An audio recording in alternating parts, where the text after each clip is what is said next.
Hello. What's up, guys?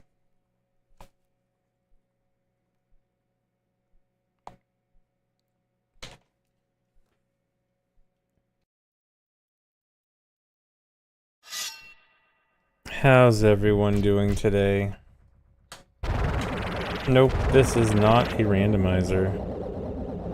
Speedruns are back after so long. Yeah, it's been a whole 2 days since I last did speedruns. Can I put a random VOD on the top left where my PB vid usually goes so you have something to watch? That's actually a crazy idea. That's like Subway Surfers meta, but adjusted for OOT. Thanks for resub, Torvalis. What if I actually did that?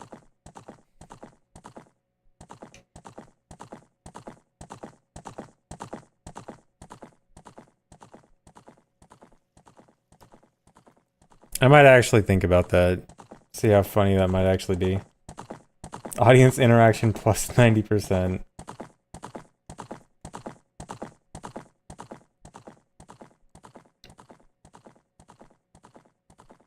Your internet isn't at peak, but at least you get to see peak in a record today.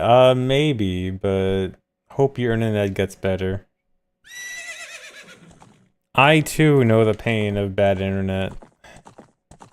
I've been knowing it for like 2 months at this point, so my ISP sucks.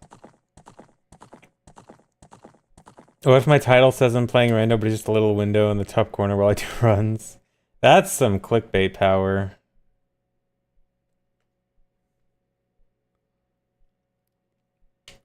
I mean, I could do it. I have like a terabyte of old rando recordings on my hard drive.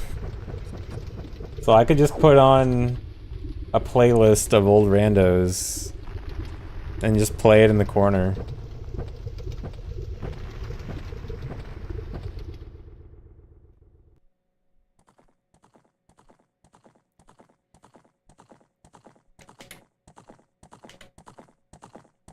Yeah, or just ZFG 24/7 even. Restreaming my own restream.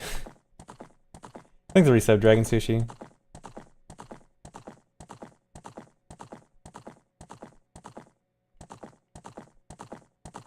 But yeah, hello everyone. How's it going for everyone? Are you guys doing okay?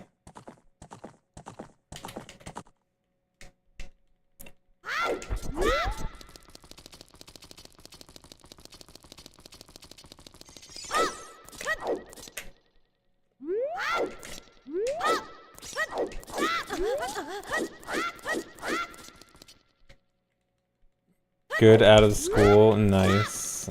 Thanks, Arisa, Max Rebo. Thanks, Professor Cuddles.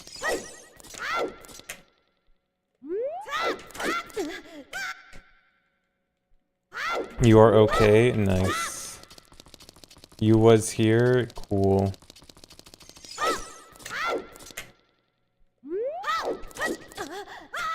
Really? Sad because of the worldwide internet outages? What? Is there like a Cloudflare problem or something that affects a ton or what?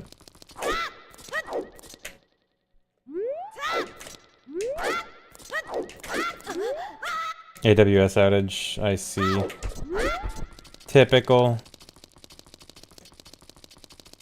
And my name, Jeff Gaming. Thanks for $2 and thanks for the good luck.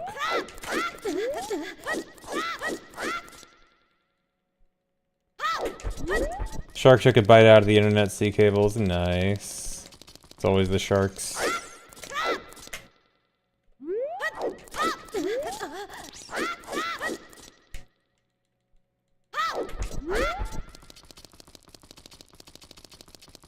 Does the AWS outage affect Twitch at all? Since I know Twitch uses that. Should I expect bad Twitch today? No? Okay.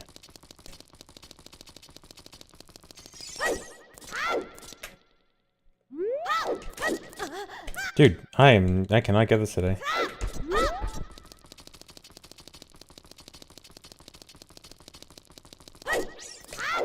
Yeah, I would expect Twitch to be affected. I mean, there's different servers, so maybe it's If it's specifically AWS East Coast servers that are bad, then maybe like people streaming to East Coast servers on Twitch might have issues. Or they might just have backup servers.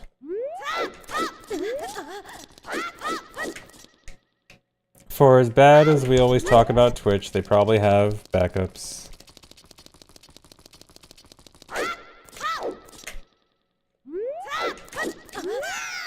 Really? Too fast. Actually, I should turn music back on.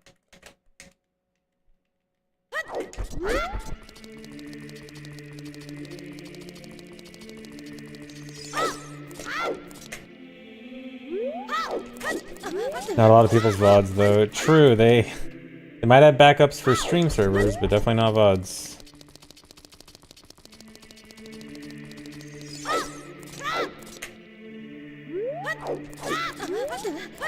Imagine Twitch actually used Azure instead of AWS. I don't know about all these like cloud server platforms, whatever. Is that Google's?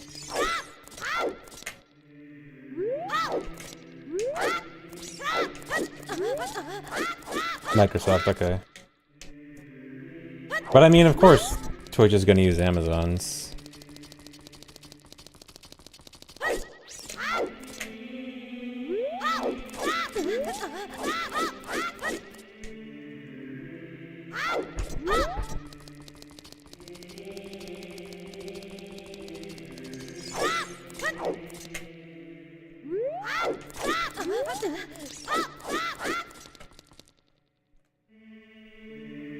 Why is this a thing? They, apparently the streaks thing has been around for a while, but you had to opt into it, and no one did it, so they just forced it on everyone.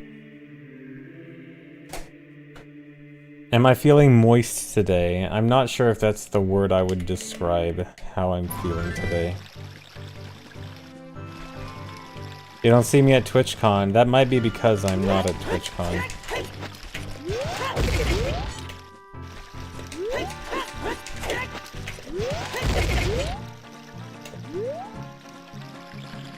TwitchCon is not really my thing.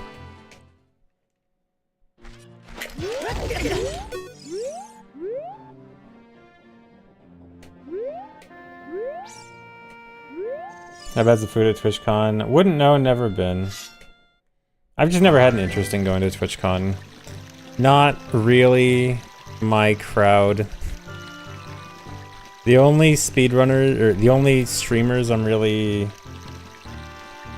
Like, I would rather go to a speedrun event than a streamer event.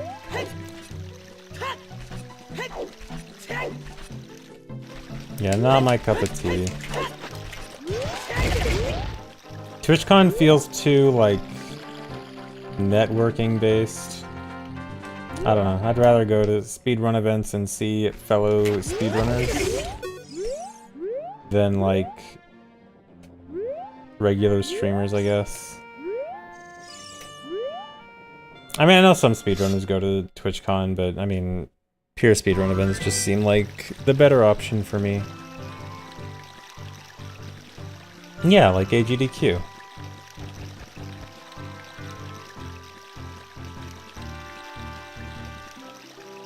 But yeah, I just don't think I would really enjoy the vibe of TwitchCon much. Thanks for the membership real name, if that is your real name. Do speedrunners also try to optimize their conversations? You could call it that.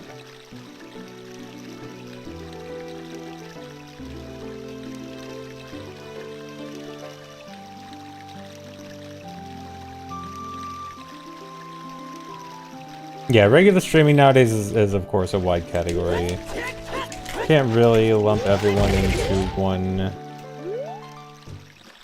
generic pool, but you know what I mean. Like, I don't know, TwitchCon, not really the vibe for what I want to go to. Most of the people that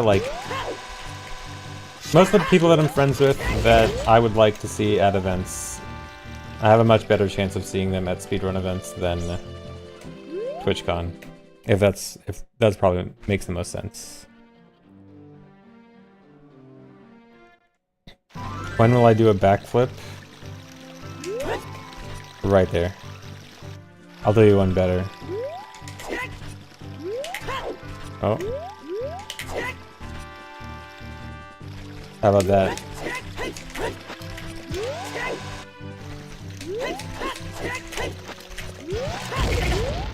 Yeah, I banned myself from TwitchCon. I don't know. If I ever knew about like a group of friends that I know that was going to TwitchCon, maybe I'd consider. But I mean, I don't know how many people I know that would actually go to any given TwitchCon.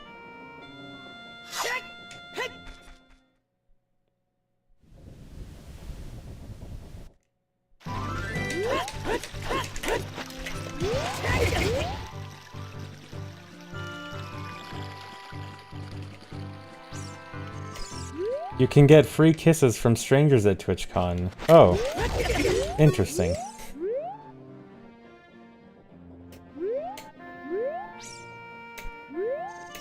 Yeah, I know TwitchCon has had some sketchy things happening, to say the least.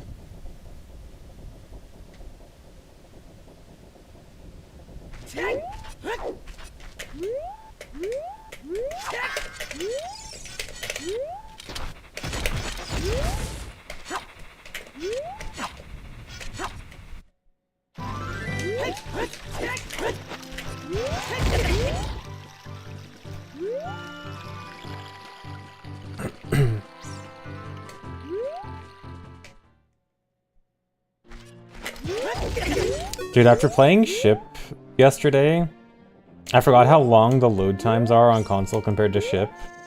Like, Ship loads are all instant, and when I see the load take like 2 whole seconds on VC, I'm like, oh my god. It's so slow. Did my game crash?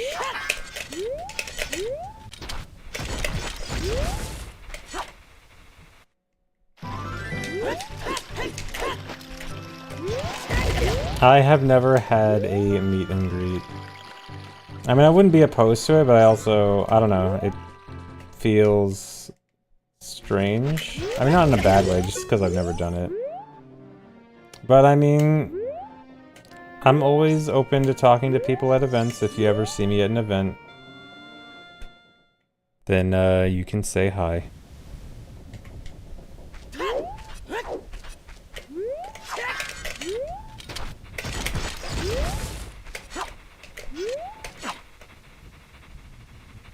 No one has asked me to tackle a child IRL.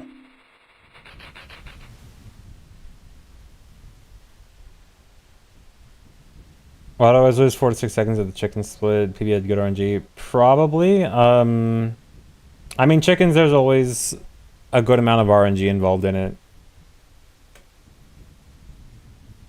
So, if I forgot how good it is in PB. Let me see.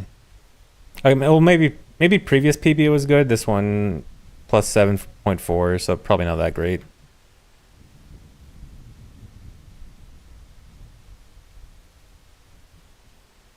What about getting a bottle at Lon Lon? Do you mean like to substitute the Cocoa bottle? Lon Lon bottle needs you to wake up Talon at Hyrule Castle, so it's really slow. A lot of people always forget about that detail when thinking about that. If we didn't, I think if Talon was already awake, then you probably could. Then Milk Bottle probably would be faster.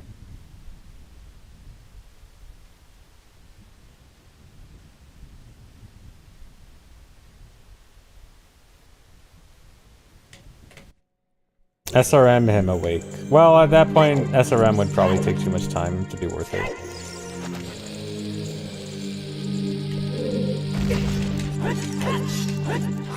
Thanks for restart, Frigid Doom. By the way, guys, does the volume seem loud to you guys right now?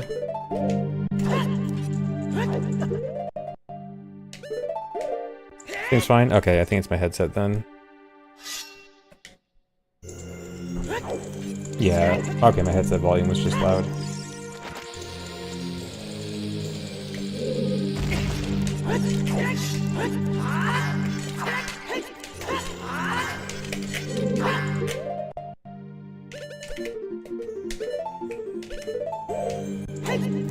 You can hear individual footsteps. CS player.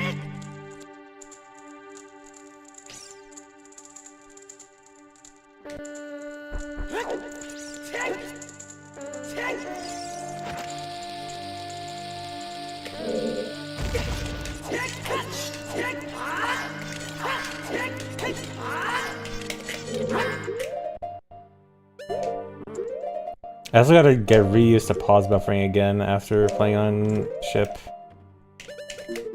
I have to wait about a year in between pauses instead of instantly now.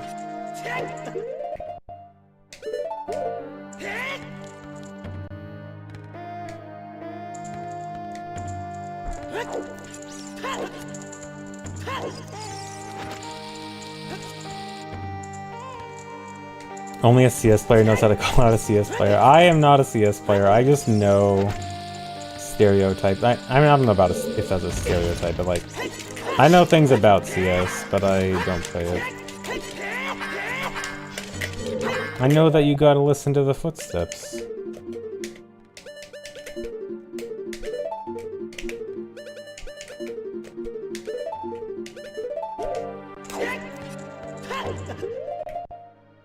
I was in CLG for playing CS. Oh yeah, I was the best CS player on CLG for sure.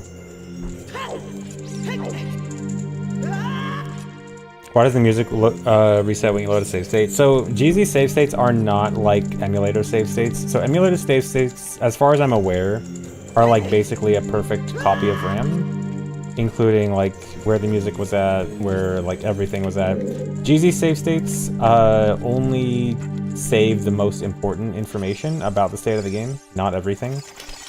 Like for example, it actually even shows the size of the save state, 151 kilobytes. If you check like how big a save state is on like Project 64 or something, I don't remember the exact size, but it's definitely more than that. It's probably like a megabyte or something. I don't know. Well, fully uncompressed, probably like 4 megabytes, because that's the size of regular RAM. But yeah, so like, you know, N64 has 4 megabytes of RAM, and the save state is only using 151. So there's a lot of shortcuts taken. If something doesn't need to be saved, then it's not saved in the save state. And music is not something that needs to be saved. In fact, most people much prefer that the music doesn't reset, because if you've ever practiced things on emulator where the music does reset every time you load the save state, it is pretty annoying. It gets annoying really fast.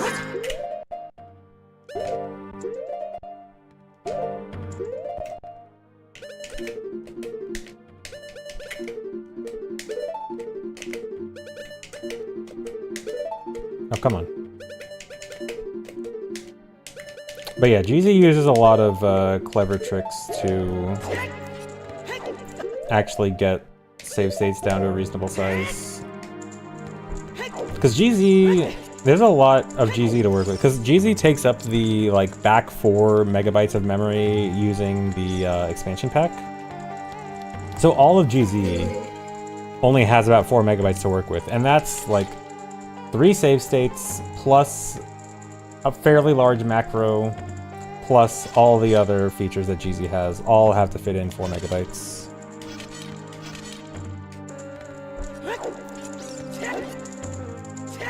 So they gotta be clever.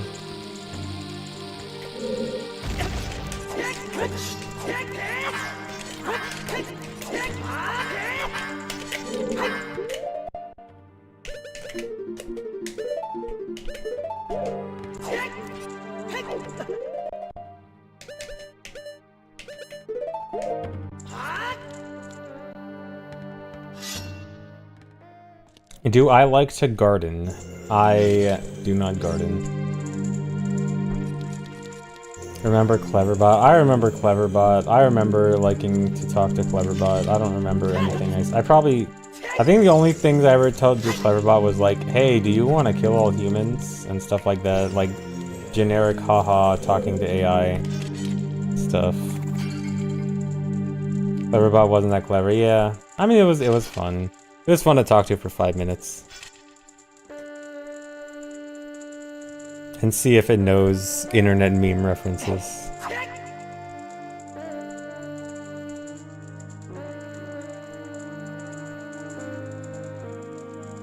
Do I know what won the prediction from yesterday? Has it not been paid out? Did I never pay it out? Bow, hookshot, bomb bag, bottle. What won? I think it must have been hover boots, right? Because I got hover boots pretty early, right? I think hover boots won. Yeah, what's hover boots? Yeah. Okay, I'll pay out hover boots. Okay.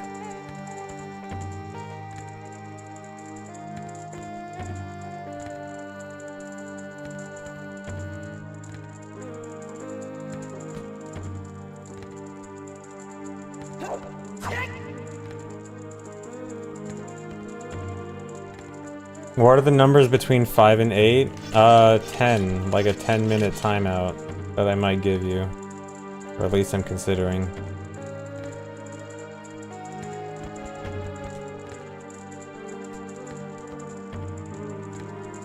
Akinator's the only smart AI, true.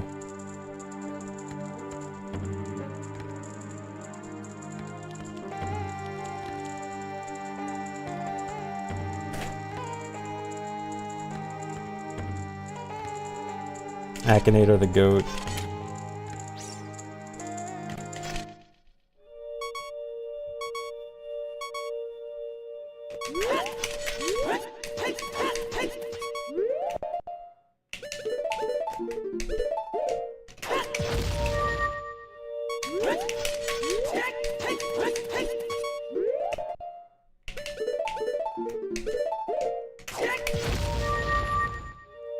Is eyeball frog on Akinator? That seems a bit too obscure. And also, eyeball frog isn't really a character.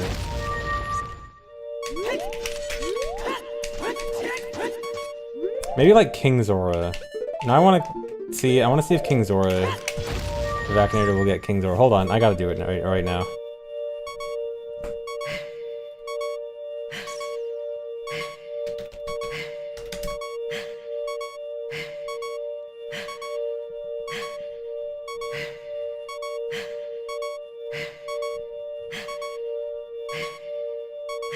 Has your character really existed? No.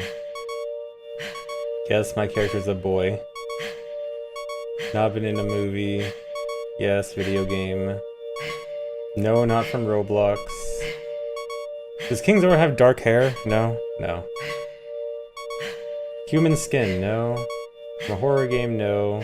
Animal? Is King Zora an animal? King Zora counts as an animal, right? Yeah. Have fur? No. Your character a boss fight? No. No, you don't control your character.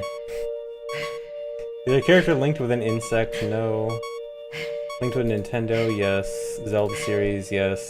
Wings? No. Spanish? I don't think King Zora is Spanish. Does your character have a sister?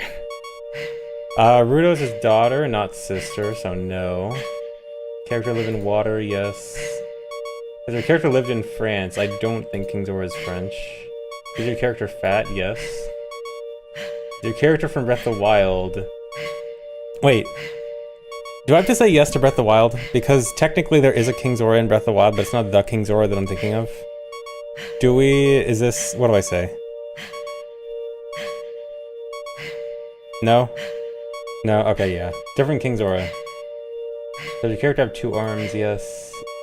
Does your character love Minecraft? You guys think King Zora loves Minecraft? No. Is your character from Ocarina of Time? Yes, okay, he's on the track. Yeah, you got King Zora. Okay. He got it. King Zora's easy.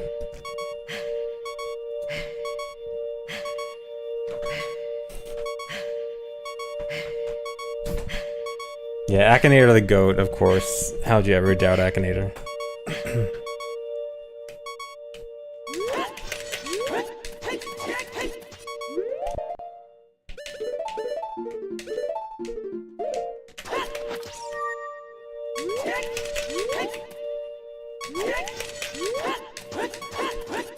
Dampe. I don't want to do a full Akinator stream.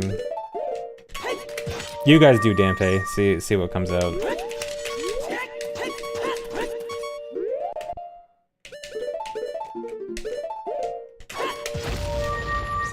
Why not? Because I have serious business to do, which is speedrunning.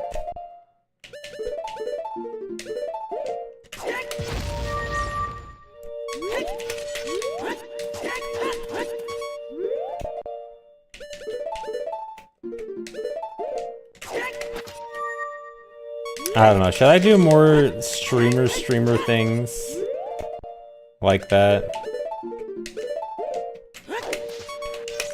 Maybe I should.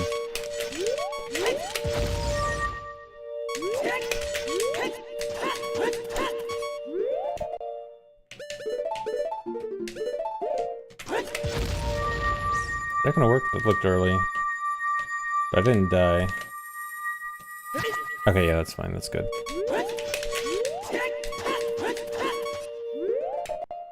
Am I messing this up a bunch or am I getting it each time?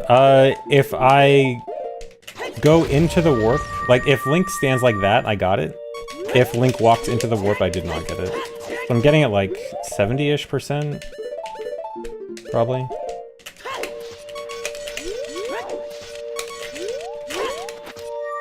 Or if the bomb tree does not explode, then I did not get it. Like that one.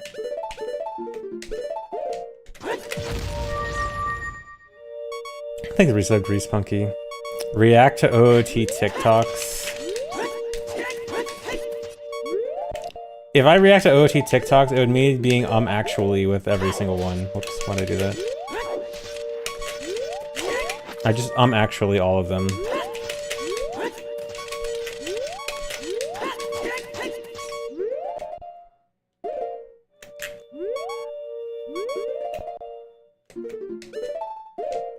Oh, whoops. That'd be good content, maybe. Thanks for the 6 months in advance of Yuki Hana.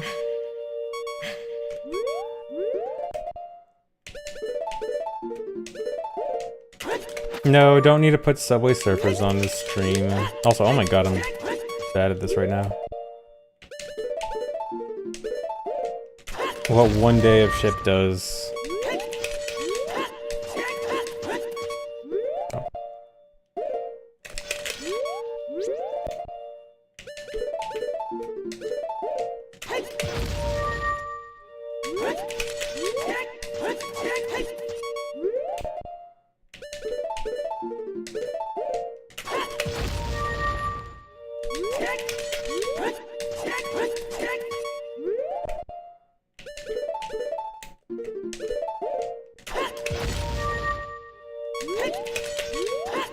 Yeah, depending on the type of ad blocker you use, it can cause buffering, I think. Oh yeah, have you guys been getting that thing recently where like it'll show you a screen that says like, hey, we noticed you're using ad blocker, wanna try turbo? Have you guys been getting that too? It just started happening to me for a few days ago.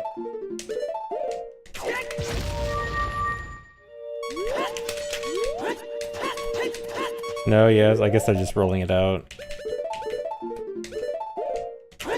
Surprisingly, I haven't seen that on YouTube.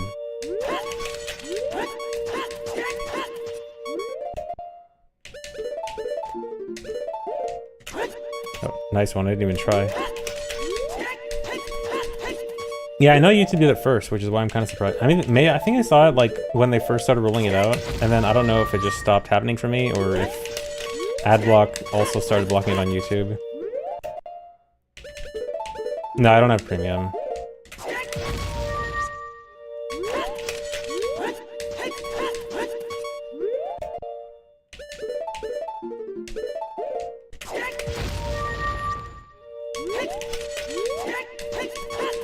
Notepad++ premium. Notepad++ premium. Best use of your money.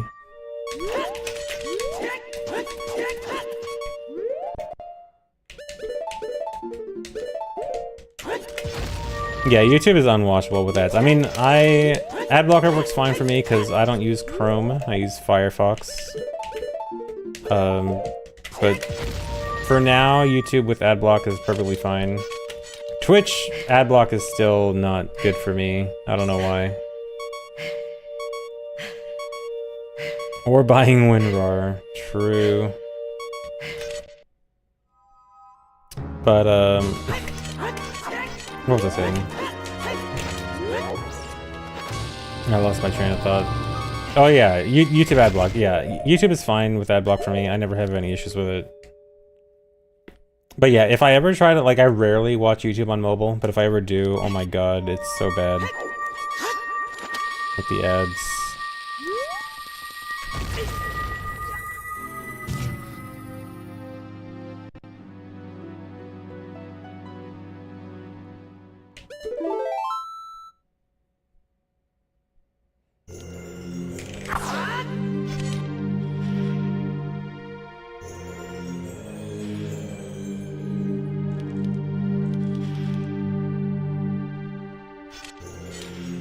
You watch more YouTube on mobile, tablet, TV combined than on PC, really? I mean, I guess I can see it, but yeah, I almost exclusively watch YouTube on PC. But yeah, if you're not watching YouTube on PC, then I get needing premium.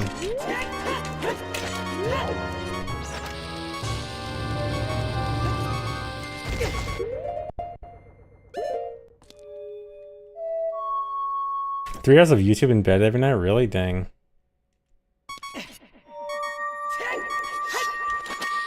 I watch maybe 30 minutes of YouTube. Like, really? Oh, that was way too late. Yeah, I don't know. I don't watch that much YouTube. And not really to fall asleep.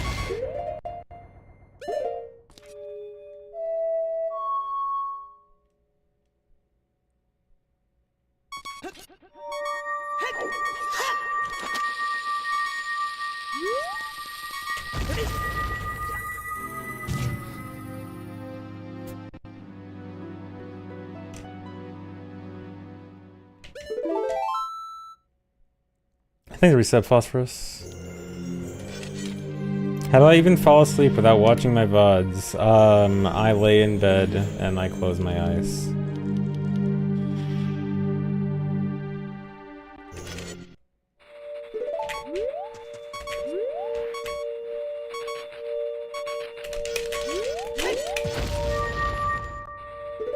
Yeah, apparently I'm a maniac in this day and age for that. I don't know, apparently that's a crazy thing to do nowadays.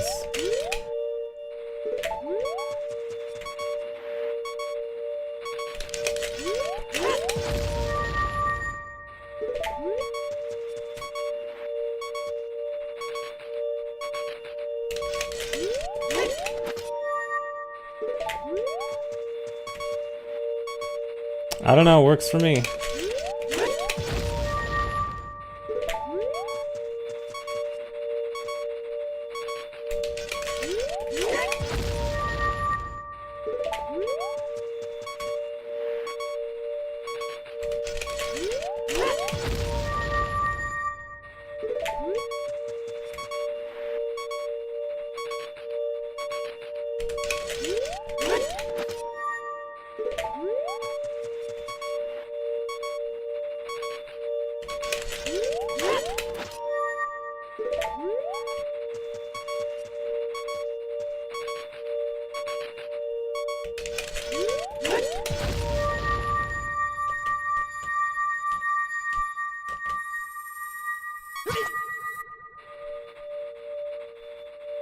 Thanks, Resub. Arnarth?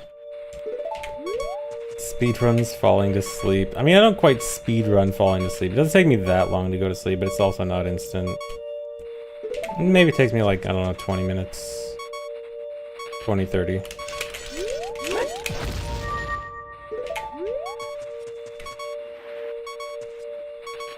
Thanks, Nuki. Thanks for the good luck.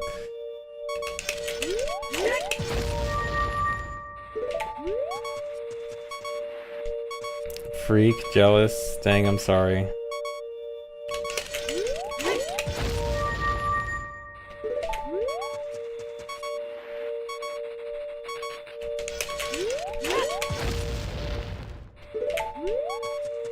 Am I going for 106? I think so, yeah.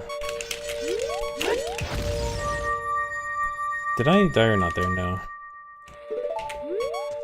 Yeah, I can't. I've been thinking too much about wanting to go for sub GSR to not do it at this point. Aerial 6 105, not happening without new strats.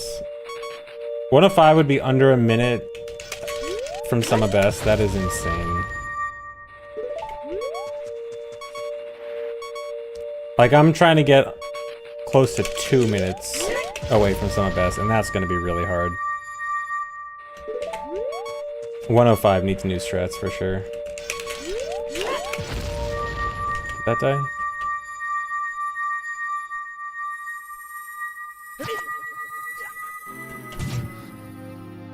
All along going for 106, you'll eventually catch up.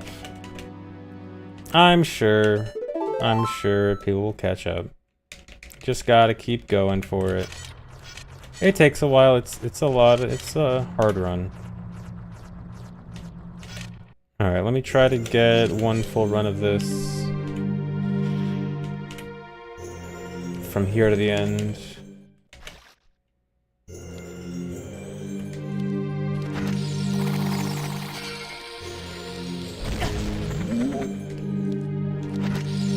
No, not 23 minutes. Well, maybe 23 minutes of practice. I want to get one full run from this point to the end, successfully getting the wrong warp before I start. Depends on how long this takes. If I get it first try, it will not be 23 minutes.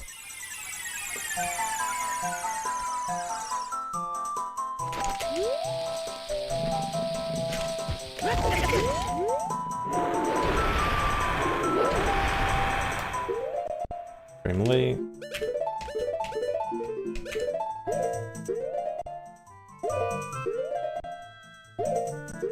Dude.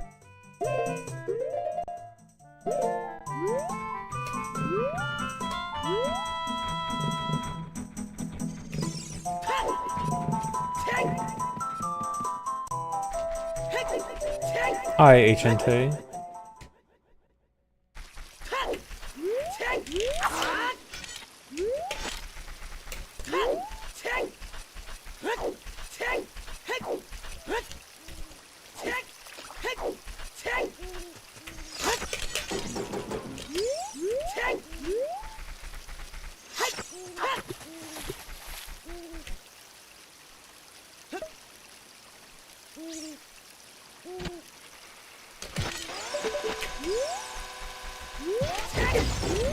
Dude.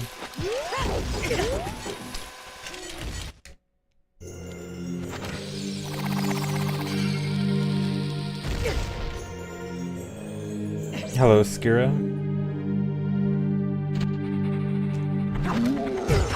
Dude. Okay, at least I take some damage.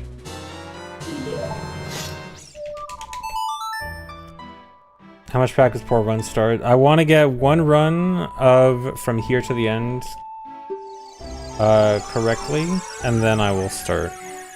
However long it takes me to do this. Gives the A a 5 out of 10 because it doesn't have Snorlax. Dang.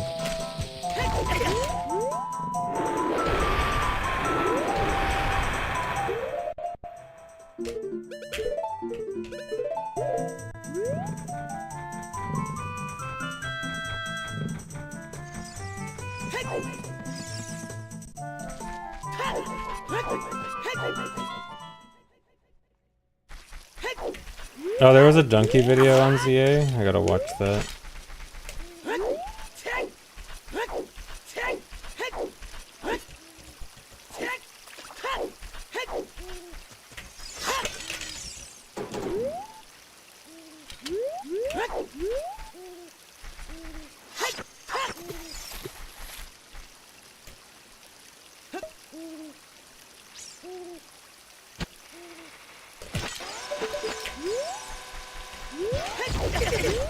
Oh, on the Pokemon scale, it's 5 out of 10. On modern game scale, it's 2 out of 10. I see. This makes much more sense.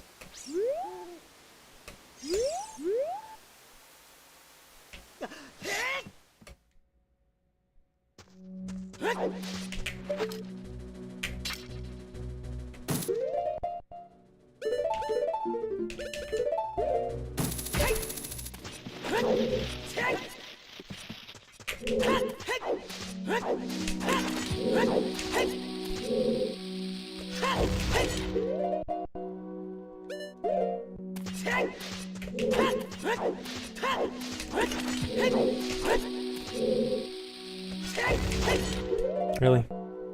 How ultimately I feel like PB was? PB was solid, but still had plenty of fairly large mistakes.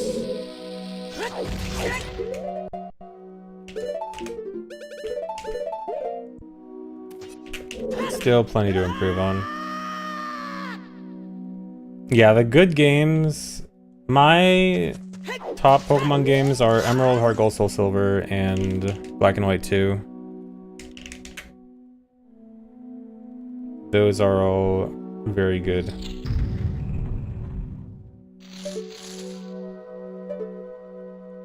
No love for GSC. Heart Gold, Soul Silver just completely outclasses GSC in every way.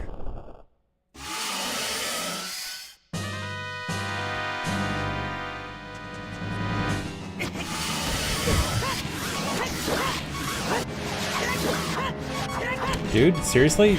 2 crouch jabs missed? Have you ever thought about speedrunning Pokemon games? Heart Gold, Soul Silver, any percent, I think is really cool. It's got like really cool glitches, RNG manip, like very clever routing, interesting like Pokemon usage. It's all around a very cool speedrun. I think it's like a little under 2 hours. Why'd I do that again? That's the second time I've done that out of habit. I'll cheat, but I need to remember to not do that.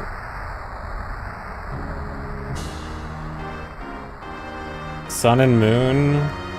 I thought Sun and Moon were very bland. I mean, they were probably better than Gen 7, or 6, I mean, but Gen 7, my problem with it was that it was just like a cutscene simulator. It's just like cutscene, cutscene, cutscene. Really?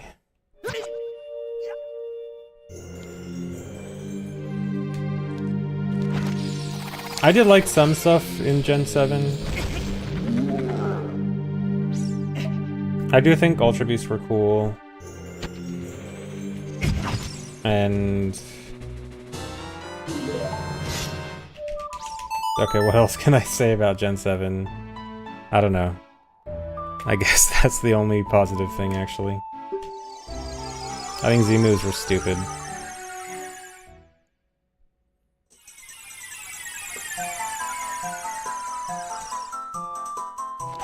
I don't remember liking the trials that much. I thought they were, like, okay. But they weren't, like, anything special.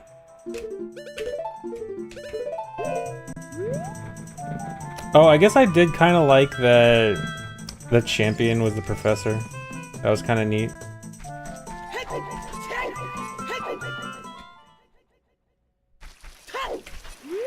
Throwback to Professor Oak, supposed to be being like a final boss in Red and Blue and got cut.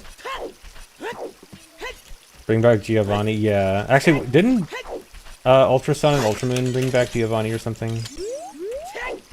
I remember that being like the only thing that sounded interesting about Ultra Sun and Moon, because I never played them.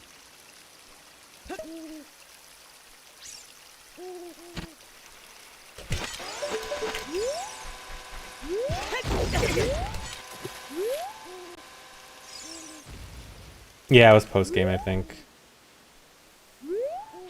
But yeah, I didn't, overall, I didn't care much about Gen 7. It had some okay things. But overall, wasn't really that crazy about it. Actually, thinking back, how much did I even play of Gen 7? I think I played the main story, and then I think I finished the Pokedex. Which was only like 200 in that game, right? And then... I didn't touch it after that, yeah, because I didn't play after Ultra Sun, Ultra Moon, and I barely played any post-game besides just completing Pokedex. And I remember Gen 7 had like no post-game, right? until Ultra Sun, Ultra Moon. Yeah, so I did not play Gen 7 that much at all.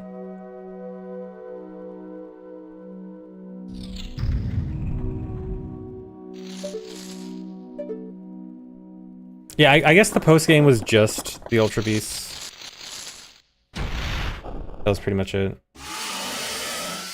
Best gen we've had since Gen 5. Yeah, I can agree with that. Yeah, out of like 6, 7, 8, 9. Yeah, Gen 7 is definitely the best of those 4. But the bar is quite low.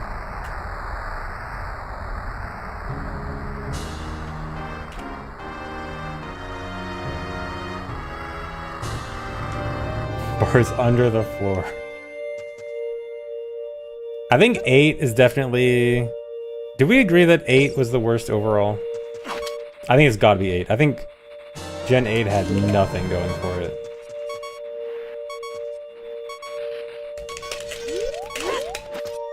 Dude. 9 is close. The thing that makes me think 8 is worse than 9 is that a lot of Gen 9's fault is technical issues, whereas Gen 8 is kind of just boring from the bottom up. I think 8 just has nothing unique about it, except like arguably the wild area, like arguably it being the first one where you can just like see the Pokemon in the wild. That's like the only thing good for it. The story is so bad. Like, Pokemon stories are not good in general, but the Gen 8 story is like embarrassingly bad. Like, it's a new low of bad.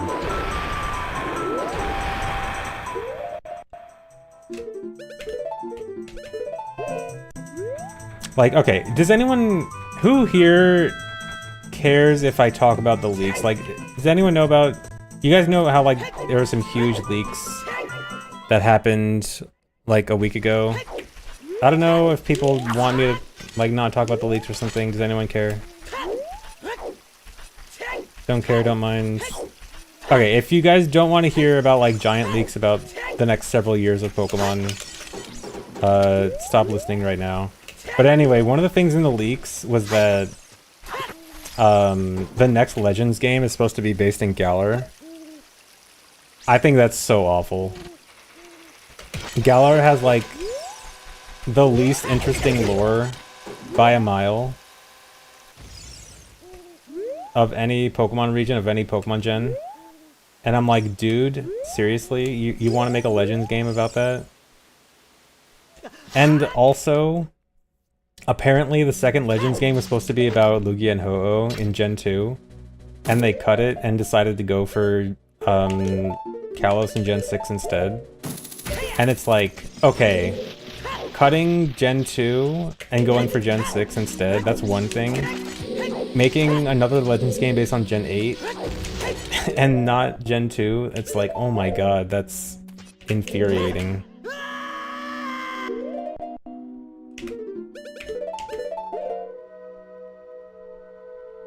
Yeah, like, a Legends game based on Gen 2, I'd probably just get it. I'd put aside my hatred for modern Pokemon, as long as it didn't look absurdly bad. But, like, that sounds like it could be very good. And, like, there's so much potential for that. No Gen 5 remake on site? Good. We should all collectively pray that they don't touch Gen 5 for remake. It has zero chance of being good. Like, one of the things I was most happy about to not see in the leak was that there was no mention of a Gen 5 remake. Thank God.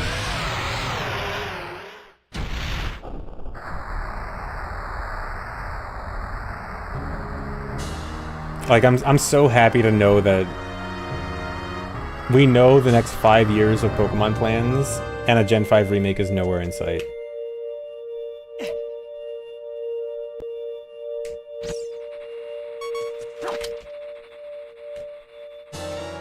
Wait, it got overwritten, or it didn't work. Oh no, okay, I forgot. While I was talking about doing stuff there, I actually realized I did something slightly wrong in the setup, and I wasn't sure if it was gonna work or not. And it didn't, because the numbers are wrong.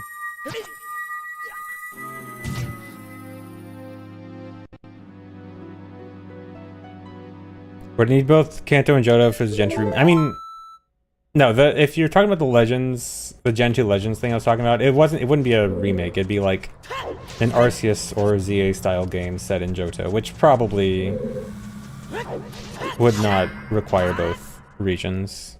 Because I mean, hey, they're doing Gen 6 Kalos, and it's literally one city. Okay, you know what? I'm gonna go with that.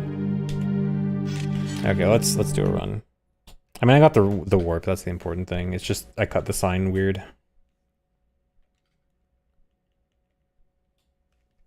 Okay, time for runs.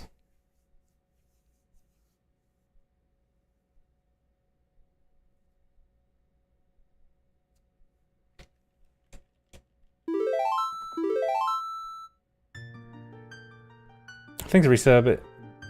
Dequisies?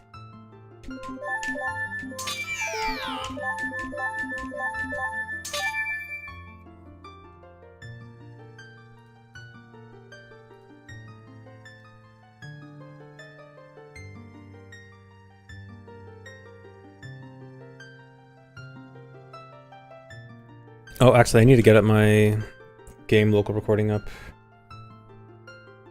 I'm actually doing something weird with game local recordings. I'm trying to use this OBS plugin called Source Record, which I tried a while ago and it had some bugs, but I'm trying it again, hoping it actually works this time properly. But I need a backup for it in case it doesn't. So I have 3 different recordings going on right now. I have 3 different recordings and 2 different streams going on. I have a mess of a setup. Thanks for resub, Guardian Guy. Thanks for the good luck, and thanks, Perkins. Gen A would have been a lot better if they made Hob the villain, who's jealous of his brother being the champ. Yes, but you know that they can't have anything negative in Pokemon games now. Everyone has to be super happy and smiley. How's my PC not on fire? Because I have a 5080. Which, half the reason I got it is for recording reasons.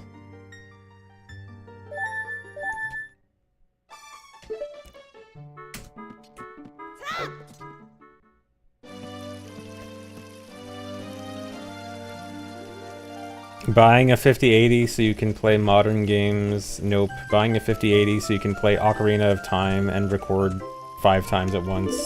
Yep.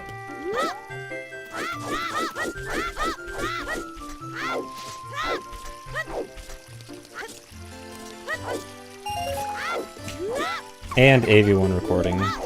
Or encoding, I mean.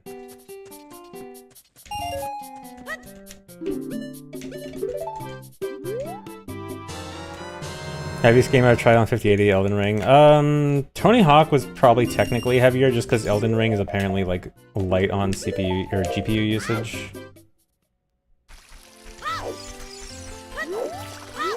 There's probably other things I'm not thinking of right now. Yeah, Twitch still does not support AV1. They have said that they are working on it. I mean, they literally just implemented HEVC, and even then only for streamers streaming at 1440p. And only for if the 1440p stream is directly delivered and not transcoded. So... yeah.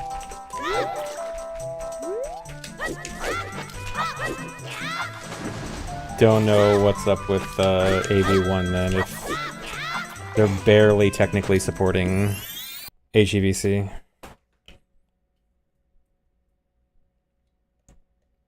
Thanks for the resub, Duster Bunt. You did miss the hour of practice. It was only 50 minutes. Have I ever seen a Pokemon IRL? Yeah. Yeah, I have.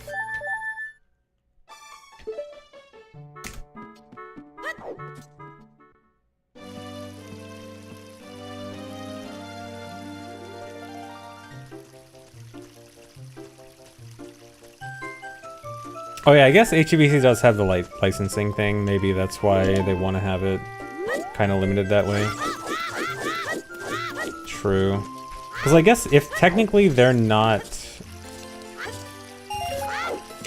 Technically they're not doing anything with HEVC. Like, it's going...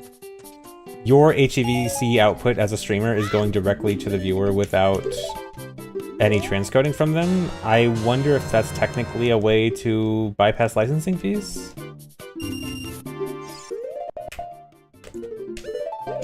I don't know. I don't know how that works.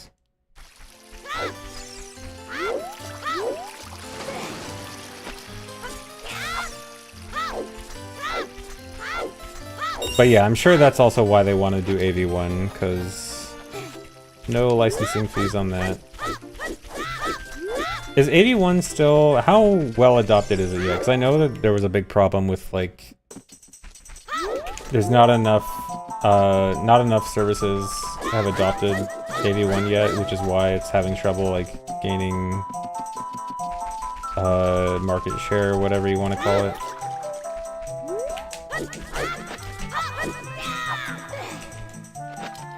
Pretty scarce, yeah.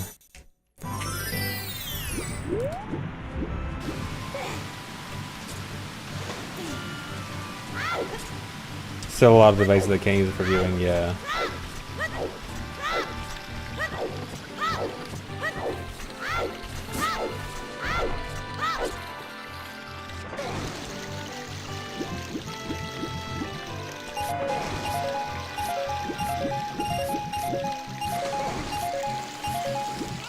Yeah, I did my little bit of basic research on all these encoding things a while back, and yeah, I can't believe that H.264 is still around for so long.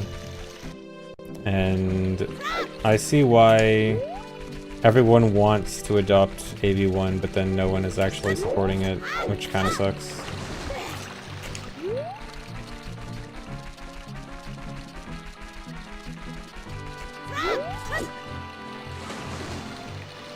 Surely soon, TM.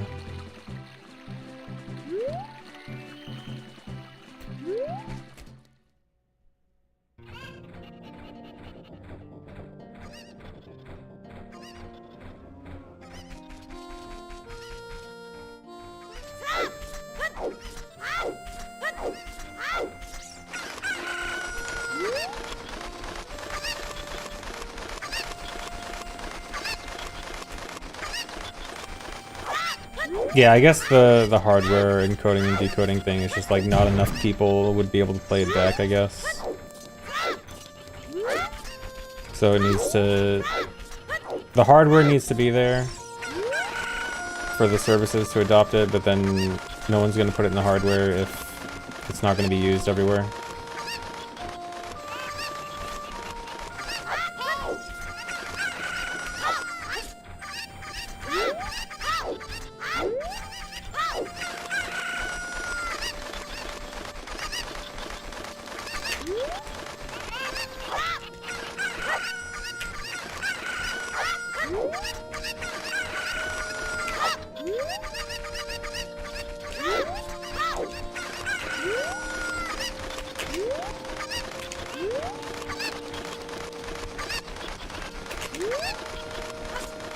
Can't believe I'm streaming today after yesterday's rando. I just really want to get back to speedruns. I got a big goal I gotta work towards. Because now I'm definitely gonna go for sub GSR at this point, which is sub 106.49, which is going to be hard. So I gotta get to the grind.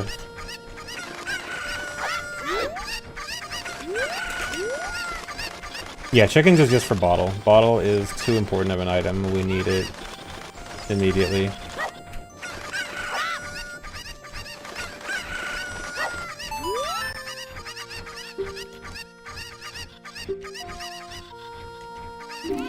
GSR is Ganondorf's source requirement. If you know the old category, no RBA wrong warp or no IM wrong warp, it's that. Just renamed. Basically, no super big glitches.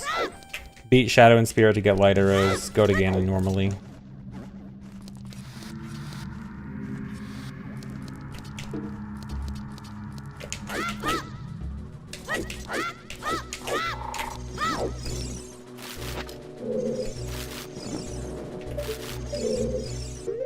So it's like the most normal category. That's late.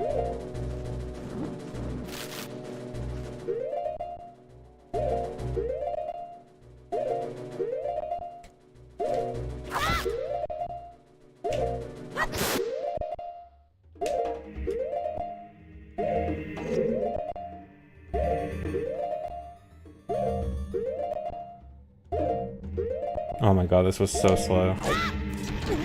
But yeah, it's like the normal, the most normal glitch category. The glitch category without the really big glitches.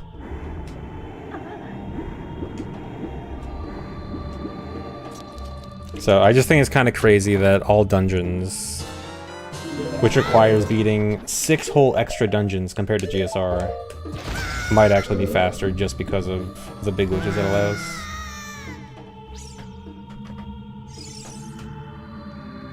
Who found the shop at night trick? Too old to know who. That's like an ancient trick.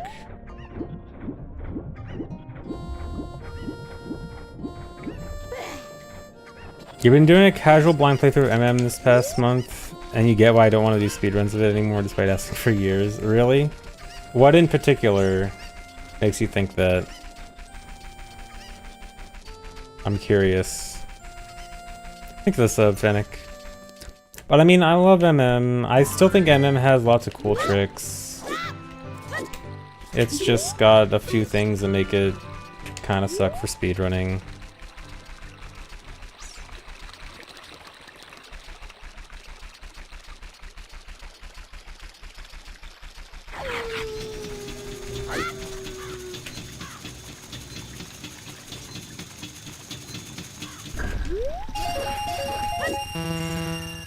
Thanks for the sub, Soviet Dog. I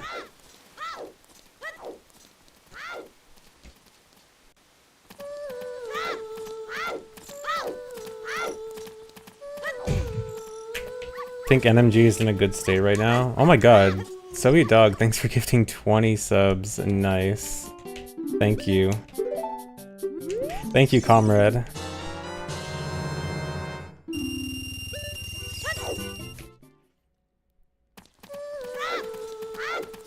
Thank you for our subs.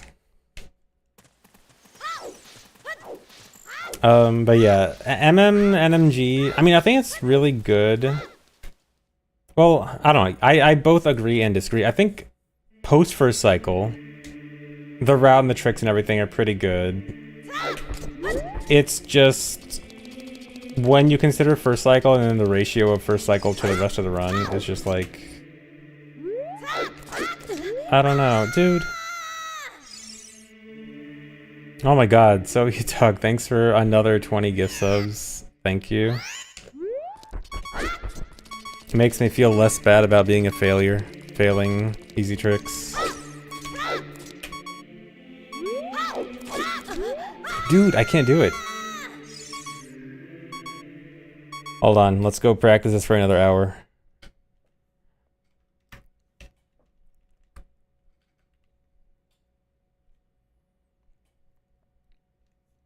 Yeah, 22-minute cutscene and then reciting the Swamp Gossips, exactly. Like, Swamp Gossips is possibly the thing that annoys me most about it, is like, I go to watch streamer doing MM 80% runs. I watch them do Swamp Gossips. I watch them fail Swamp Gossips 1 minute after getting out of first cycle. I watch them reset to go straight back in. And it's like, dang. Yeah. It's like the perfect combination of like the fact that I'm annoyed at MM's lack of consistency in setups and I'm annoyed at first cycle. And I see that happen, and I see the two things I dislike most about MM speedrunning happen frequently to everyone. In like the worst back-to-back scenario. It's like, well, there's my reason. There's my reason I don't want to really run it right now. Swamp Gossip, it's a trick in MM where you alternate exit from one of the grottos with near swamp with gossip stones over to Deku Palace. It's a trick you do basically immediately after becoming human. And it's a hard trick. And it's very important in NMG any percent. All the optimal stuff in MM looks like ass. Yeah, exactly. All the optimal stuff in MM is just not consistent with setups. OOT optimal stuff, we got consistent setups all day. We can make the most precise, difficult tricks, and we just spend an hour making a setup and then we're good. Like, there's so many tricks in OOT that with MM's mechanics would be a nightmare.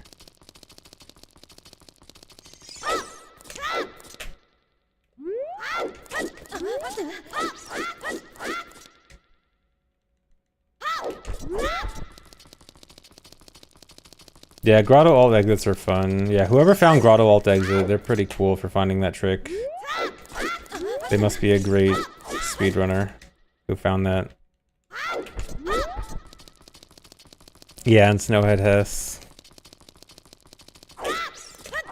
They're lame, you hate them? Wow.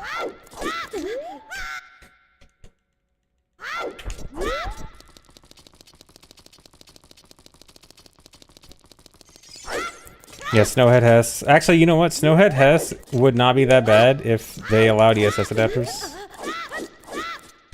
Because I do Snowhead Hess and Rando. On baby mode. I do a baby mode version of it. But I can do it fine. And I don't have to buffer every single turn. Because I'm playing on, effectively, N64, so I can actually ESS. Honestly, I think MM runners would very much like it if they played with ESS adapters and allowed it.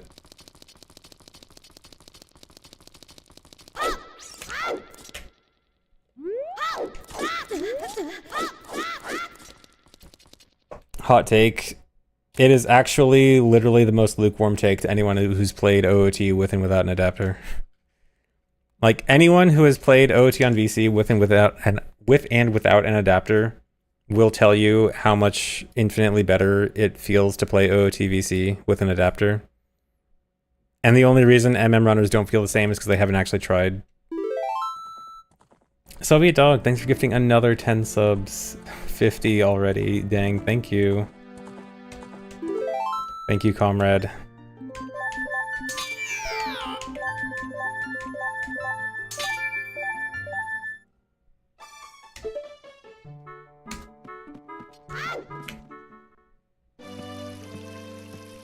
Drunk AF. Sounds Soviet, yeah. I hope you don't regret anything in the morning.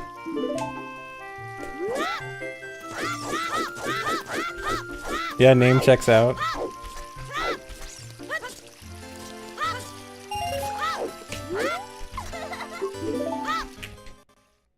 The vodka gift subs go hard.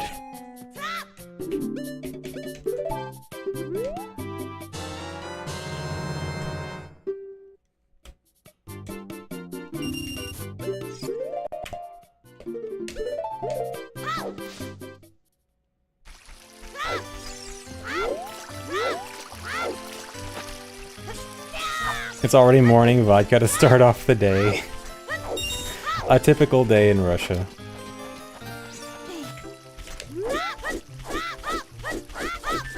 Average Soviet breakfast.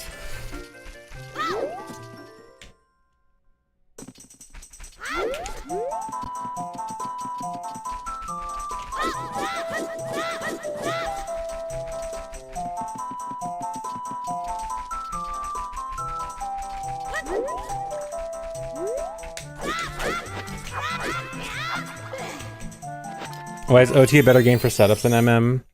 So, in OOT, there's a bunch of things you can do that will move you by an exact amount. So like a side hop will always go an exact amount every single time. A backflip goes an exact distance every single time. There are also multiple things you can do to change your angle that will change your angle by an exact amount every single time, like doing a backflip side roll, side hop side roll, doing a quick spin and shielding. So like there's various things you can do to manipulate both your position and your angle to a very precise degree that will always be consistent. And in MM, a lot of these things don't work. So like side rolls don't work. Like you can't do backflip side rolls or side hop side rolls. All neutral rolls will always go straight forward.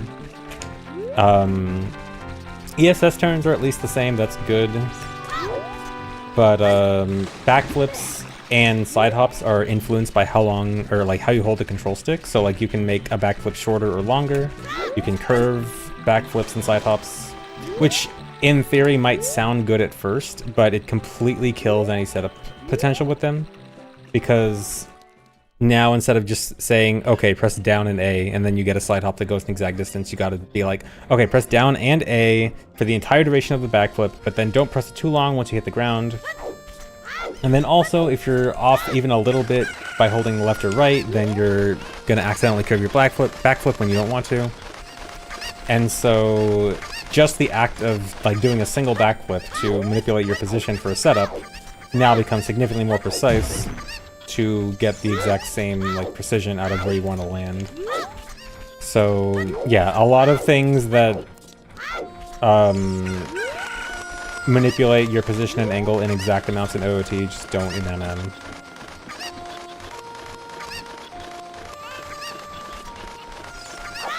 And so your options for setups are severely limited.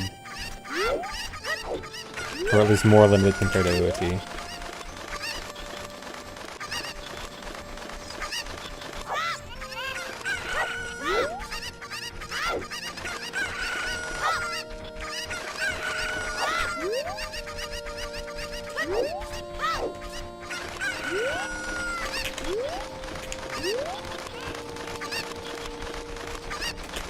You'll return on the 25th with more.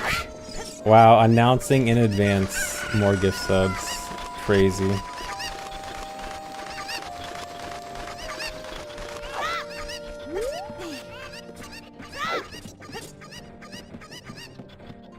Based Soviet dog. Gift subs DLC.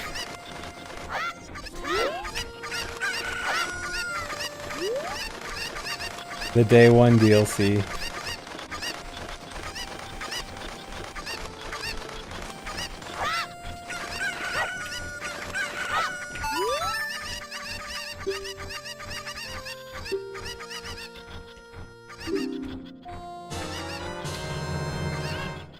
I promise you'll return greater than this. Thank you. You don't need to, but greatly appreciated. Thank you.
I do not have $35 million in the bank right now, unfortunately.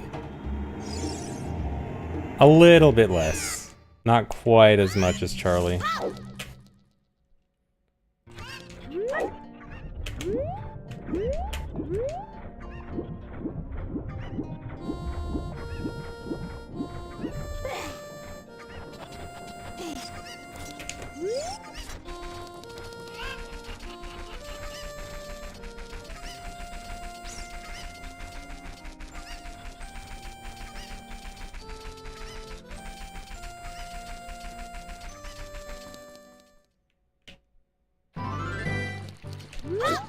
$47 Lamborghinis. Video, you can't just leak my Lamborghini count like that. I need to appear like I'm one of them.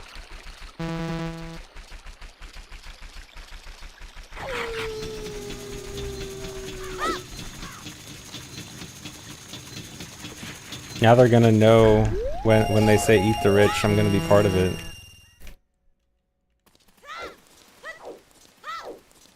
I need to blend in.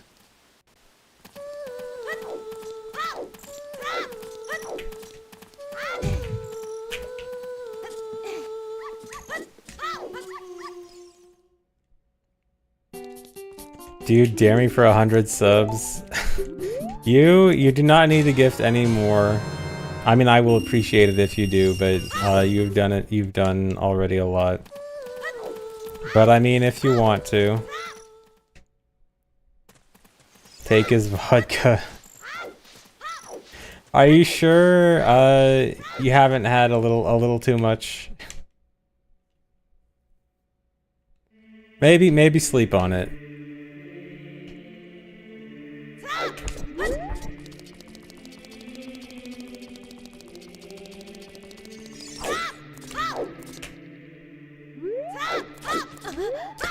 Why is this the hardest trick in the game?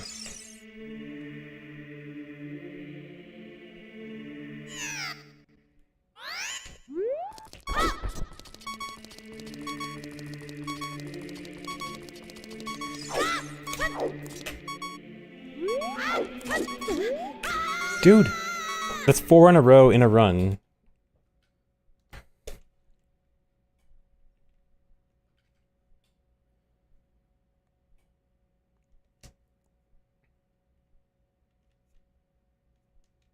I'm so rich, says man who can't even dot skip. Dude, what am I getting paid for if I can't even do dot skip?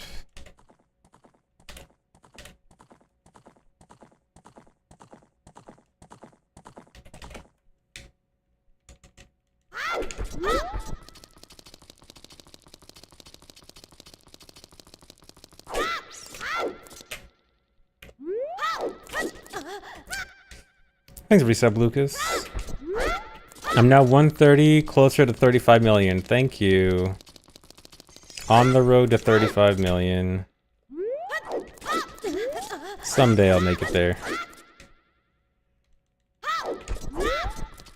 Thanks, resub, freak. You never got paid for being a failure. Well, exactly. See? If you never got paid for being a failure, guess what that means you're not? It just means you failed at being a failure.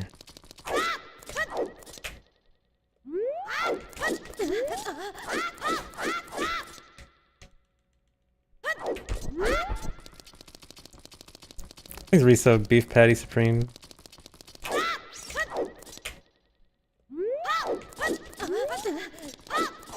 I guess you're just not good enough at being a failure to get paid for it. Task failed successfully.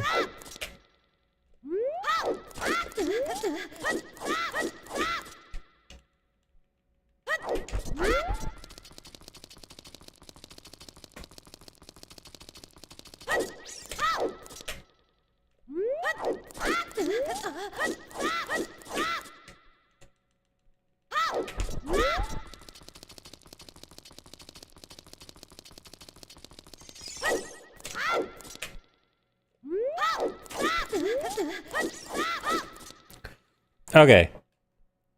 Surely, next run.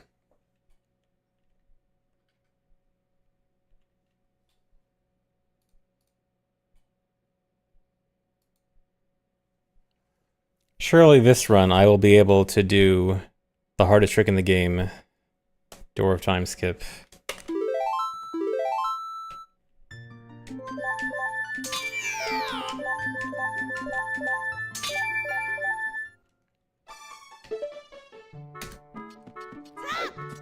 Why nobody plays any percent anymore? Which category are you talking about in regards to any percent? Because true any percent right now is arbitrary code execution to the credits in like 4 minutes. It's really boring. No one really cares about it. It's like a novelty run that people will run for like 2 days and then never touch again. If you're talking about like the old Deku Tree to Ganon wrong warp category, that used to be defeat Ganon, and then that got obsoleted to a different trick that warps from DC to the credits. But then the Deca Tree to the Ganon Wrong Warp came back in a new category called Kakariko Classic, which only got re-added to the leaderboards within the last few months. So that's like kind of regaining popularity recently. Also, oh my god, Soviet Dog, thanks for gifting 100 subs. Thank you. Amazing. I hope this is not the job of the alcohol, but thank you regardless. Hope you're doing well.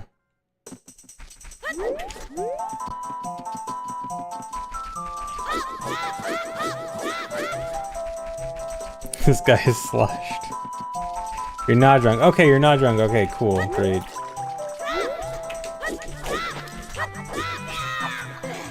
Then hope everything is good. But yeah, thank you so much. Amazing.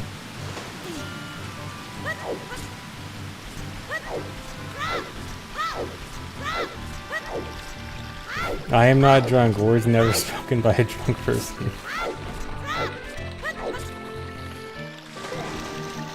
But yeah, going back to the categories thing. So yeah, if the 80% you're talking about is the Deca Tree to Ganon Wrong Warp kind of run, it's now known as Kakariko Classic. It kind of is making a comeback because it was recently added to the leaderboards. It's not like super popular, but some people are running it again.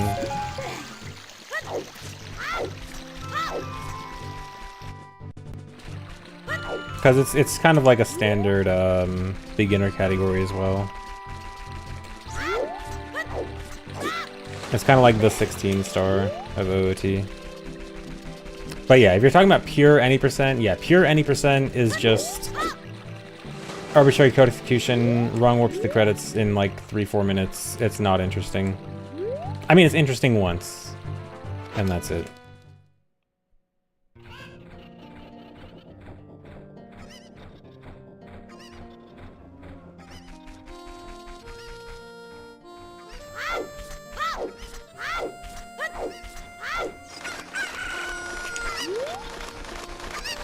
Liam Pack, thanks for paying forward a gift sub. Nice. What about GSR? GSR is also like the other beginner category. There's kind of 3 beginner categories right now. It's kind of Cat Classic, GSR, and Nocturne RTA are kind of like the 3 beginners now. Is 80 one of my faves? Not necessarily, but I just kind of like the new route. Like, the route is fairly new, and I always like new tricks, and it's the category that changed most due to new stuff recently. So, not necessarily one of my favorites overall, but I do like the new route, and I like new tricks. I mean, it's pretty good. Like, no, it doesn't necessarily have to be one of my favorites for me to run it. I still like it overall. It's very good when comparing it to, like, how interesting I find it versus the length. I think it's very good. I think it has very little downtime. I think for a 1-hour run, it's very good.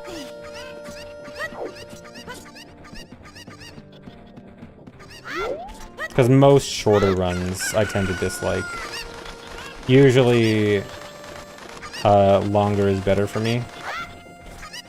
In this case, this is one of the shorter categories that I find pretty interesting. There's nothing to about.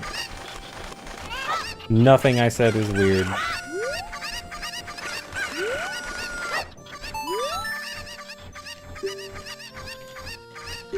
Yeah, MST2, the only thing about MST is that I kind of realized the amount it adds gameplay-wise versus the amount it adds cutscene-wise is not fantastic. It's not that bad, but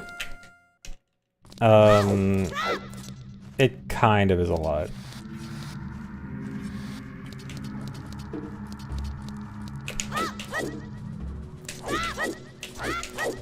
Especially like meeting Zelda at the beginning. I wish MST could somehow get rid of that.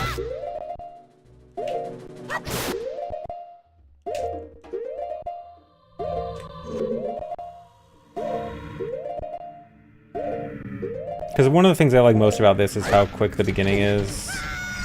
Like, dude, meeting Zelda, I know I did it like a million times in Hundo, which is partly why I kind of dislike it.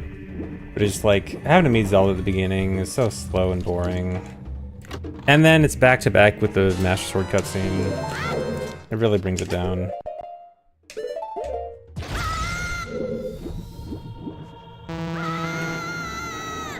Ask them to allow heap warp. Wait, did MST ban heap warp, or is it only not done because you need light medallion?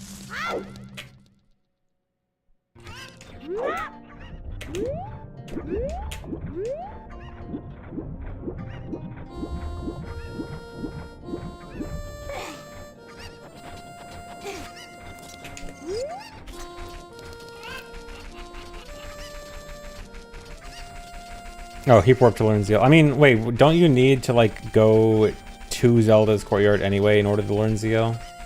So that it wouldn't even matter that much? Unless it would actually be worth it to, like, go there and then leave? Like, would that actually be faster? Like, go to Zelda's courtyard, not talk to Zelda, leave, heap warp to Deku, and learn Zeal that way, and that's actually faster? Oh, you can just have the songs. Okay, wait, so then why is it not done? Like, did they actually ban that? Or is that just, like, an idea that no one's bothered, like, putting a route together with?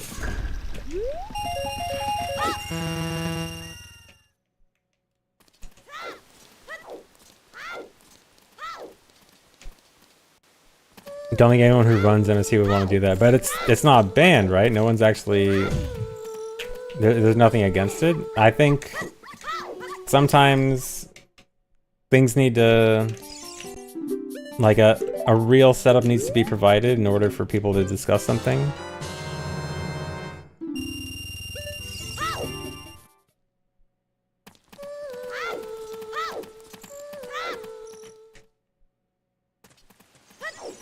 Hint, hint. Because I mean that would make MST appealing to me, for sure. Well, it wouldn't be a guarantee that I'd run it, but I'd be like, suddenly...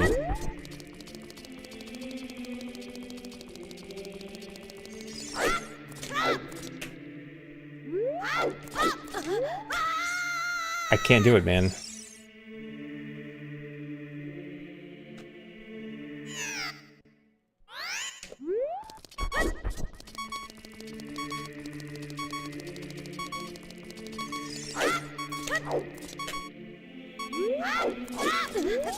There we go. Oh my god, whatever. I'm just going with it.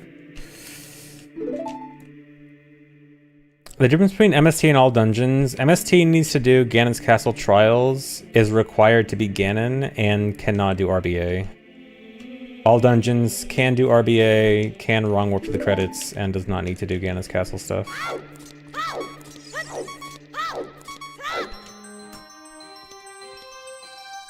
Alright, Tears of the Kingdom.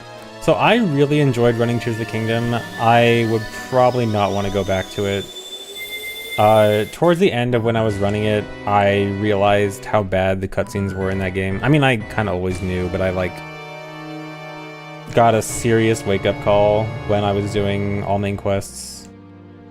When I remember I was doing all main quests and I checked my game time from my save file, because like you can put your save file in a save file editor and it actually has a game time counter that only counts when you actually have control of Link. And I remember my time for a 3-hour 30-minute run of all main quests, I had a gameplay time of 1 hour and 20 minutes. So like nearly 2/3 of the run I did not actually have control of Link. And that's when I realized how bad the cutscenes really were in Tears of the Kingdom. It is true that menuing is a lot of that. Because menuing is like a legitimate gameplay portion in Tears of the Kingdom. So definitely there's a good amount of that's menuing. But I probably wouldn't say more than like maybe 10 minutes or so is menuing.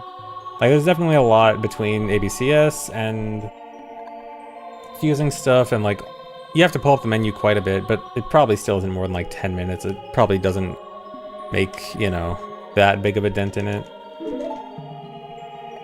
But yeah, it's bad.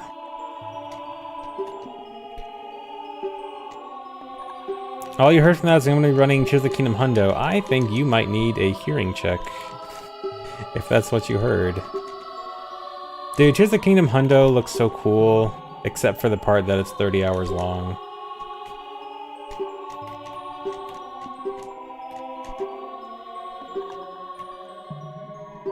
It really isn't cool. I don't know, I like a lot of the strats it uses, but some cool tricks, but it gets old. Yeah, I guess that is probably a better way to put it. I feel like if it could be condensed into like a 4-hour like a demonstration run, I don't know how you'd put it. Like the best 4 hours of it are probably sick. No, I actually never ran Breath of the Wild, except for like one run at the beginning, like when it was first released.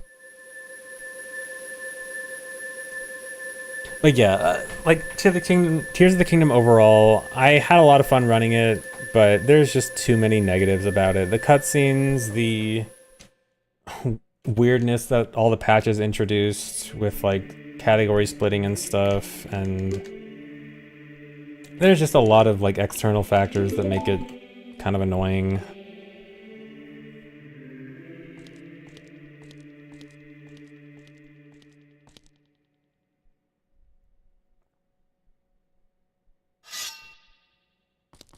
Yeah, more than just the intro. Like, cutscenes all around. Like, even after you get off GSI. Like, cutscenes for Paraglider, cutscenes for... At least in, like, all main... I remember specifically all main quest was super bad about it, and all dungeons kind of, too, to an extent. It's just, like, there's a lot of cutscenes where you're just mashing through text for several minutes, and you just can't skip it, and... Like, it's not a gigantic portion, but it's enough of a portion that it annoys me a lot.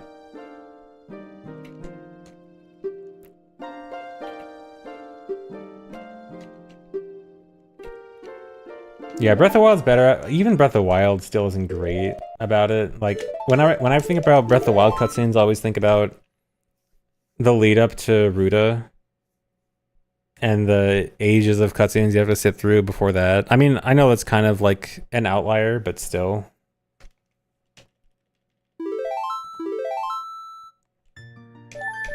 But yeah, overall, like, Tears of the Kingdom was a lot of fun, but not something I want to go back to. Also, like, side note, but I also kind of think that some of the categories... Tears of the Kingdom is another game where, like, longer category generally equals better, but at the same time, longer category equals more cutscenes, and, like, not enough... Too much extra cutscene time to justify the extra gameplay time, where like the short categories suck. Like any percent sucks. I mean, it doesn't suck that much, but it's not great. All dungeons is okay. All main quests isn't that much. Like all main quests without the added cutscenes would definitely be better, but not that much better. And then like, I don't know how to put it. There's a lot of very cool aspects in Tears of the Kingdom that don't get done in regular speedruns. Like, the all materials run that I did is like such a made up category that was so much cooler than any other real category. The all material shield, dude, I swear it's the best category, but it's such a made up category that like that's part of the issue. I am half a heart down. That's bad.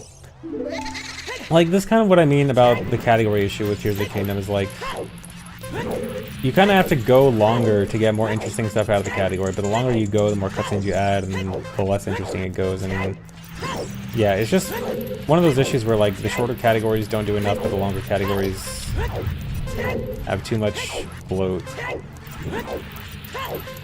And all materials is like the one category, the one completely made up BS category that solves all problems and is incredibly interesting, but is such made up, like, doing this for a free record kind of thing. But I swear it's so interesting. Like, it does so many unique aspects of the game that no other category besides 100%. Not even... Dude, it does more than what 100% does. No, literally no other category. I don't think there's a single other category you can make up in Breath of the Wild or Tears of the Kingdom that actually takes into account enemy EXP. And I think it's so interesting. It's like one of the most interesting things I've ever routed in any game. Like actually having to route enemy EXP to get leveled up weapons. It's so interesting. And it's the only run you'll ever care about it. What is enemy EXP? Exactly. You literally run Tears of the Kingdom hundo and you don't know what enemy EXP is. That's what I'm talking about. I need an extra heart. I'm gonna die. What am I gonna do here?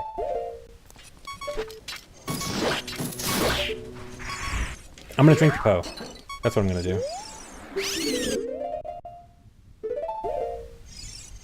Wait. No.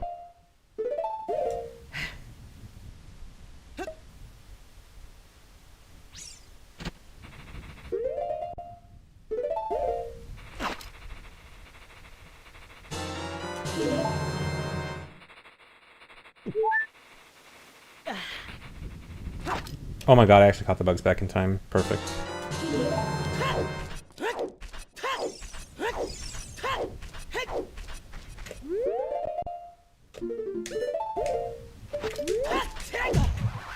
But yeah, Tears of the Kingdom, like I swear, Tears of the Kingdom All Main Quest is actually... I swear if people took a look at it and didn't, like, just see it as, oh my god, stupid made-up category. Like, no one even looks... I don't think... Does anyone even know that I ever did it? I feel like no one outside of my stream even knows that I did it. I don't know if anyone in the Tears of the Kingdom community actually even knows about it. But I swear it's so interesting.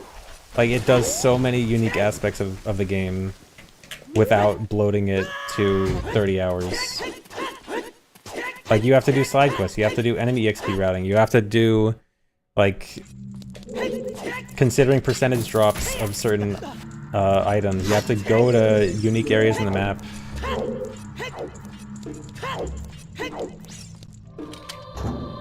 My PB was just over 3 hours.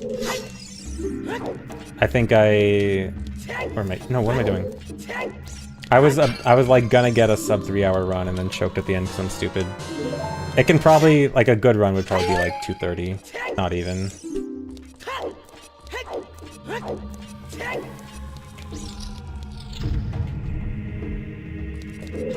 It's fun to think about until you remember GSI. Yeah, GSI, oh my god. That's actually probably good. For damage at least. Yeah, GSI sucks.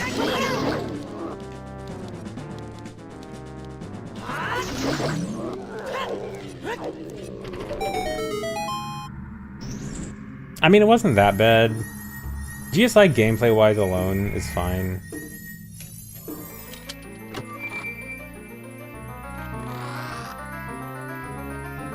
Also, wow, this is terrible. It's because I'm talking about Tears of the Kingdom. I'm the one essaying about Tears of the Kingdom this time. Oh my god.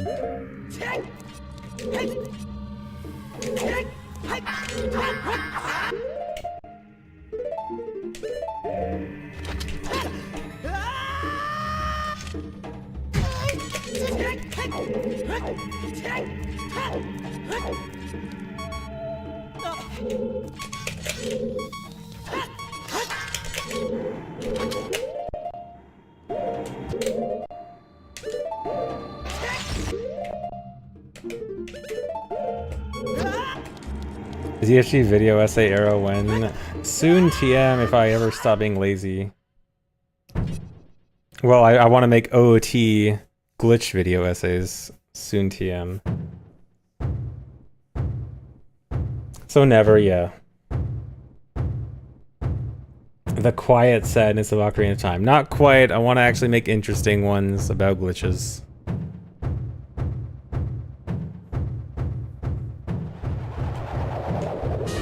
Yes, I've been saying it for years, I know, I'm lazy.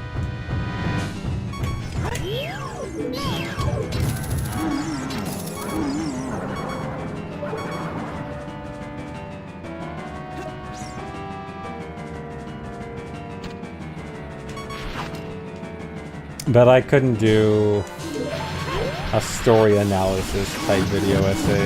You know me. I couldn't read enough text for it.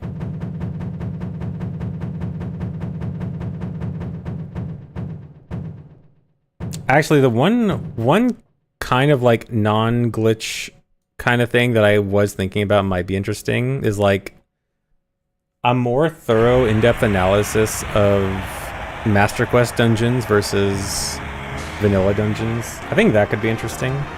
Because the more I think about Master Quest is like, it's actually very interesting how wacky it is. And it might actually be interesting to like look at in depth from a game design perspective. But then I have to like know how to talk about it in terms of a game design perspective, which I don't know. I don't know what I'm talking about with game design. You wonder if I like Master Quest. The funny thing is, it would probably be a lot of me hating on Master Quest, and then I'd say like, I'd probably spend an hour hating on it and then be like, 8 out of 10, it's pretty good.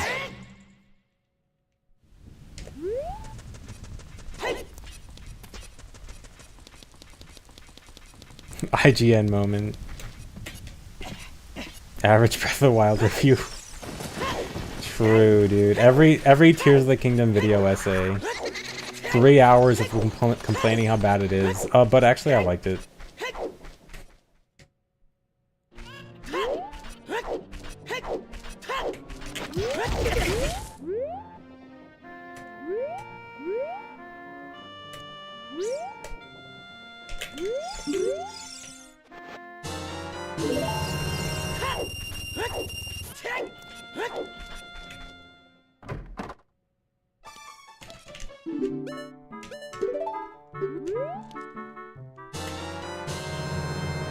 I have played every Zelda game, or at least I've played every main Zelda game. As in the ones with The Legend of Zelda in the title. Plus Zelda 2. No, I haven't played the CDI. No, I haven't played Hyrule Warriors. Except the Age of Calamity demo. And then I didn't bother playing the actual game.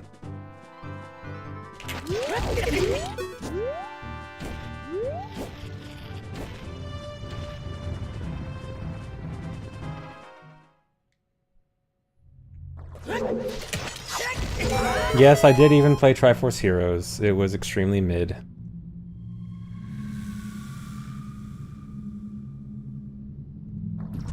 Thanks, Risa Puripero.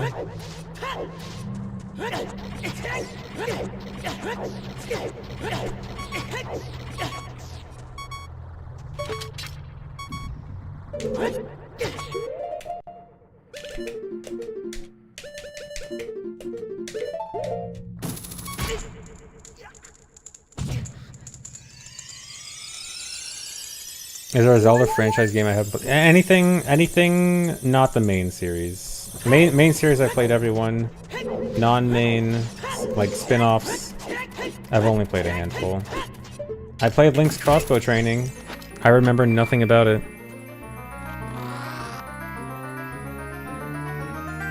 I did play Spirit Tracks. I actually kind of like Spirit Tracks. It wasn't great, but it doesn't deserve as much hate as it gets. Had some good things about it. I'm gonna get the text, aren't I? Yeah, OST is great. Spirit Tracks actually has probably one of the best OSTs, actually. Low-key.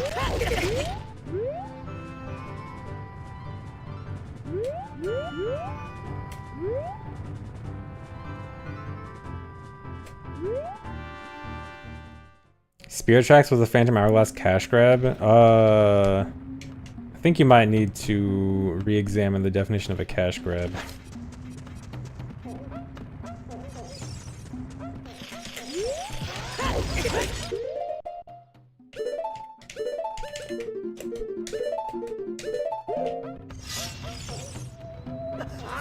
He like negative. It didn't make negative money. They weren't like. I mean, what? Phantom Hourglass and Spirit Tracks sold like in the 3 to 5 million range, which is like good, but it's not like, you know, special for Zelda games. But I'm pretty sure less than that. Especially not for DS games. Like, DS games in general were usually much higher for, like, big games.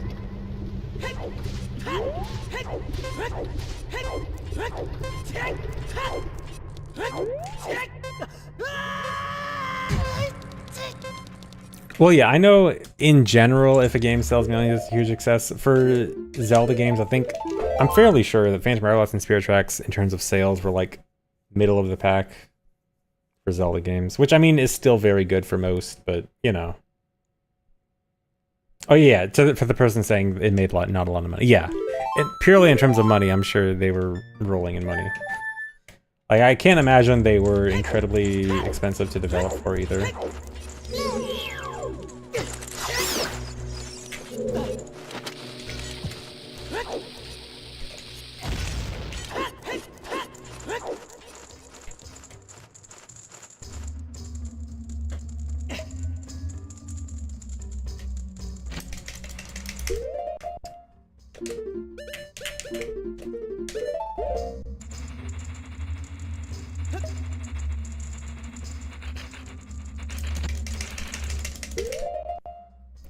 Oh yeah, for side quests, I definitely remember Phantom Hourglass having much better side quests. Like, I remember collecting the pearls, or like, what was the things for the upgrades that you needed to get? You need to get like 20 of each of the things. And I remember that being much more interesting in Phantom Hourglass than like Spirit Tracks, where you just caught bunnies and got like track pieces.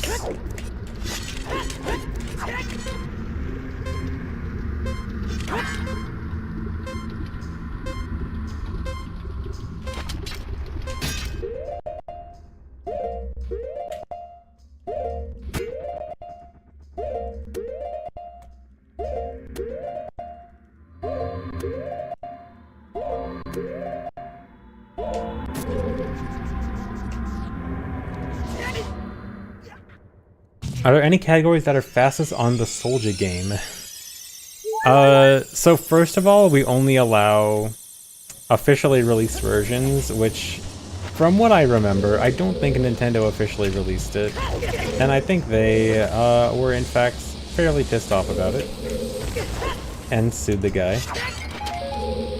But also, it was literally just an emulator, and emulator is technically faster for anything that uses 1.0 specific glitches, which is exactly the reason why we don't just outright allow PC emulators, because they would by default be the fastest for any N64 exclusive stuff, while not being official. So, yeah, the short version is it would never be allowed on main leaderboards.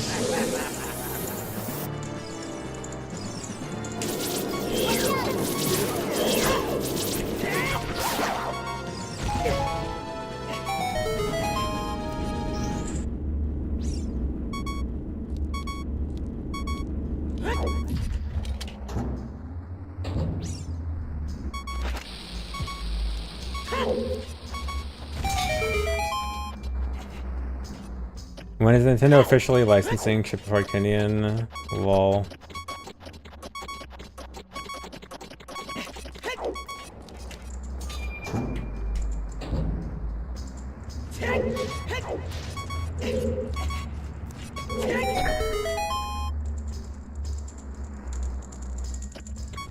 If you allow IQ, you should allow Soldier Game. They are miles apart. IQ was officially released by Nintendo. In fact, it's not even emulation, it's native.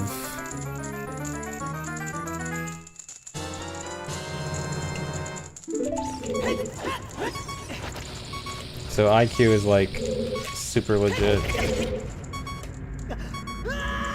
Even if it's kind of annoying.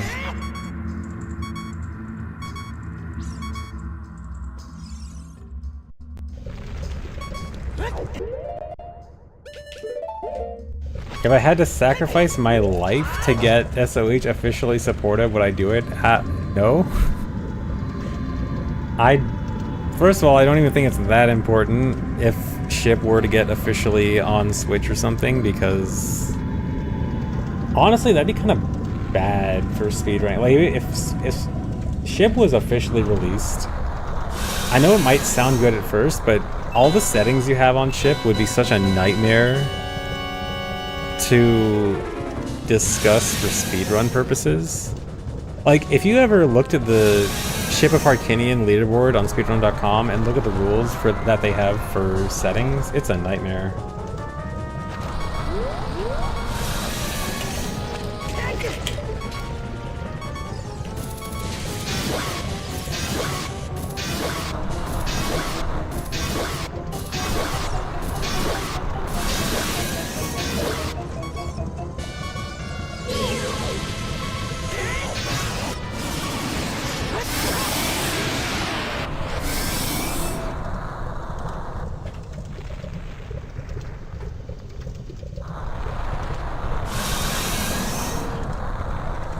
Why don't I burn in the lava? I am not going in the lava. I am, if you're talking about the weird shot, I'm above the lava.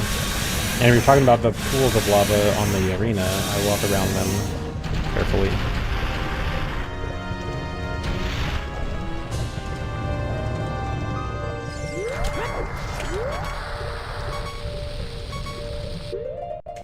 That might be late.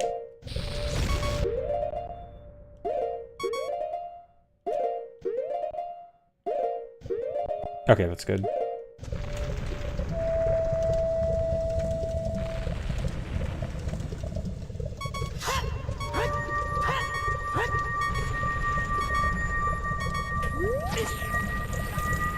Okay, yeah, I guess if you're talking about, like, releasing Ship but with only vanilla settings and with no options to change it, like just having it run vanilla, that would definitely be better than the way that OOT is on Switch right now, but also that would itself be... Well, I guess it wouldn't really be a problem for speedrunning, because it would actually play like a completely different version, which is fine, like we're okay with version differences. I guess that would be good. But it would be like... It wouldn't just straight up be the best version, because a lot of things would not work on Ship. It would probably be like the next best thing for like version neutral categories, probably. Oh, nice.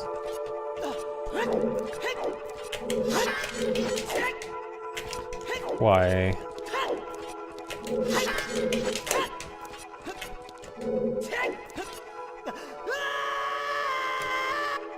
But yeah, it's something that like, it could be good, but it's also not...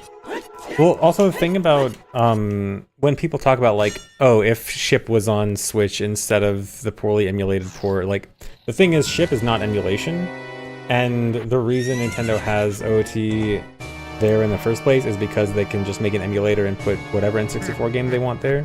Now, taking into account how poor the emulator is and how much game-specific hacks they have to add to make it work properly for each individual game, they honestly might, in some cases, be better off trying to make better ports of it. But the point is that Ship would not... You can't just put Ship in NSO, because it's a native port, it's not emulation. Oh, corrected damage.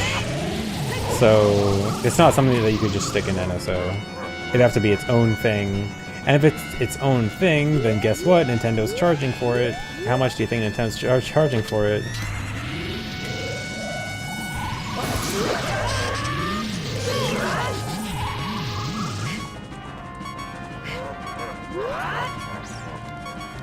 Yeah, so, I mean, Ship on Switch is a pipe dream. And wouldn't even be the greatest pipe dream anyway.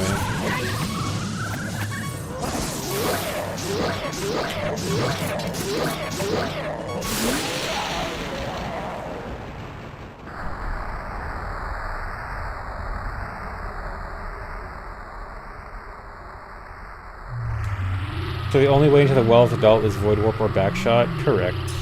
Well, technically Wrong Warp also works. You can Wrong Warp or Void Warp. Thanks for the resub. Vertical line, vertical line, vertical line.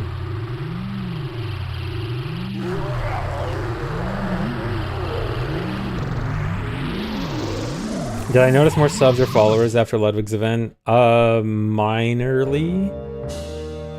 I got like 60 follows. crazy. I moved.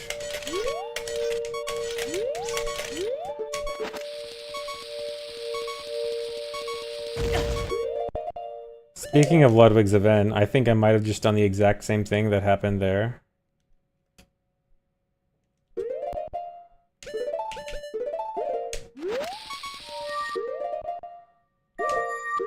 Yeah. The thing that happened in the fast stare emote just happened there, but I have experience with it now, and so I didn't need to lean in.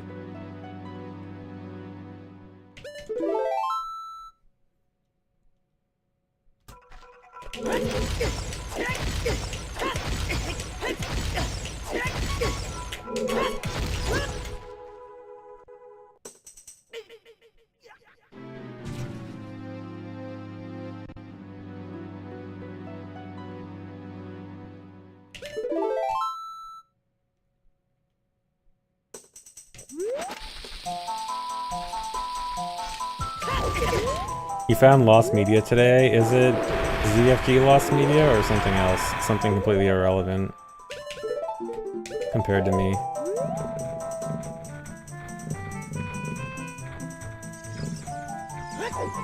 Way more lame Swedish dub of Pokemon. Oh wait, bomb drop. Dang. Okay, that was a waste of time. But congrats on finding Swedish dub of Pokemon Lost Media. That's crazy. Is it amazing? Do they have special names in Swedish, or are they all like Americanized names? What's your funniest Swedish name for Pokemon? No, you're not cringe? Dang. You just use the English names, rip. Not funny enough. Need the German and French names. German and French did it so much better.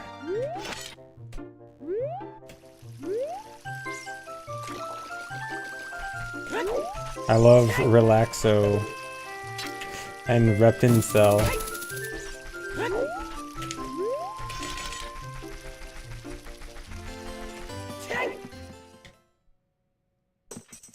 And Shiggy.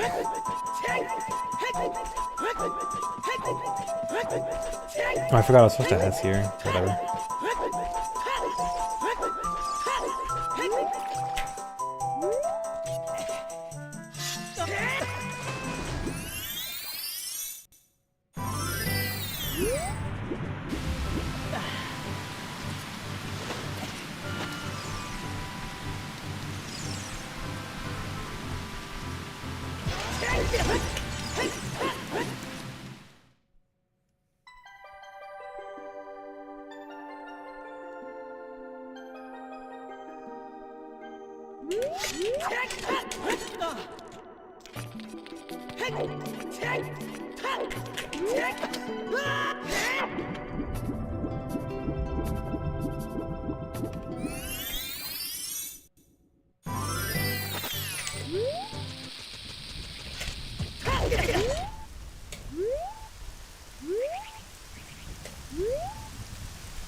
Okay, so if we're all making fun of, like, Pokemon names in other languages, are there any, like, English names that other languages make fun of?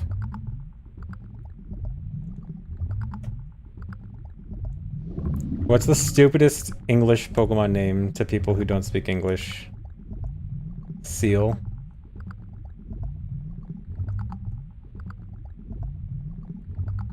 Slugma.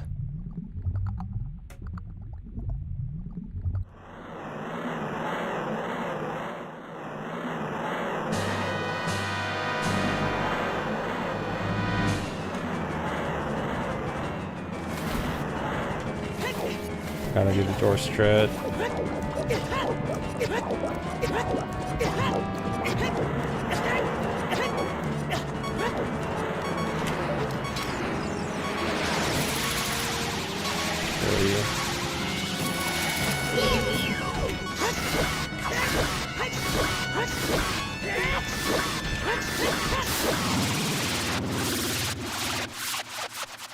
Yeah, Golduck not even being gold, wow.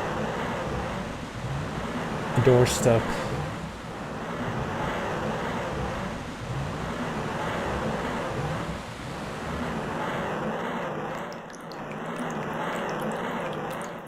Most of Gen 1 English names are trash compared to Japanese names. Really? I don't know about that, because I don't know all the Japanese names, but I know, like, Jolteon's name is literally just Thunder, right?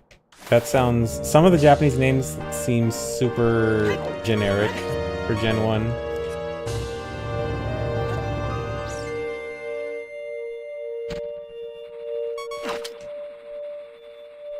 Oh, it's Zapdos' name.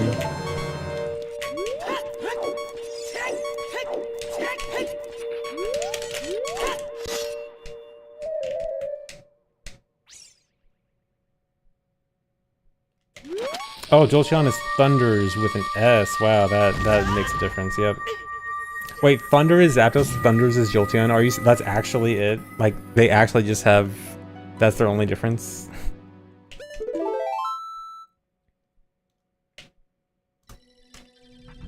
Nice. Genius naming scheme.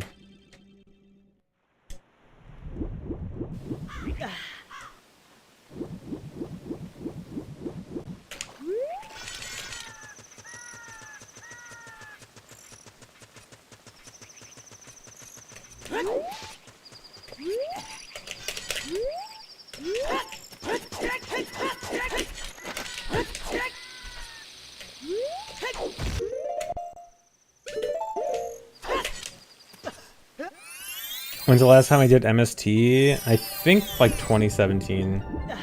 It's been a while.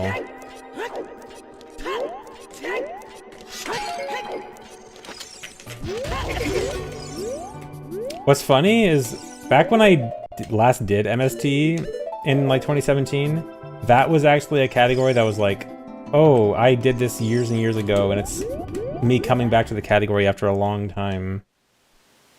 But now more time has passed between then and now than between when the last time I did MST and the time I did it before that, when it was considered a long time comeback.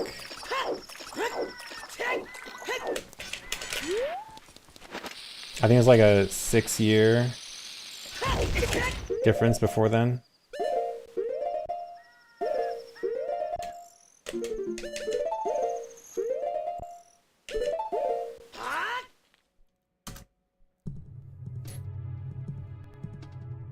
I have only wasted, or I have not wasted any bombs so far.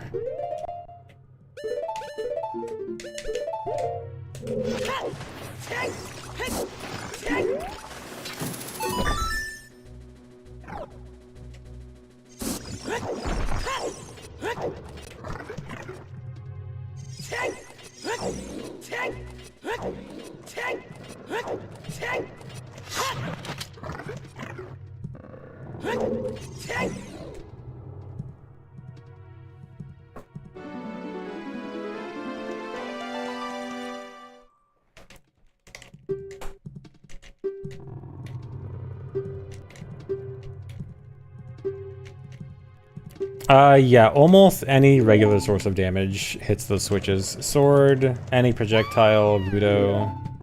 I think like nuts does not, so like nuts doesn't work, but you know, almost anything else with a hitbox will.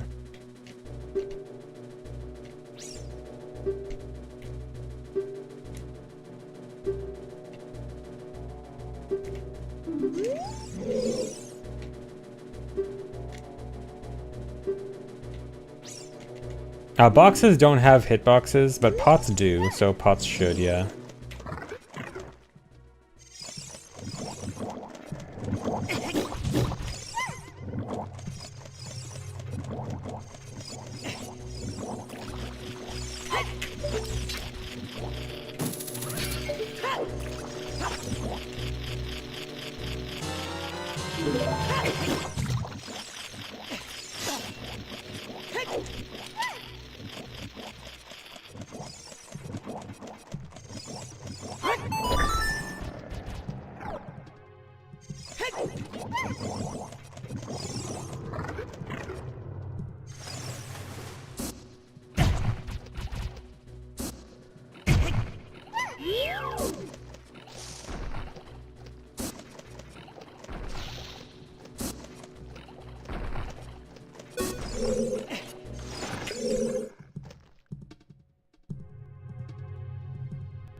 Is there a cycle you're missing with the platform? It's just that when you enter the room, the platform starts out at the very top.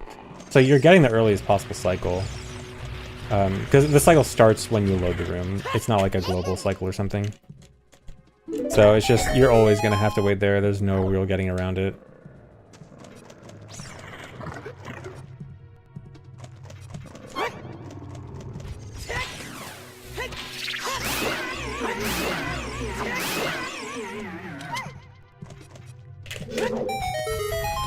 Hearts, really. I might be able to avoid that heart.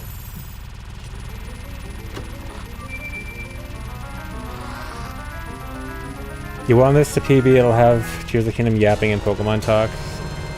Is that the best for the highlights? No, dude, I wanted to avoid the heart. The best engagement bait for highlights.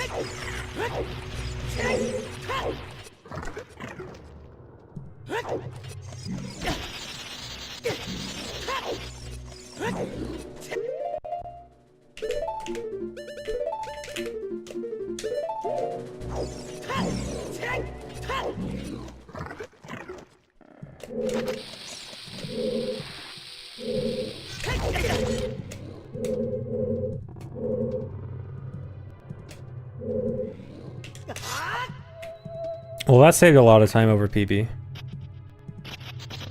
PB sucked at that.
Pretty good.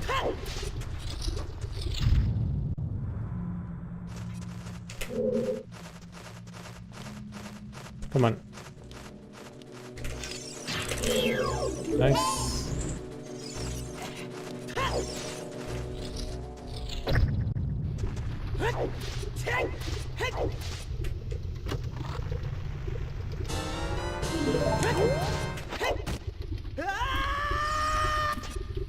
Thanks for the membership, Probozaki-poo.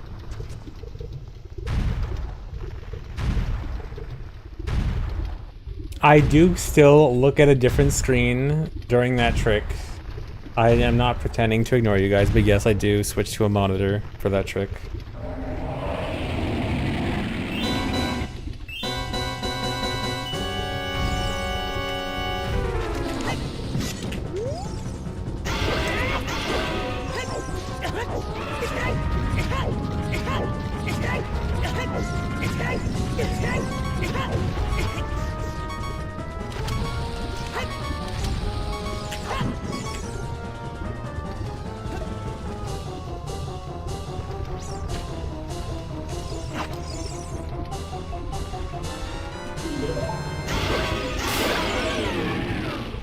Man, she's talking about Twitch streaming Pokemon in 2018, which was peak Twitch chat.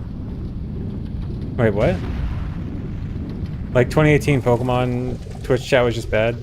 Oh, Tracy. Oh, you mean from like that one highlight about Tracy? Yeah.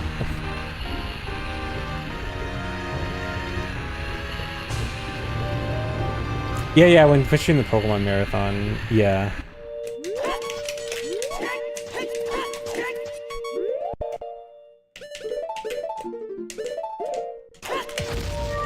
Got it. Yeah, I watched a lot of that too.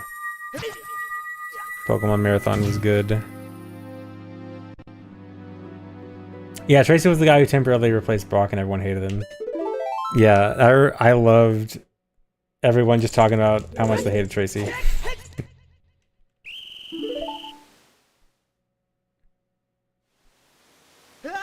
Okay, this one's kind of making a comeback. I think the last big time saver for my PB is Twinrova though, which is, you know, pure RNG.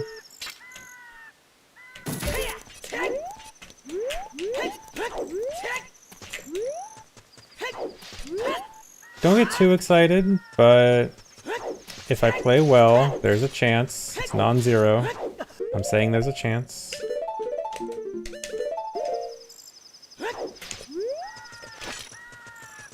Have I practiced my luck? I've been practicing my luck for years, but it hasn't really paid off. My luck is unfortunately very average, and follows the law of averages when a large sample size is used.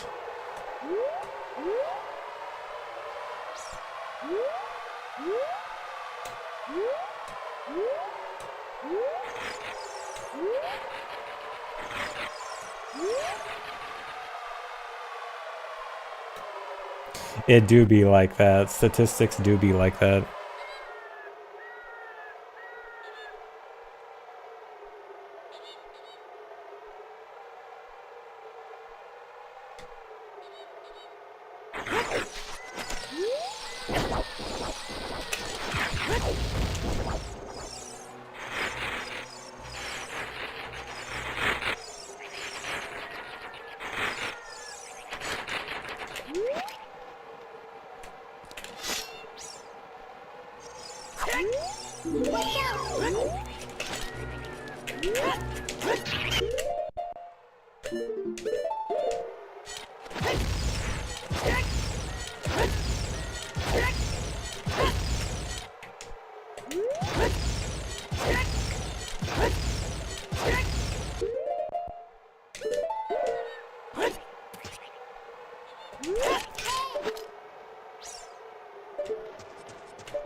good.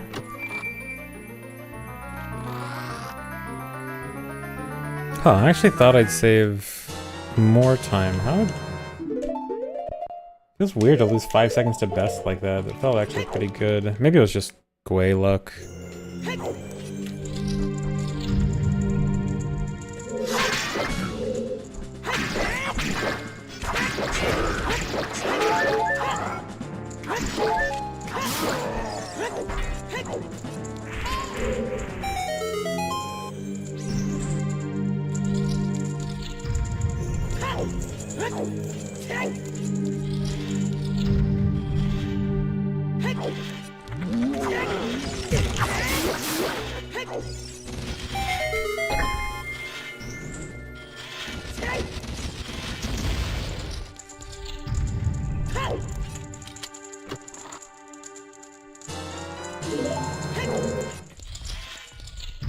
No bomb drop.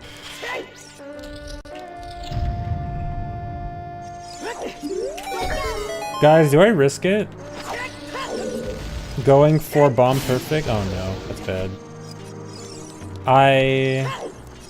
If I only get one drop coming up here, I'm bomb perfect, really. And now I gotta risk it, if that happened. But yeah, it's gonna be bomb perfect if I only get one bomb drop here. Can't fail anything.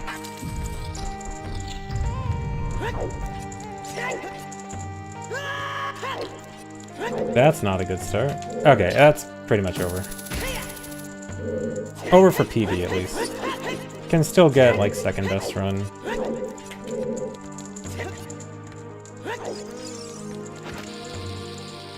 Okay, and that's over for bomb luck too. Now I'm gonna have to cut out bomb OI. Well.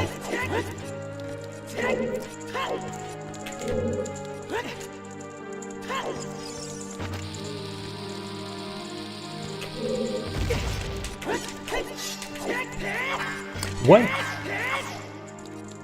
At least I saved it.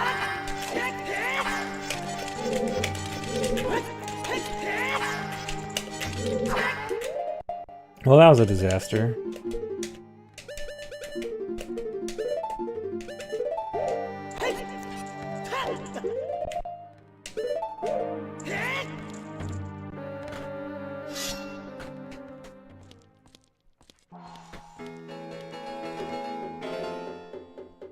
Plays Rando one more time, forgets how to run. No, I was literally practicing that exact room for like 20 minutes at the beginning of the stream.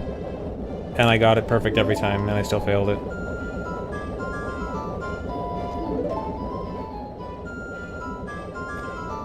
What old route speedrun do I miss the most? It's hard to say definition of miss the most. I liked Hundo NSR a lot. Hundo NSR was really fun, but also really hard and really stressful. But like in a good way. What else?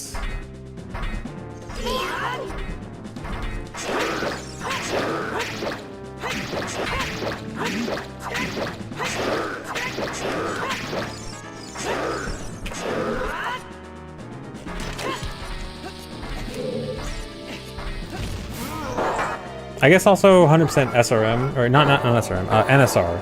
100% NSR pre-SRM, which is a mouthful. Yeah, 100% SRM is still around. It's not even different route or anything, so yeah, it kind of doesn't count because it's literally just I haven't played it in a while. It's not like anything happened to it.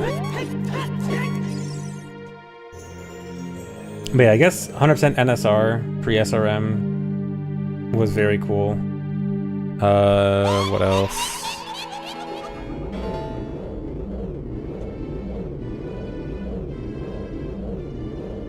Yeah, SRM Hundo with light node. I mean, that would be under SRM unrestricted, not restricted, so it'd still be a different route. But I think no one is routing it because it's just too complicated and no one would want to run it. Yeah, light node is a separate category. We have SRM restricted and unrestricted now. which is just in light node.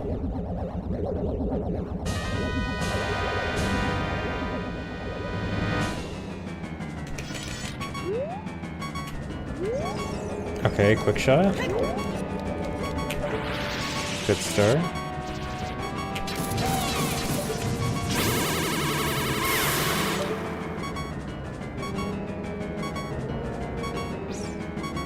Nice, and they both went to the same platform. That's also good. Means they both get a charge.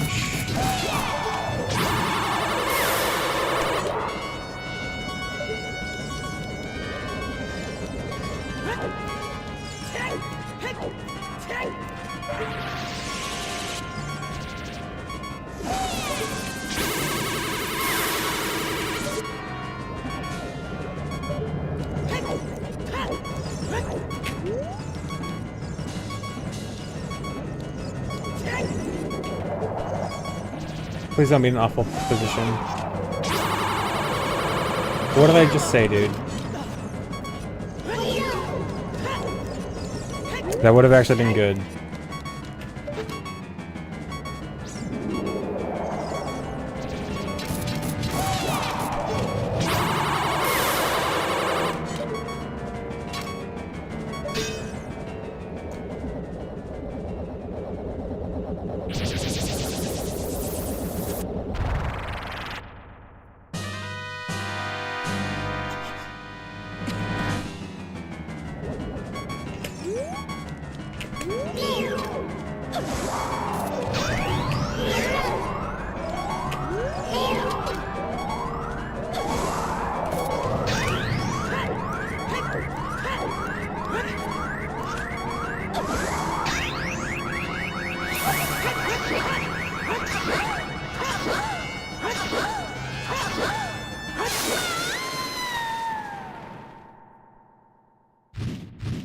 Dang, I think if I didn't miss that one shot in phase 1, I think it would have come close to my best. I mean, I'll probably still save time because my PB's twin row was so bad, but yeah.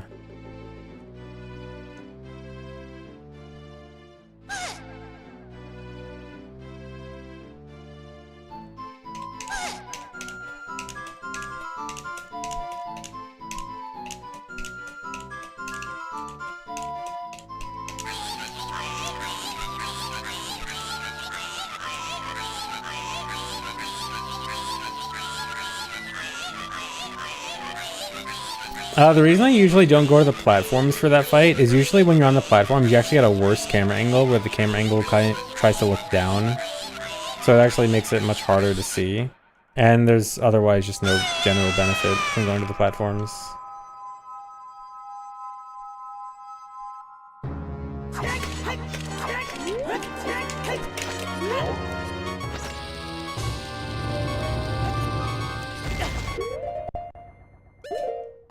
One pause.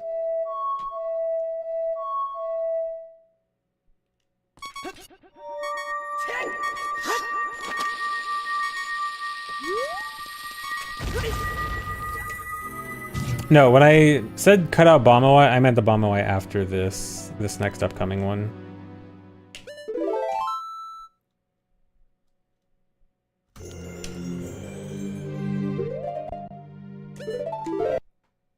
So the two bombs I have left, one of them has to be SFM Hess and one of them has to be the Mega Flip to Goma.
Good.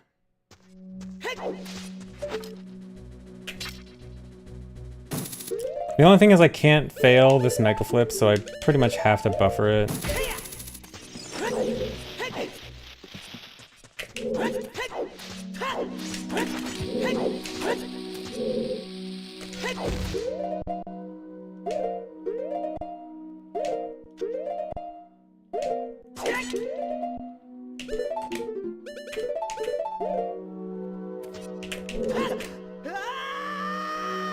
This bomb route incredible. I mean, the bomb route is not supposed to be this tight. I effectively skipped a bomb drop in Spirit. Well, the thing is, my bomb route was basically perfect up to Spirit, which is the only reason I could even afford to skip a bomb drop, at the cost of it being bomb perfect for the ending. Which actually, I guess I was bomb perfect for nearly the entire run then. I only wasted a single bomb, which was that one in Spirit.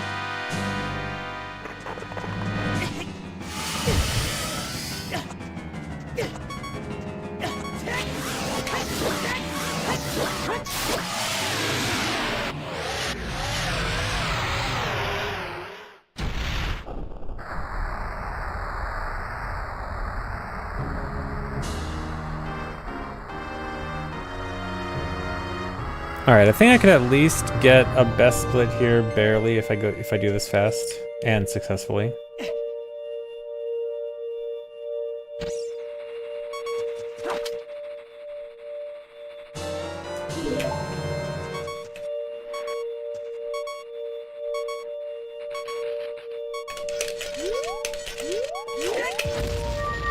I think I got it.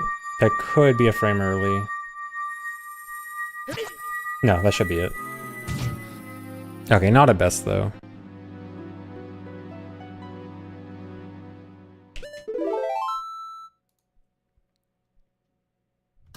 Okay. A fairly good run overall. Still second best run. And first run of the day completed. That's always good. Especially considering how bad the beginning of this run was. Like, this was so bad in the beginning. And then it was really bad in the beginning, started picking up again, and then big fail at Spirit.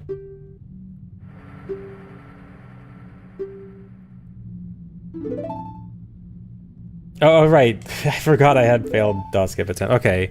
Well, it was basically first run of the day. Come on. Runs failed, the door time skip don't count. We all know that.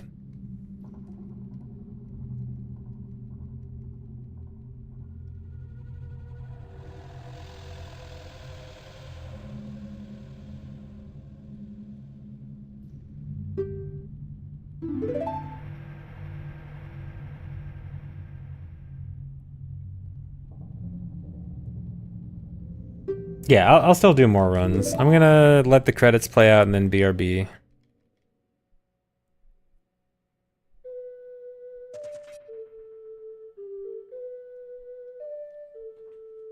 Tres Mas, yeah, I still got plenty of runs. It's still early. Alright, have fun with the credits, guys. I'm gonna BRB.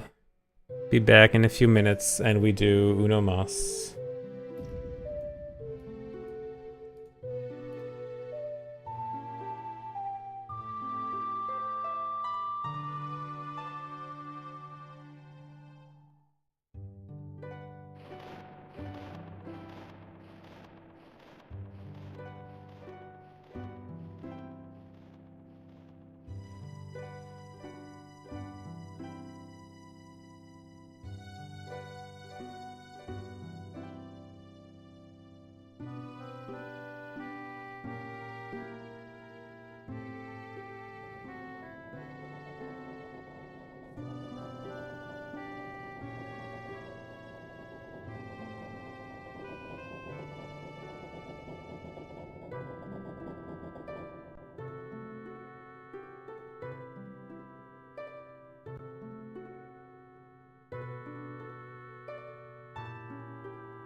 Hello.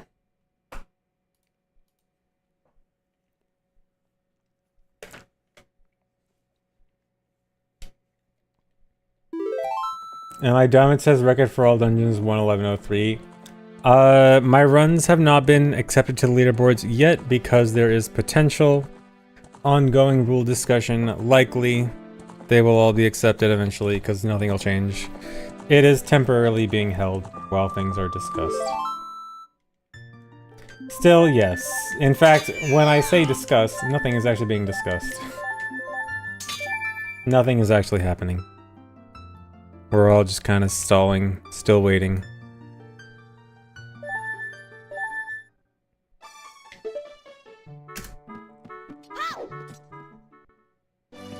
Yeah, there's an OT government shutdown, exactly.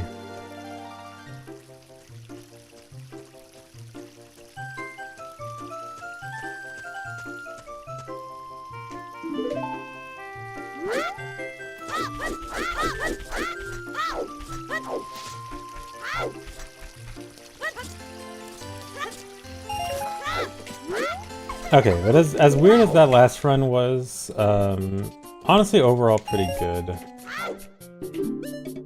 Just a few dumb mistakes. I actually kind of expected worse. But like today.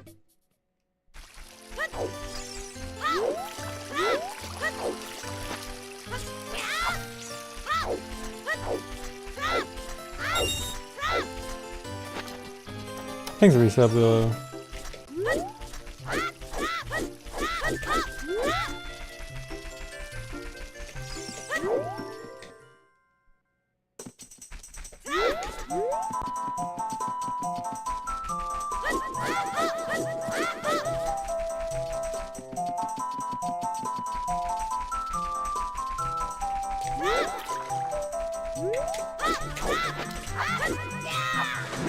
Man.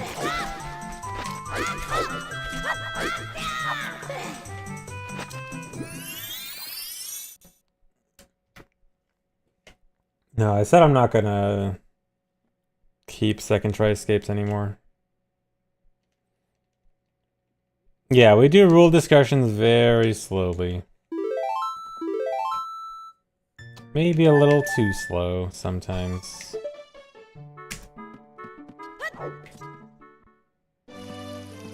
.108 was 2 days ago. The last speedrun stream before this one. No, 3 days ago.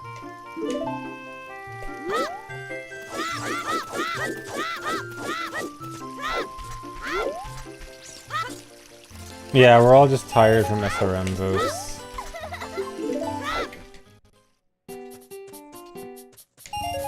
The irony of speedrun is slow discussion. Yeah, I mean, honestly, it's probably better than discussing too fast. I really dislike newer games. A lot of Switch speedrun communities do discussions way too fast and way too early at this beginning of a game's life, and I really dislike it. A lot of games have made very rash decisions way too quickly and way too early. So, might be good that we take our time. Yeah, dude, the Tears of the Kingdom intro skip a month in, and then immediately having issues with it because of the intro clip. And then also the dragon stuff. It was like, it was so funny, because there was a time where it was like, okay, you could do intro skip, but literally every single category had a reason not to. It's like, if you were on 1.0, then you can't do intro clip. If you wanted to do message not found, you gotta make a save in the intro. If you want to do anything with dragons, you gotta play through the intro because of dragon cycle timing. Which eventually turned out to not be true because people are bad at testing stuff, I think. It was such a mess. There's literally a point where literally no category you actually want to do intro skip for. And those fake news, oh my god. Yeah.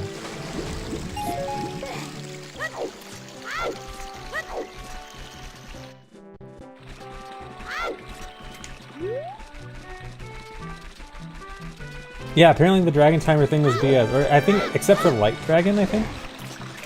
Or it was like the regular dragons, it only starts after the intro, but Light Dragon, or was it also false for Light Dragon? I don't even know, dude. Who even knows?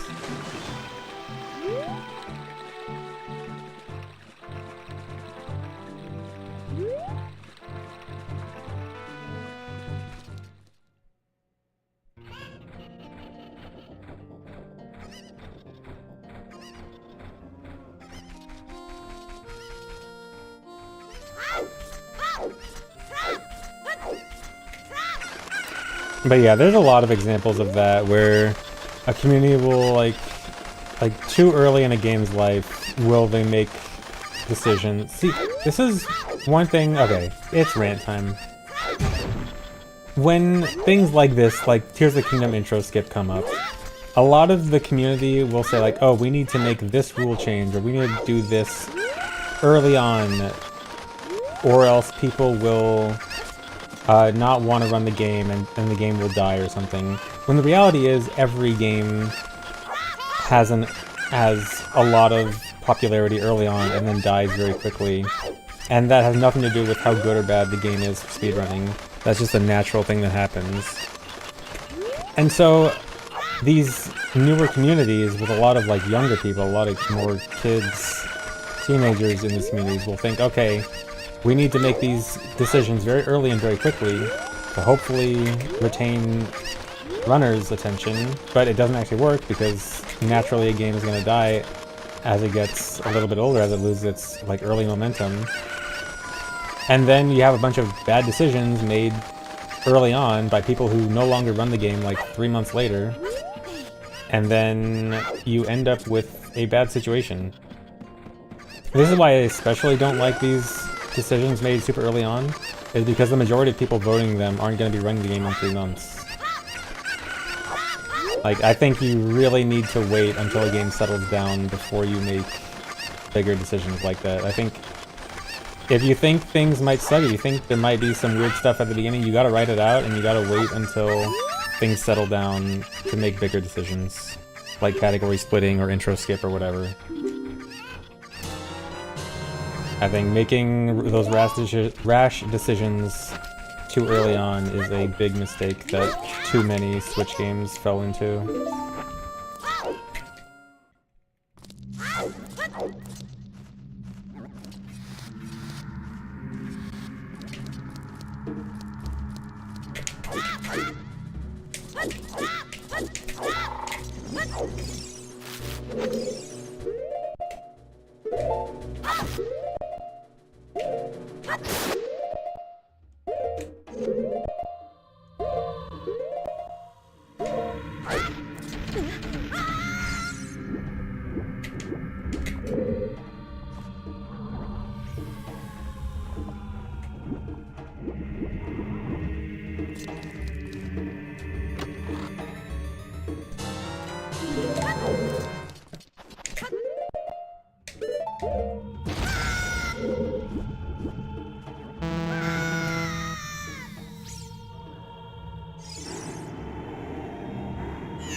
Modern runners are so antsy to optimize their games in the process of doing runs super efficient. Yeah, that too. It's like, you gotta realize that it takes time. It's not, you're not gonna try to get the perfect run like within 1 month because you don't like the intro or something, and you gotta wait and see if like tricks can be found to skip stuff that you don't like. You know, you can't just say like, oh, game just came out, there's something I don't like at the beginning, okay, we gotta skip it right away. Like, you gotta put some time into it, you gotta see if things can be done.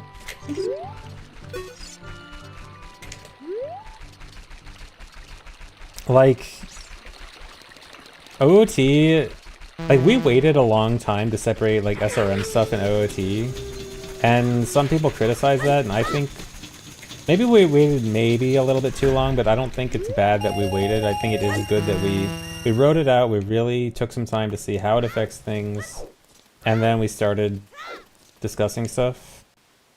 Like, I think a lot of other games would have just jumped on banning it right away, or jumped on separating it right away, and then it gets absolutely no development.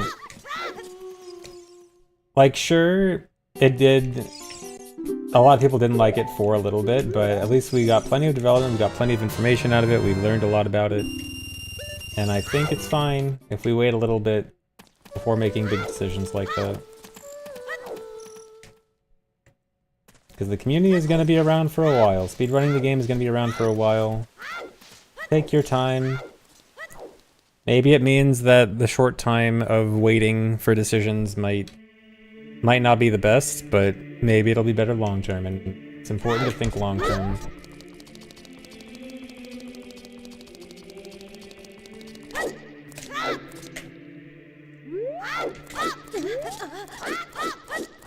How many Pokemon have I traded with Phil?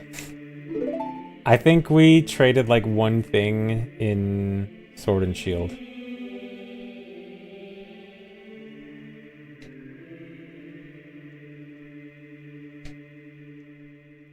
Yeah, that's also true, Nat. I mean, you could honestly make the argument that we didn't wait long enough. Well, no, I think we definitely waited long enough. But yeah, even with how long we waited, there were still more developments. Which just goes to show, like, trying to act on these things too fast is not a good idea. Like, I've seen some game communities, like, day one a new glitch is found. They're like, alright, we gotta discuss, like, banning this or throwing it in a different category or something. Like, that happened with Metroid Dread. Metroid Dread had category split discussions and turbo discussions way too early, which I am still so mad that Dread allows turbo. But yeah.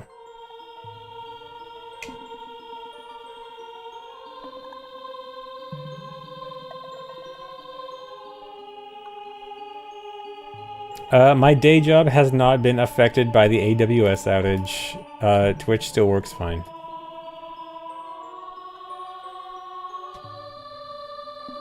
Yeah, Dread allows turbo, and it's so weird because they've gone back and forth on their turbo rulings for a while too. Like, I think initially they wanted to limit it to like a lowish number, like 12 hertz or something, and then they raised it to 15 hertz, but then they raised it, or they then lowered it back down to like 12 or something.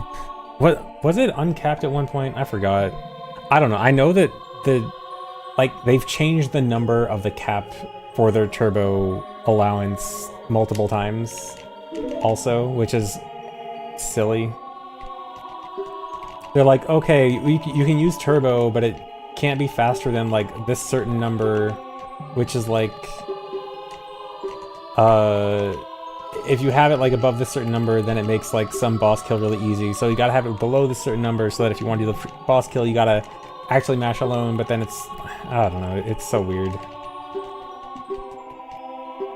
No, it's not text mashing, it's actual firing mashing. Like in Dread, you can fire as quickly as you can mash.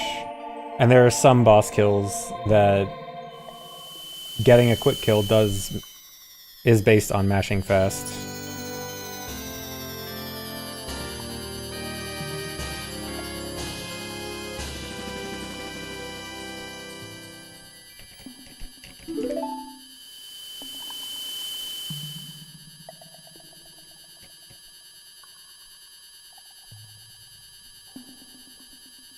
It's gone above and below the amount you need to one cycle Ravenbeak 1 on first counter. Yeah. I think it's so weird that, like, that feels like a prime reason why you should not be allowing turbo in the first, even considering turbo in the first place. Like, I kind of understand turbo for text mashing. I really don't like it, but at least I kind of can understand it. But when it's actually making like straight up gameplay differences, like, come on, you can't. Allowing turbo for that is crazy.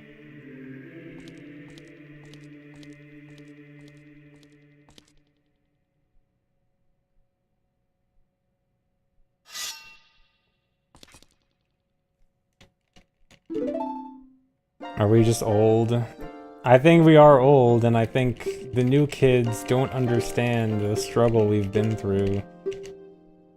They want to make everything easy. The youngins these days, they don't want to work.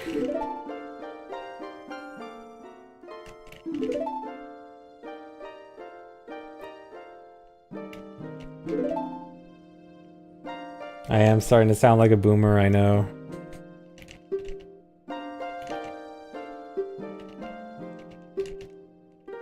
Yeah, they don't want carpal tunnel. I mean, just because a game requires mashing doesn't mean there aren't ways to take care of your hands and make sure you're doing it in a good way. There's good techniques.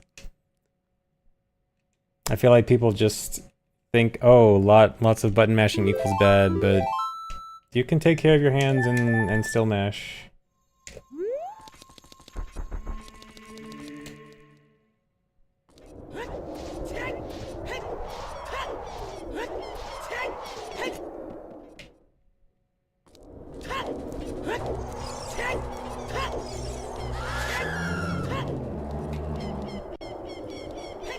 Especially when, like, it's really relevant gameplay stuff. And, I mean, honestly, if you are worried about hand problems when speedrunning a game, you can always choose not to run the game, or choose not to do the things that might hurt your hands. Like, you know, just because something hurts your hands doesn't mean that we should totally not allow thing in a speedrun or something. It's like, sometimes you can make your own decisions.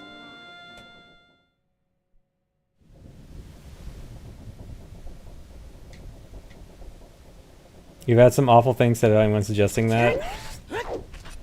Yeah. I'm surprised that worked.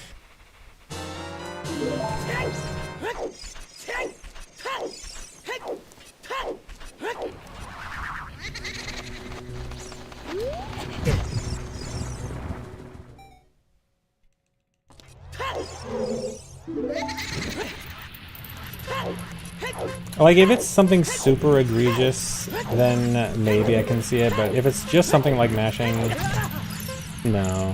Like, I strongly disagree with allowing turbo when it actually affects gameplay and it's not just text mashing.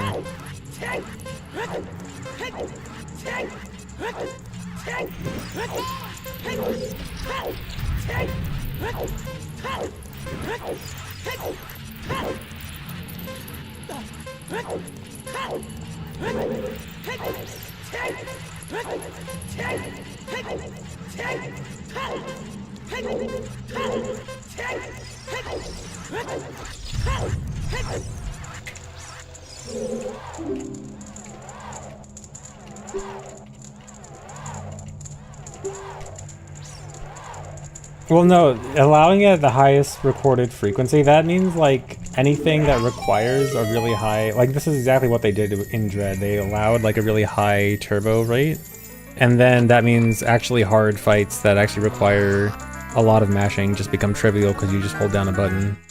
And I don't think that's okay. Which is then, apparently, I think, why they lowered it, but then, like, they just keep going back and forth with their turbo cap.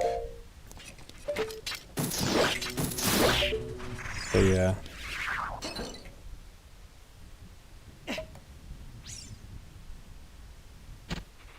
Game design issue? Kind of, yeah. But I think people need to realize not every game is gonna be great for speedrunning and have, like, all these great qualities for speedrunning. I think, you know, not everything is made for speedrunning, and we don't have to change all the rules to make it good for speedrunning. I think some games are flawed, and that's okay.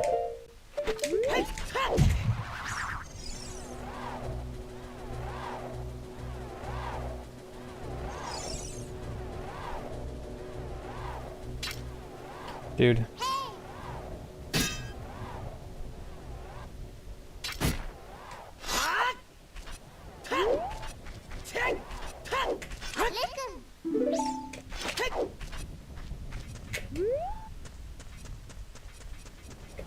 Don't need to compete on pure speedrun. There are I agree. I think there are some cases where some rule changes are understandable. I just don't think Turbo is one of them.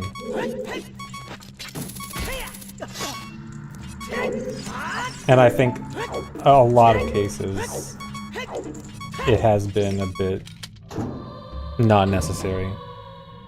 But like, for example, for really long runs, like, one thing that I do kind of understand is like, for really long runs that allow breaks, like I'm generally not one to like breaks in speedruns, but for like Tears of the Kingdom, Breath of the Wild 100%, like, okay, I understand you should probably have a break if it's a 15-hour, 20-hour speedrun. I'll reluctantly say stuff like that, even though, like, pure speedrun-wise, I would like to disagree, but, you know, it's understandable.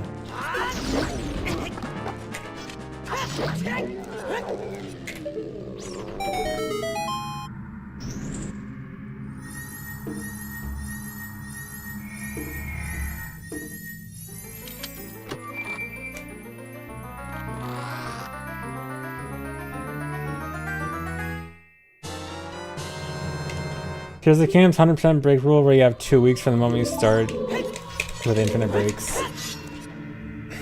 I don't know. On one hand, I do think it's kind of weird. On the other hand, Tears of the Kingdom Hundo is insane. I don't know.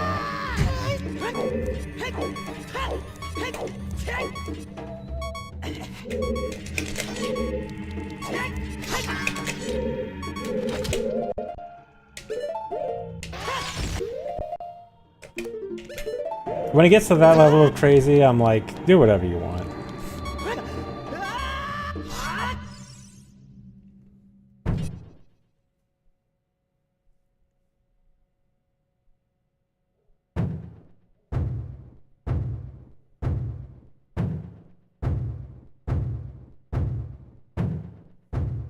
Yeah, like if you apply the whole turbo thing in Dread to like Wind Waker allowing like a super swim macro or mashing for zombie hovering, that'd be crazy.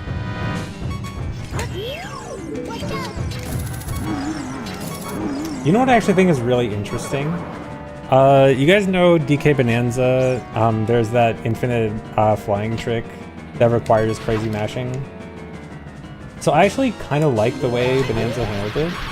So they put it in a separate category, unrestricted, like restricted and unrestricted. I initially thought it was kind of dumb that they separated the category too quickly, but it actually is understandable because that's the kind where like legitimately it will actually break your hands because you're literally doing it the entire run and it's actually crazy mashing. But what I think is really cool that they did is they have a category extensions page for unrestricted controller, like any controller thing you want. So like they have a separate extensions category for turbo plus macros plus whatever you want controller wise. And I think that's actually a really cool solution.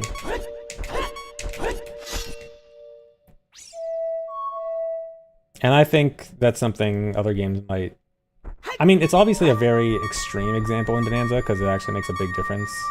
But I think that's a way of handling it that I thought was pretty interesting.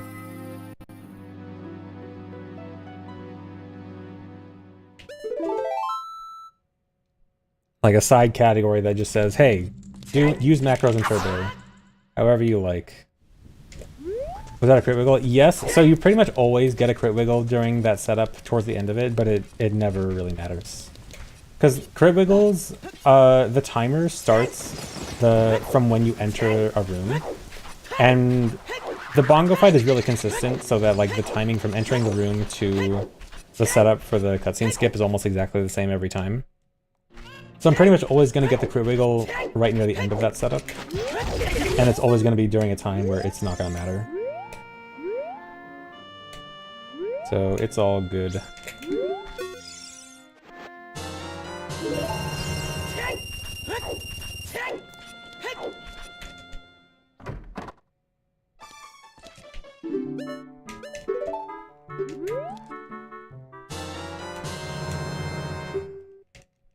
In that Bonanza category extension, can you choose a taskbot? I assume not a full taskbot. I don't even know if you could theoretically build one for Switch 2 right now. But I mean, like, it allows macro programming in a controller. I don't know what the limits of a controller macro are. It at least can do 4 buttons, because that's what the infinite flying thing in Bonanza does. Well, I guess it depends on how complicated you can set the macros to.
No, you actually take damage faster rolling the lava than standing in it, because the rolling actually gets rid of your invincibility frames faster.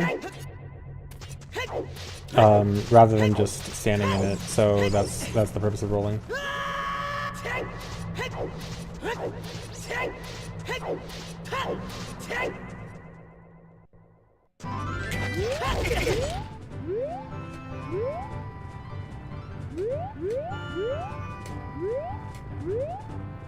Accessibility rule like turbo within X% of record. I'd have to think of specific examples for that. Off the top of my head, I'd probably say I'm a bit skeptical of it. But maybe a more specific example I could understand.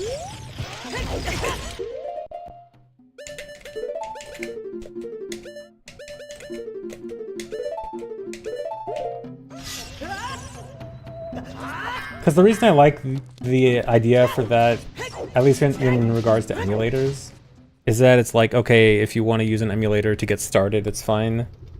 But if you want to get good, you should play on console. And I'm not sure if that really translates well to turbo. I'm not sure where, like, okay, using a turbo controller to, like, start out can help a beginner, but if you want to get good, you shouldn't use it. I don't know.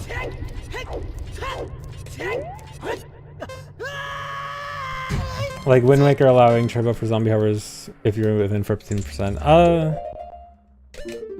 I'd be a bit skeptical about that. I'm not sure.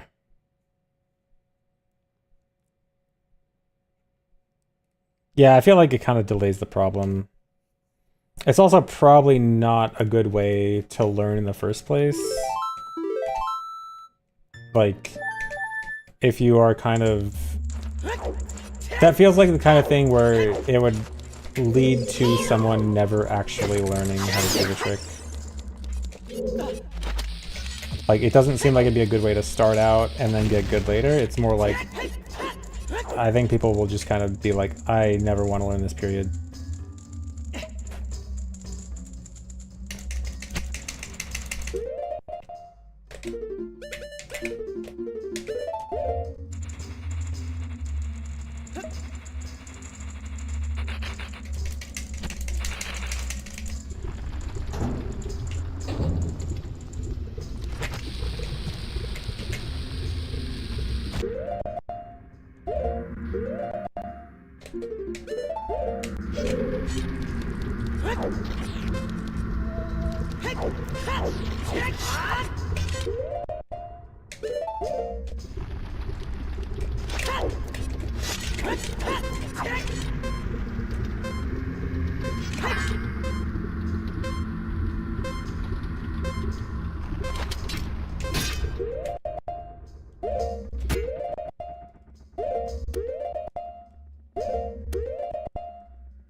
Well, I do kind of think that yeah, there is. You can say that like there's nothing inherently wrong with that. Like, I definitely understand for people that want to just like try it out and mess around that aren't too serious that might want to use turbo just to try it. But in that case, going back to the DK Bonanza example, I think it honestly probably would be okay to have like an extensions category or something. Like, honestly, the more I think about it from this conversation, I think Wind Waker would be great to have the exact same thing that Bonanza has, like a no controller restrictions extensions category. Yeah, I actually think like Wind Waker might be the next best game to have that exact thing.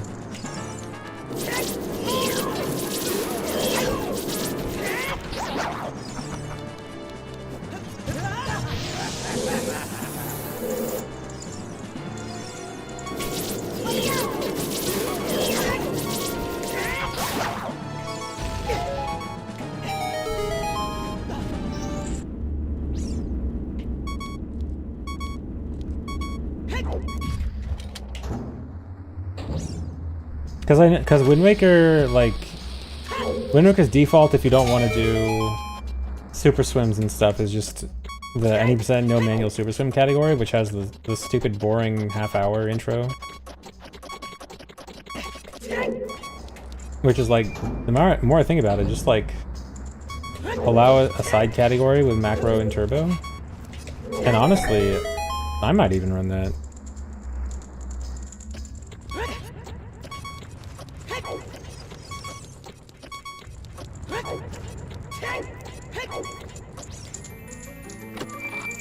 Not seriously, like, it would just be like a fun run, but that sounds like it'd be fun.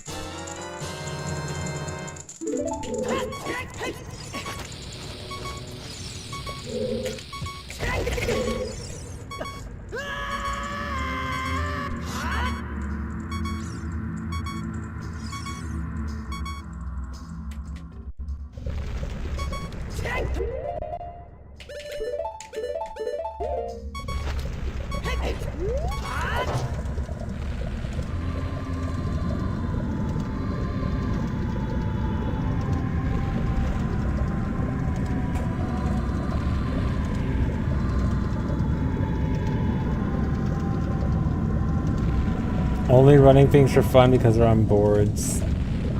We literally talked about a thing I ran for fun that has never been on any board that I only ran. I'm the only person that ever ran it. That I spent like a month routing it. I don't know if that's true. But I mean, I do think... You don't remember that? I'm talking about all materials.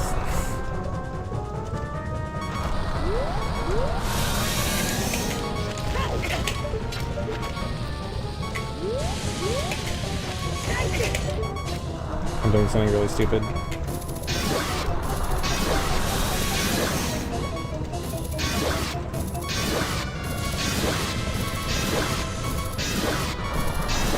Okay.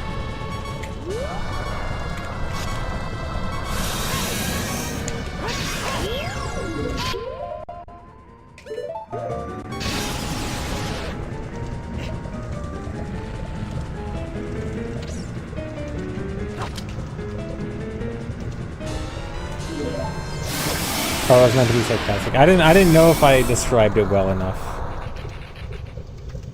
But yeah, I mean, because I think, I mean, yes, you can run things without there being a board for it, but I do think in general, like, if multiple people are interested in it, you know, a board is always a good way to encourage people to try it out. Like, for main categories, obviously I think main categories should be very strict in what is considered a main category. I think for extensions, I think it's okay to be a bit more lenient.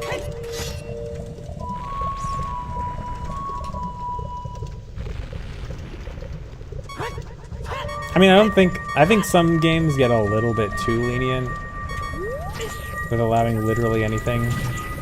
But I also think that, you know, no need to be super strict with it.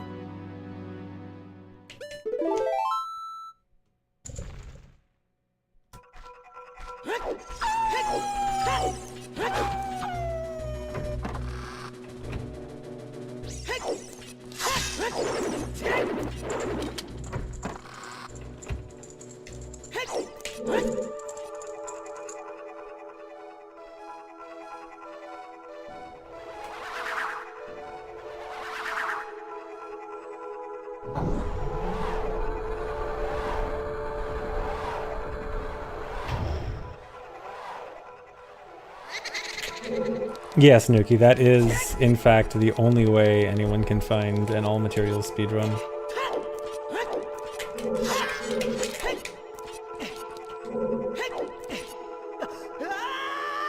Yes, and hit the notification bell. Can't forget that part. That's the most important part.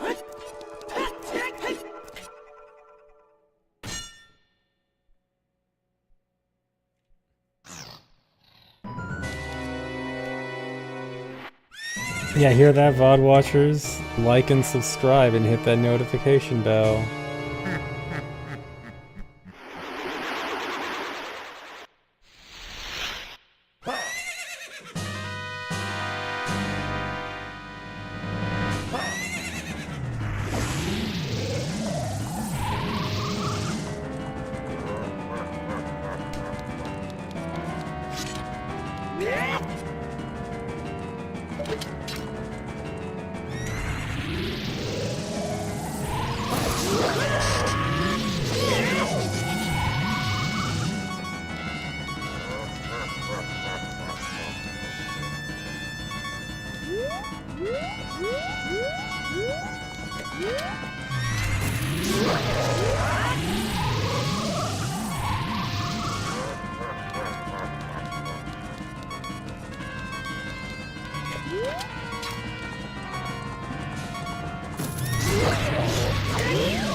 You just read the enemy EXP thing? Wait, did you...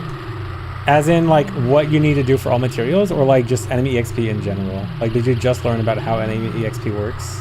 Or, like, the routing for all materials for it?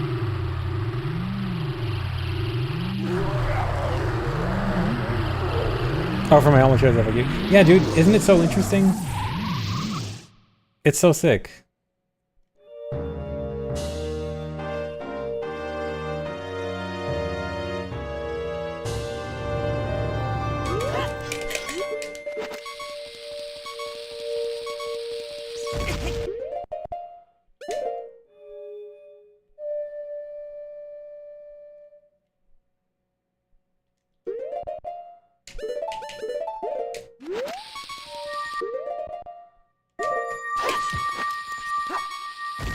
Perfect. Yeah, dude, like, I'm completely serious when I say that all materials was one of my favorite things I've ever routed. Like, the routing for that was so cool.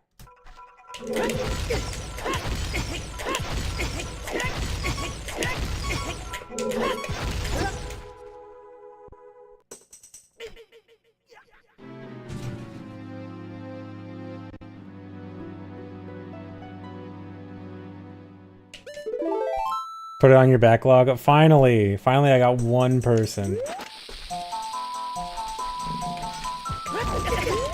Took almost 2 years, but I got one.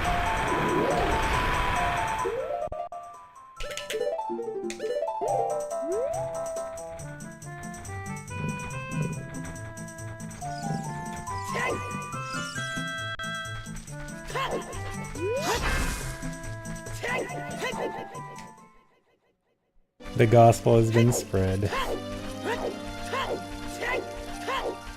See, I'm not just making up something for a free record. I do wish I could, like, have some kind of more legitimacy to it. Like, I realize it's, like, just so made up, but it's so cool, man. It has so many unique aspects of the game. Like, it interacts with so many unique aspects of the game. Instead of just zooming in on one thing. Like, it does zoom in on one thing, but it's like the one thing that actually covers the most unique, the most amount of different unique aspects of the game.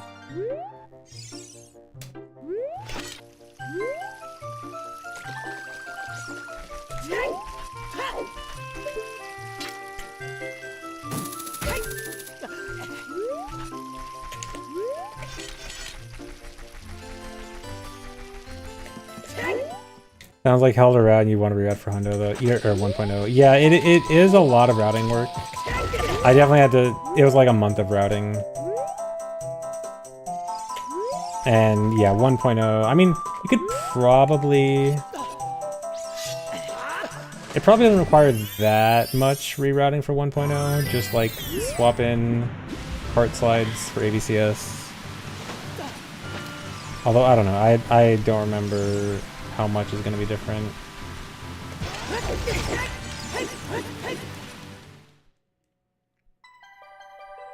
Why is it not legitimate? It's just like a completely made up thing. It's like, it's just all materials, like, materials are not, it's not a thing that says like, oh, you've collected X amount of all materials. Like, there's nothing that keeps track of it.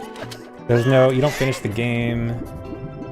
It's literally just like a thing I just made up because I thought it'd be interesting. Like, there's no in-game tracker for it.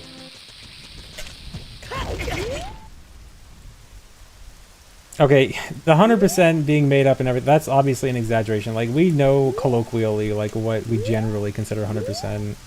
Like, obviously, there's gonna be minor differences in some people's interpretation, but I mean, like, most things have a tracker in-game for it. There's nothing that tracks whether you've collected at least one of each individual material. Not at all. You're being incredibly obtuse if you think like that, I think. Like, there is generally, like, there are going to be some things that people disagree on, but there's a pretty generally understood definition of what we generally count as 100%.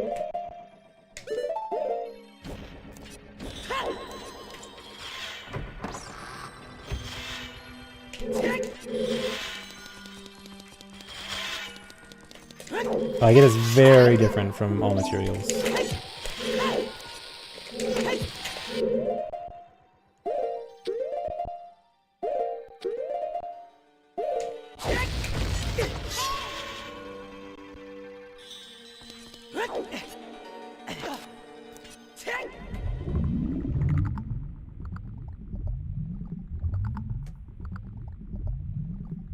Dude, there is literally nothing weird about gold scale from Source. You're literally getting gold scale from Fishing Guy. I will never understand this stupid argument about gold scale. It makes perfect sense. I don't care about the technicalities of anything weird happening technical-wise. You're getting it from the guy. I think that's all that matters.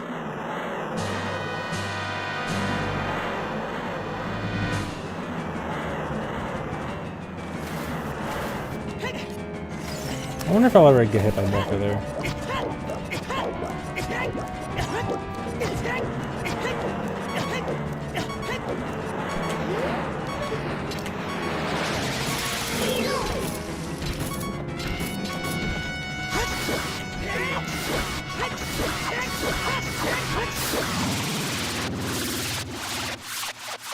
Wind Waker gets mirror shield from a cutscene. I have never liked that Wind Waker Hundo gets mirror shield from a cutscene. I kind of understand it because it's like a one-off thing. I think if OOT had a one-off thing where like one item could come from non-source, I think people would be okay with it. But if Wind Waker ever gets more like that, then I think it's gonna be a lot more awkward.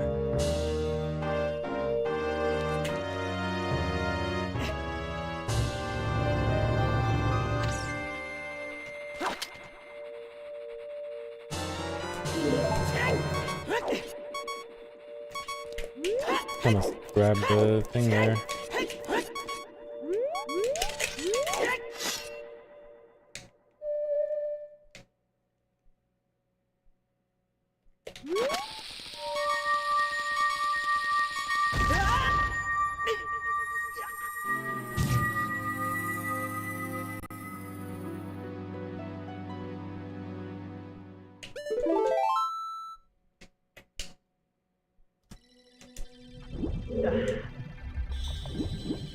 Well, 0.0.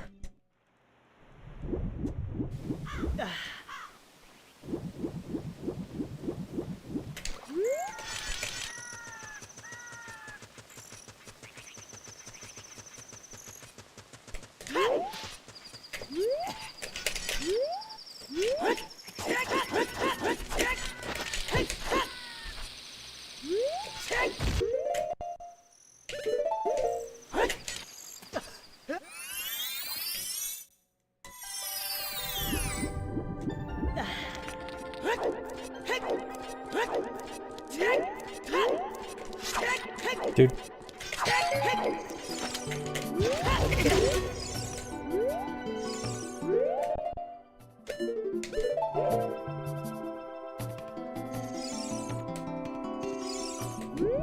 Okay, no more rule discussion stream. We've been talking about speedrun rule discussion for like an hour.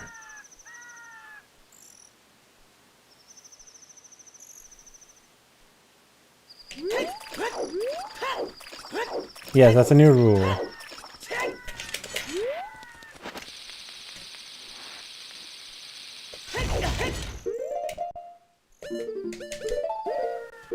Someone bring up Pokemon.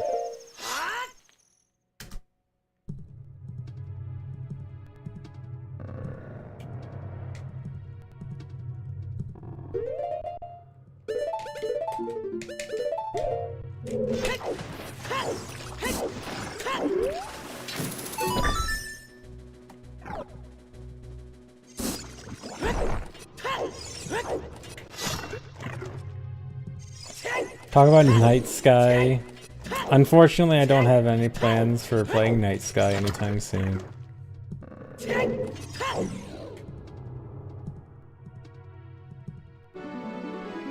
There's a Gen 3 ROM hack arms race to put Kanto, Ho, and Johto all in one ROM, and it might come to an end soon. That's interesting. So like there's like multiple competing ROM hacks that are trying to make that at the same time. Interesting.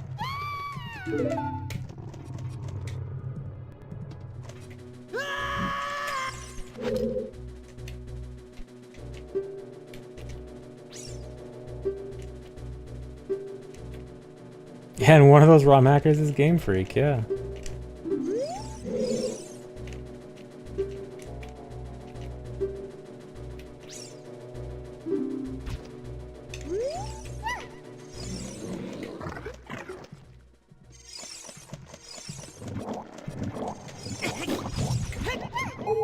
Can I not?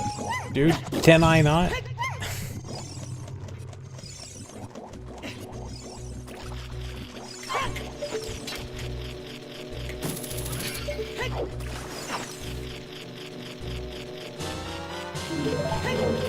Stun lock.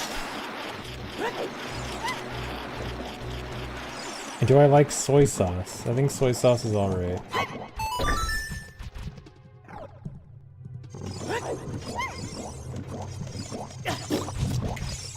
Oh my god, how many bubbles can I get hit by? Did I get hit a 4 out of 6? How many bubbles are in there? 6 or 7?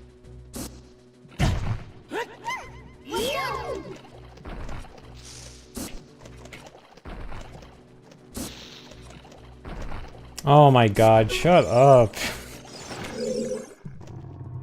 Really?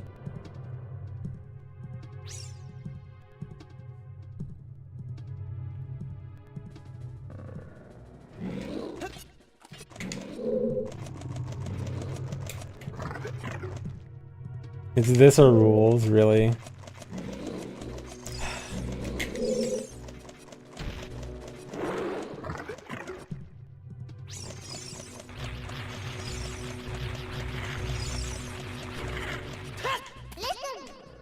Can't get this anymore.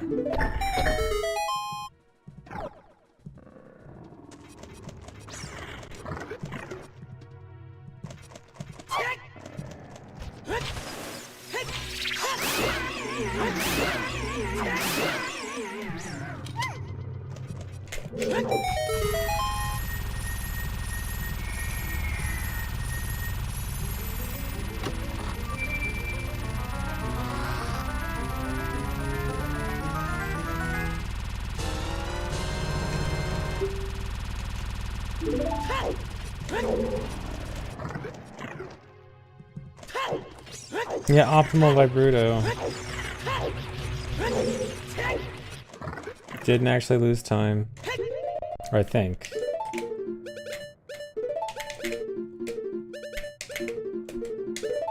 Last time we did that equip swap though.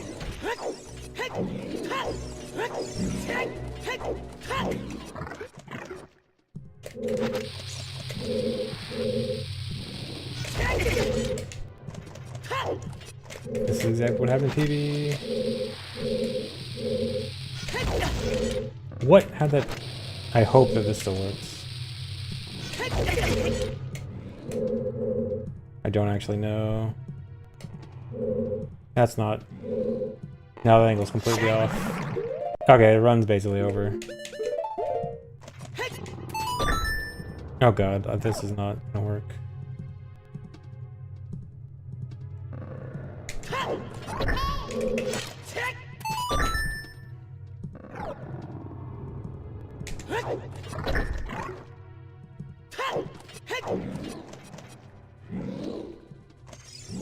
Forgot what I stand on.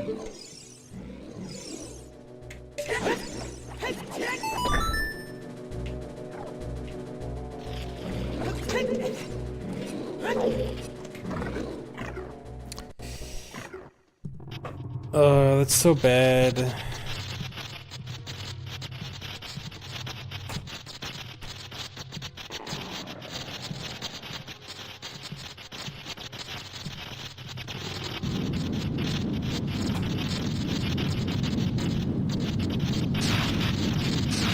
That lost nearly a minute.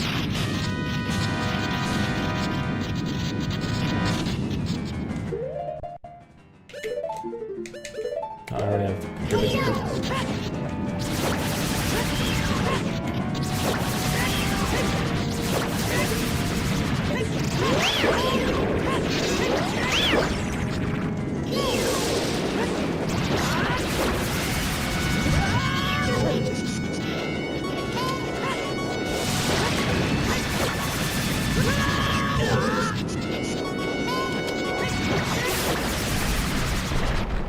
Thanks, reset. Thanks.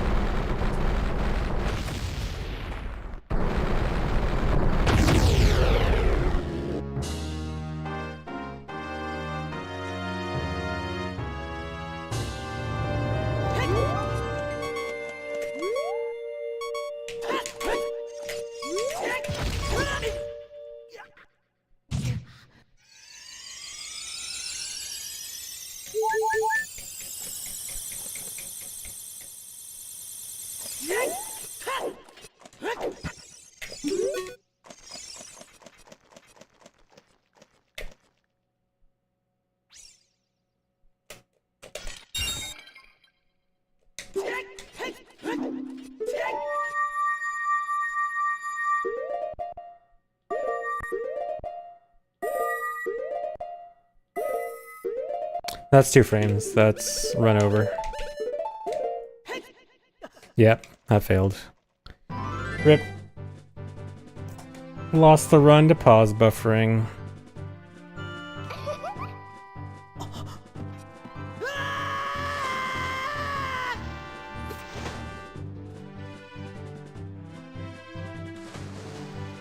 It's over.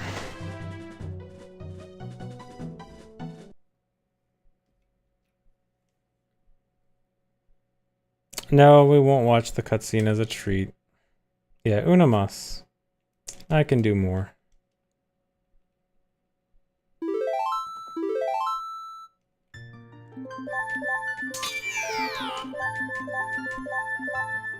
Actually, let me go practice the Jabu thing before I start again.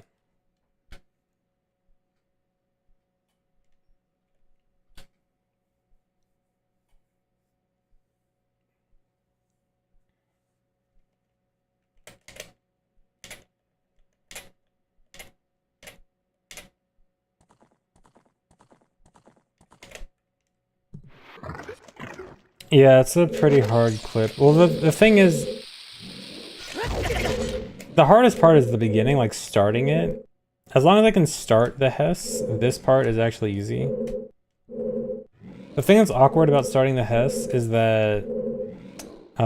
dude, please. I need to hold...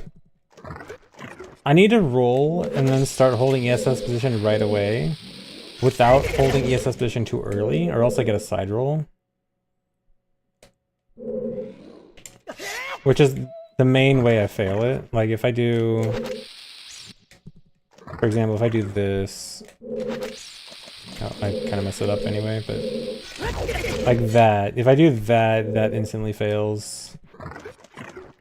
So I have to be late in switching to ESS position. But then that also makes it easy to just miss it entirely.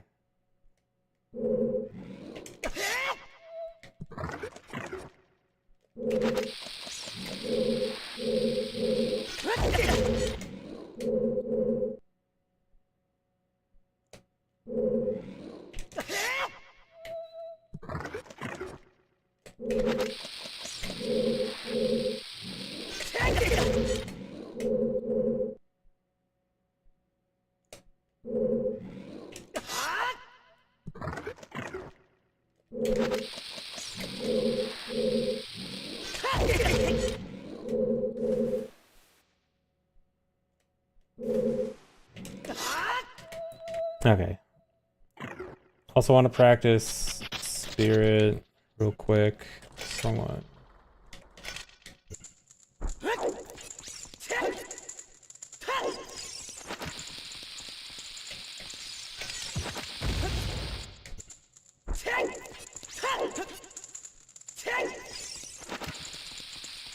Dude, I always used to do this really slow because I was always afraid of exactly this.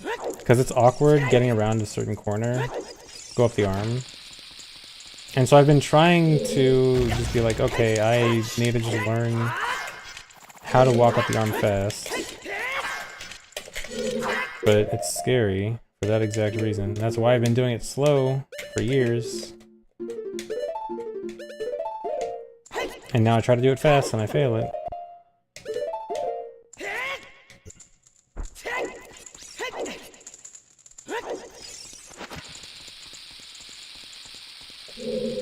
Because you have to be very far to the right to avoid getting stuck on a corner.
Okay.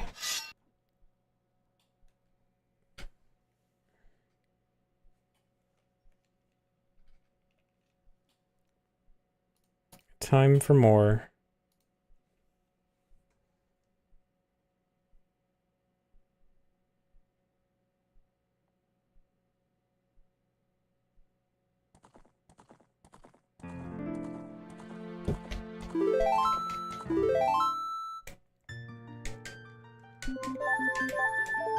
Almost deleted the good file.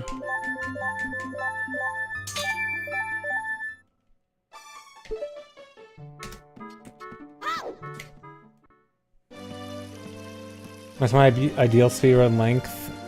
It's kind of weird because based on what I run, you would probably think 3-4 hours. But really, probably like 1.5. It's just that most 1.5 hour runs don't do enough for me. So I like runs, I like longer runs with more content, but I think just time-wise, I would prefer something like an 1.5 hours. It's just that most 1.5 hour runs don't have enough of that content for me.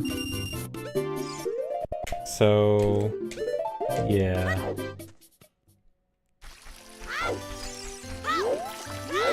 And so, because overall, amount of interesting content matters more than length.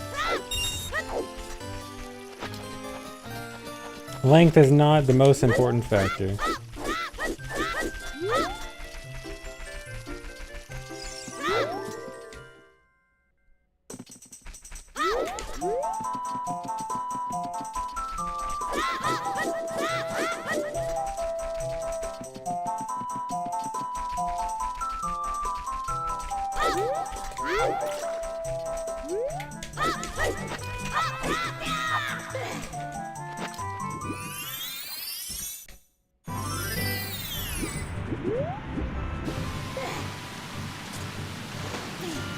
Yeah, it's about the techniques used in the run, exactly.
Thanks, Reset OBS. 17 months of Ibruto. Nice.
Uh-oh. Not being what I wanted.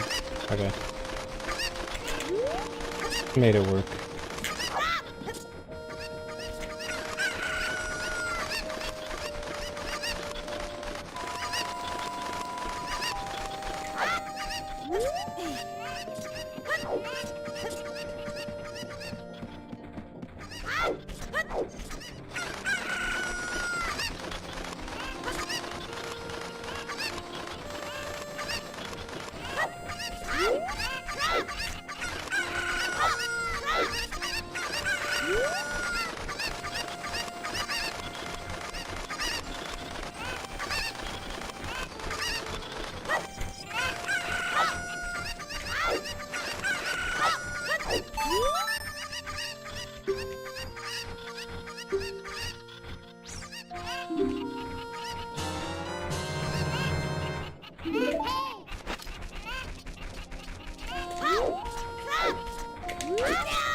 It's not necessarily locked in, it's just sometimes I just gotta pay attention, and also there's not really anything to say.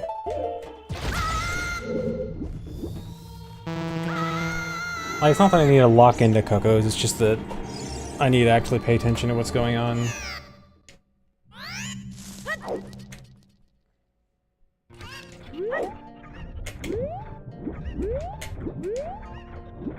He hates talking to us. Sometimes no one says anything interesting. Maybe you guys should be more interesting.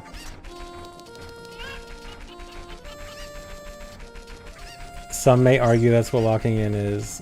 I consider locking in more about focus than like necessarily just visually having to know what's going on. Cause like I can yap all I want during Cocos. It's not like talking during Cocos is gonna bring down my performance if there's something to talk about. But like I can't talk during like Jabu Wrong Warp or something. Yeah, chat's too boring. You guys don't give me good enough topics to chat about sometimes. Maybe you guys should be more entertaining. Be more entertaining, chat. Hey, Torch. Thanks for good luck. How's the weather? Fairly nice, actually. We finally got to the time of year where it's not 100 degrees every day.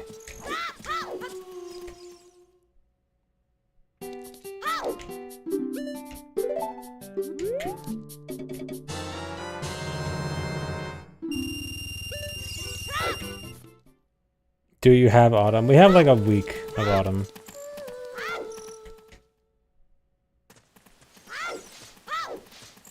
You almost lost your 10-year streak because your wallet got stolen? Oh my god.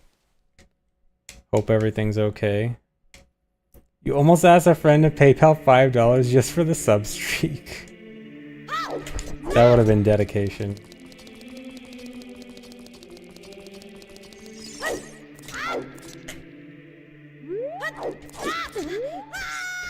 Dude, my streak of failing this is insane. Okay, no, I got it last run, but still, I'm so mad at how much I've been failing this.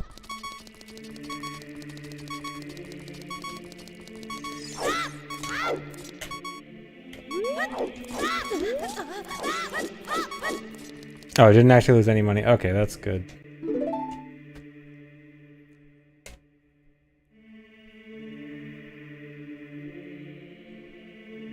Oh, lost some sentimental items, dang. Yeah, hopefully nothing too bad.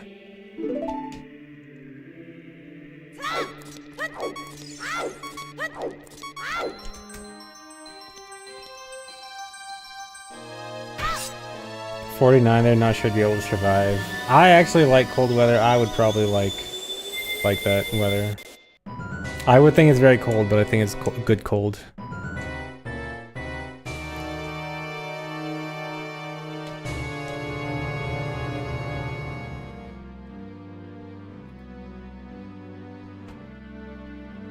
Come to Canada. I bet I would enjoy Canada for like a week.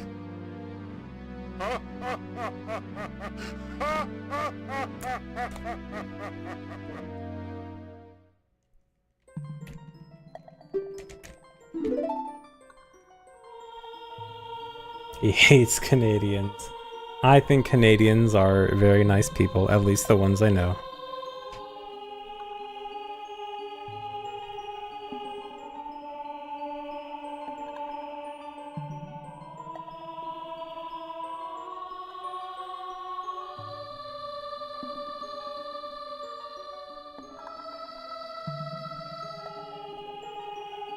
Now he's using stereotypes. Yeah, I'm sorry for stereotyping people as nice people. That's such an incredibly rude stereotype. I really shouldn't be calling all Canadians nice people. Horrible of me to say.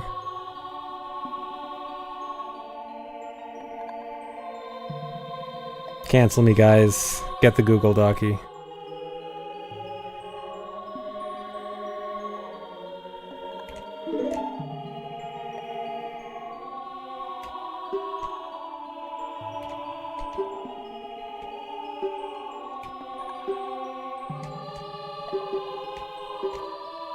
Doing a crying apology. Let me get my ukulele real quick.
I hit the desk? I didn't hit the desk. I didn't hit anything. I think I like hit my trigger button. Did you guys hear that as me hitting something? I don't even know what you guys heard. You guys hear anything as something scary?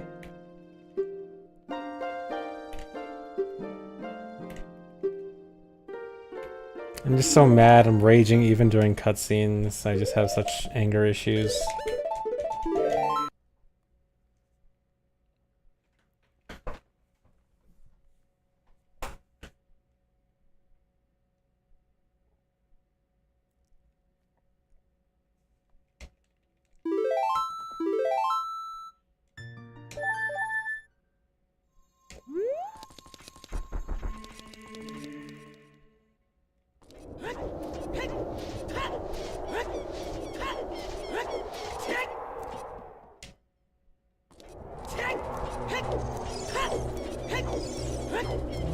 Do I expect a remastered OOT for Switch 2 in 2026? No.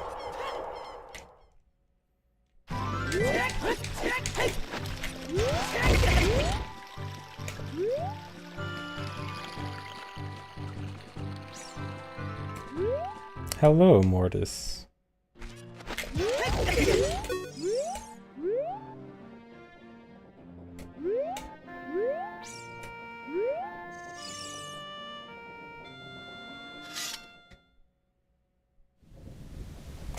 I did not upgrade to Windows 11. I need to set up the thing for the extended security updates. But I need to log into my Microsoft account, which I don't even know if I have a password for it. So I don't even know. I'm gonna have to figure that out. I still need to do that.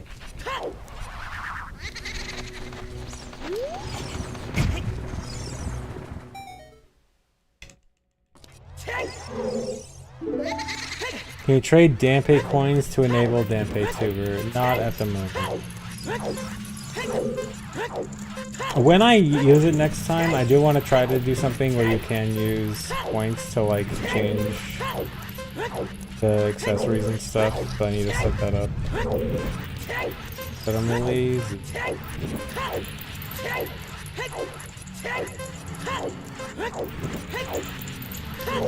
Can't believe I dodged that.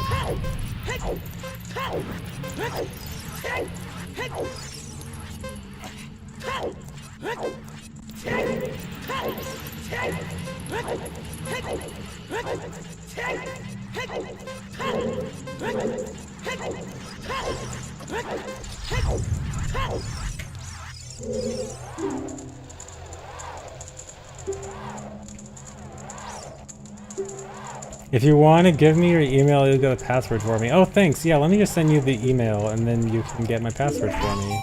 Thanks, you're gonna help me so much. Yeah, I'll send you my password, or my email.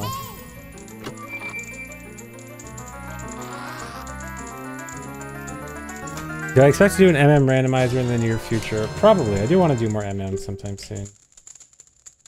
Yeah, my chat is so nice. Yeah, let me know if you need like my social security number or anything to help. Or my credit card number. Or even those funny numbers on the back.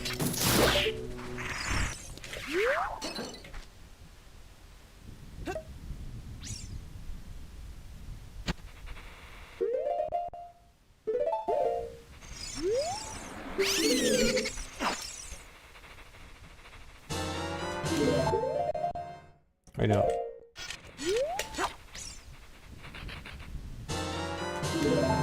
Wait, did I forget an RBA? No. Oh, whoops. I forgot that. Oh, whatever.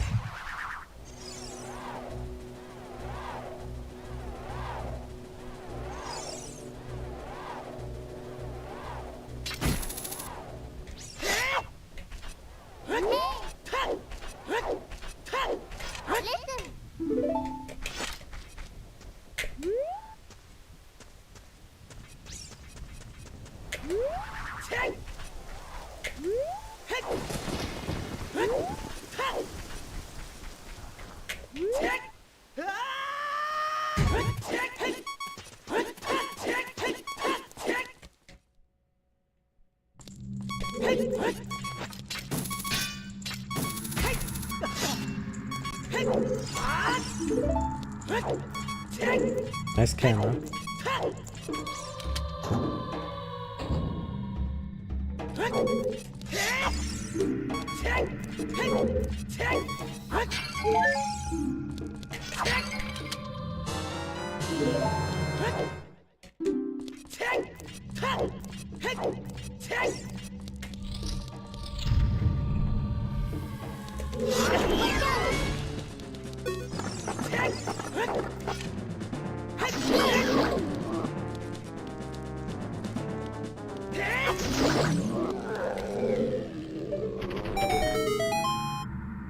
I think he pushed me out of the optimal position. Dude, he pushed me onto the chest.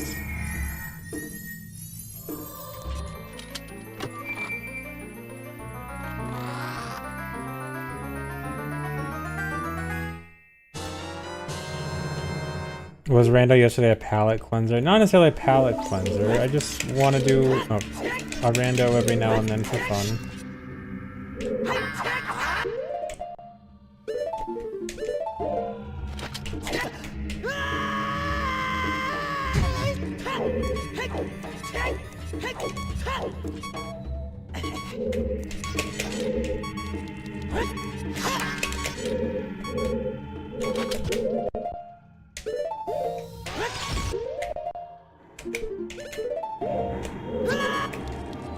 Like, I still like Rando a lot, and I still want to do some Rando. It's just that speedrunning...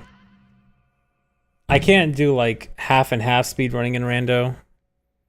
Or else I am not good enough at speedrunning. It needs to be, like, almost all in speedrunning, or else I get bad and lazy.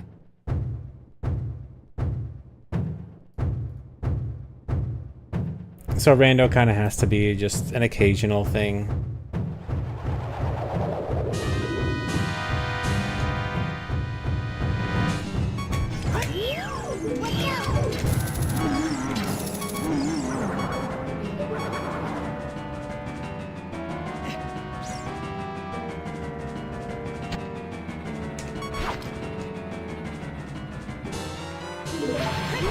No, sub 1 is not happening for us anytime soon without gigantic improvements. Best realistic time for this right now is 106. We need a lot more for sub 1. I mean, the two, like, we had two gigantic improvements for this route over the previous route, which was the fire temple hookshot jump and Fire hookshot jump and the credits warp, the heat credits warp. And those together, at least comparing like my goal right now versus the previous record, would be 5 minutes combined. And those are like two very significant improvements.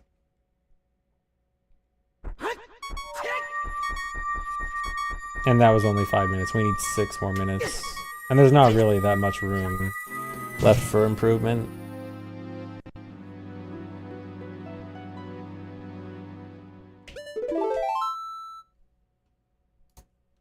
Like, realistically.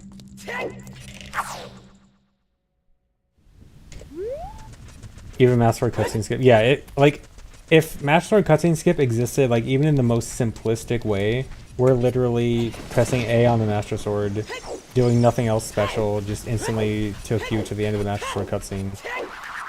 Even that would only save 4 minutes. And realistically, any kind of Master Sword cutscene is not going to nearly save that much time, because we're going to have to do some kind of setup.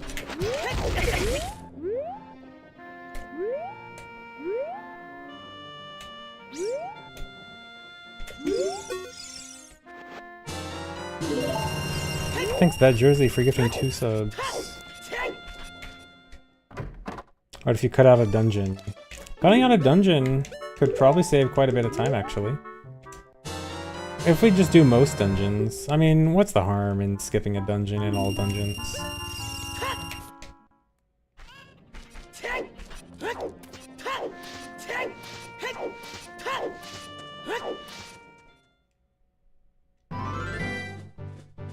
Thanks for giving another sub, That Jersey. Yeah, just do 7 out of 8 like Rando.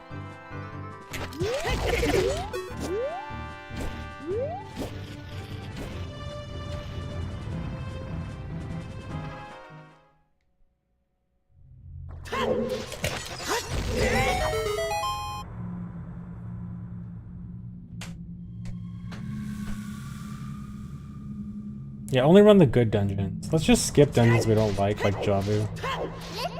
Dude.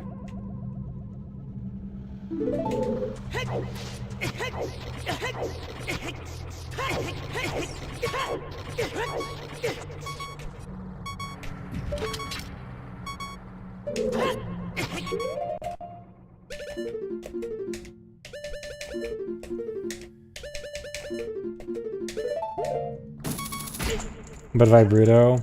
I would gladly cut out Vibruto if it meant cutting out all of Jabu. I'm sorry. Not sorry.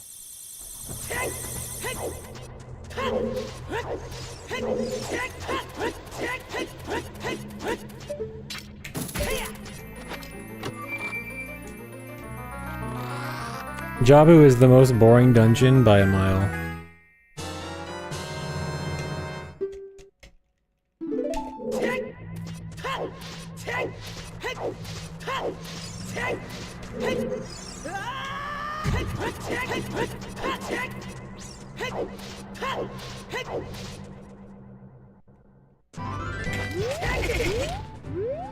How fast would Vibruto % be? So I'll just like do Vibruto as fast as possible. I think like a little over 10 minutes probably. It'd be gold scale, fish, go into Jabu. Well, actually, you need something. I guess you would shield and stick ISG hover to the switch. Really?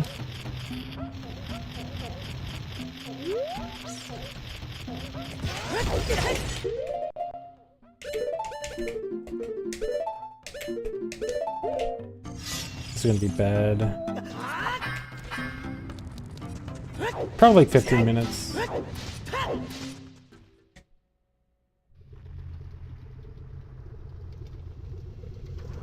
Oh yeah, probably slash. Well, slash extension, that means you'd have to get sword and... Well, wait, can you do it with stick? If stick slash extension makes it, probably.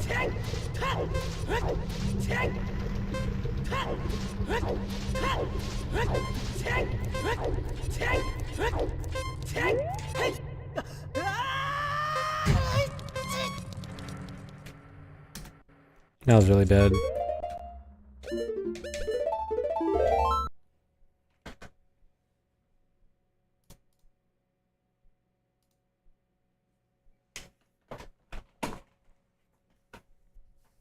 What I think OT's biggest flaw is in the whole game, the fact that if you get close to vines and you want to climb them, but you're like a little bit on the side, but you're kind of facing towards the vines, you'll climb them and then instantly fall down.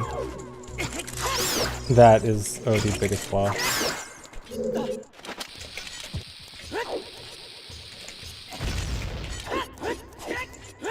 You know I was gonna say that. I complain about it all the time. Anytime I get a chance to complain about it, I do. I hate it so much. I hated it ever since I was a kid. Even I noticed it as a kid and I got annoyed by it.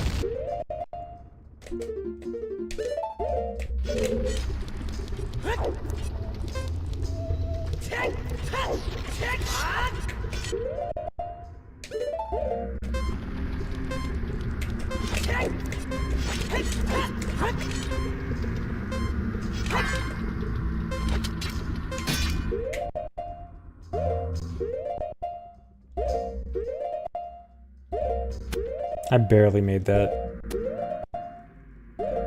Luckily it actually saves time, because I had less health coming into the room. But having that less health made that a lot sketchier. But yeah, I definitely saved time. I'm here like a few seconds earlier than I usually am. So technically might be on track for best.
Why does Flancer sound like 5 people laughing?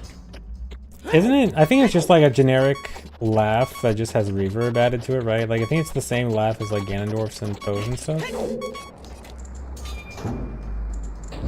You just take one sound effect and then you just add other effects to it, and you get a bunch.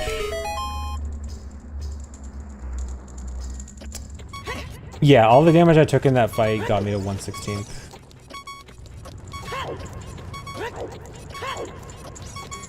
1/16 health.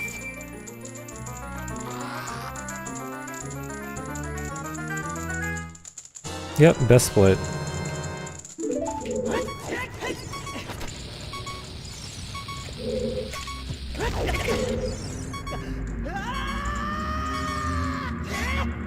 But that's a really risky best, because that's with taking a full heart before the hookshot jump, which usually I take a half heart for. And that was only on accident.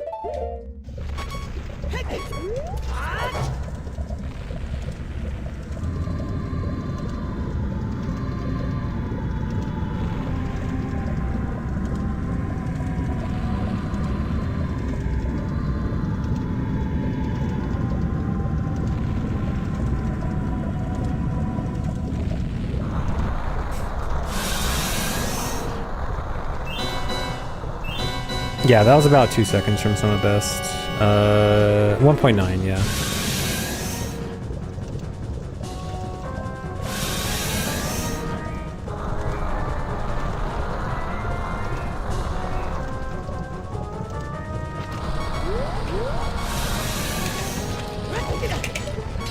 Really?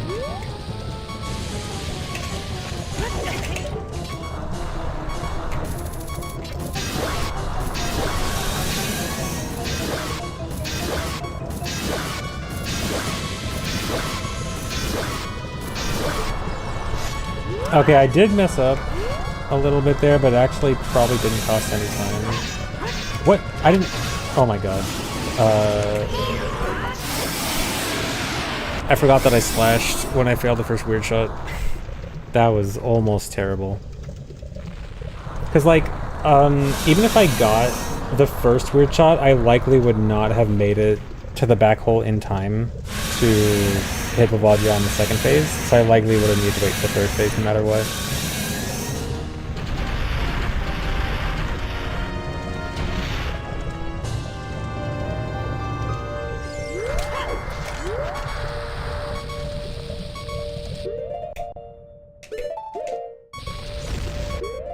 Nice, 2 paws. Kinda makes up for it.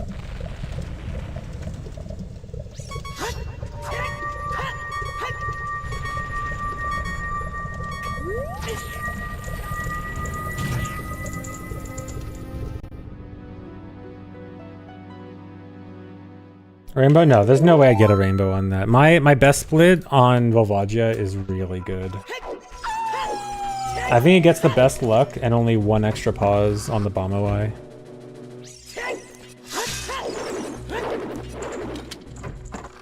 It needs to be, I think my best split there I literally need to be perfect in order to beat it.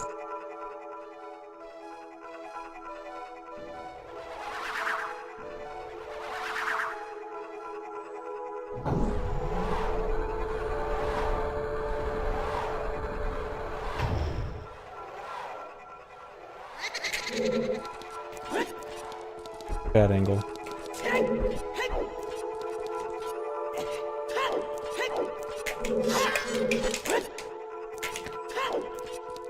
Hate failing this.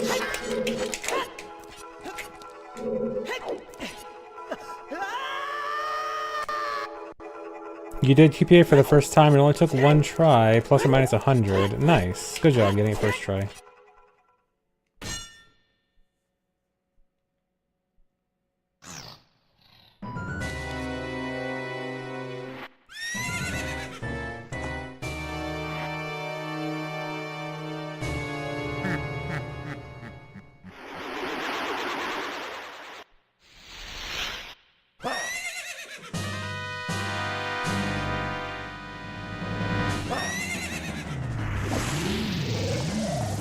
Did I think Phantom Indiana was the final boss when I first played? I do not remember.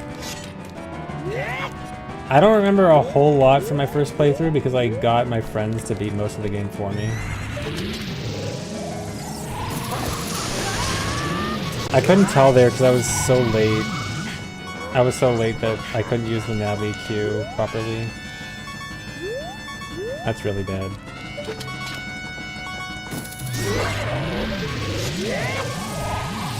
But yeah, I don't remember a whole lot from my first casual playthrough. I remember it took me a day to find the sword and another day to learn how to save. And that I was really scared of Spirit Temple. Not Shadow for some reason. For some reason I love Shadow. But Spirit was too scary.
My favorite boss in general, from a speedrunning perspective, Baronade. From a casual playthrough perspective, Volvagia or Twinrova.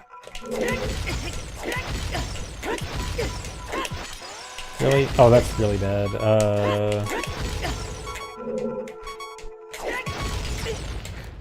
That's especially bad. Isn't that run over? How do I save this? I was supposed to die as I leave the room. I need to... This is really bad.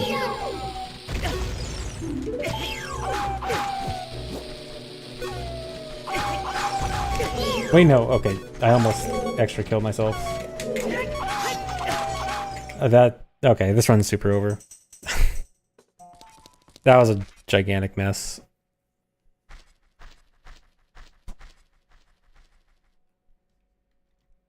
Reset. Baronade's my favorite. Yes, Baronade. Okay, the reason I like Baronade is most other bosses, at least, again, from a speedrunning perspective, most other bosses are pretty straightforward and just have like one kind of basic thing you do. Baronade is basically the only boss that's like more complicated. Kind of Volvagia too. Volvagia's also kind of up there. But like, there's a lot going on. For how short the fight is, there's actually a lot going on in the Baronade fight, which I like.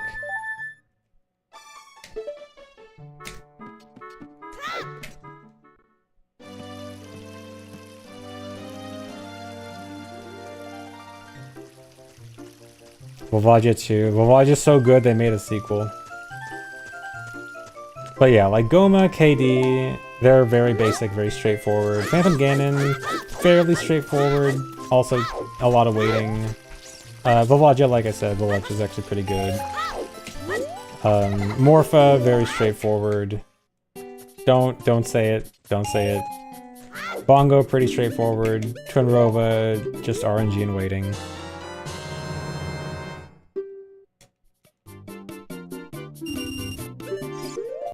So that kind of leaves Baronade and Volvagia as the two, like, more unique fights.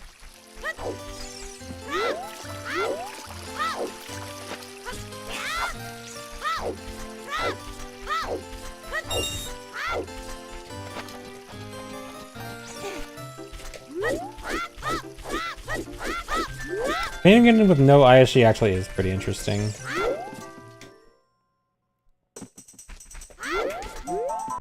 The no ISG strap for Phantom Ganon is actually pretty cool. Which actually reminds me, I was gonna look into seeing if maybe it would actually be good for this category. There's a chance it might actually be better than ISG.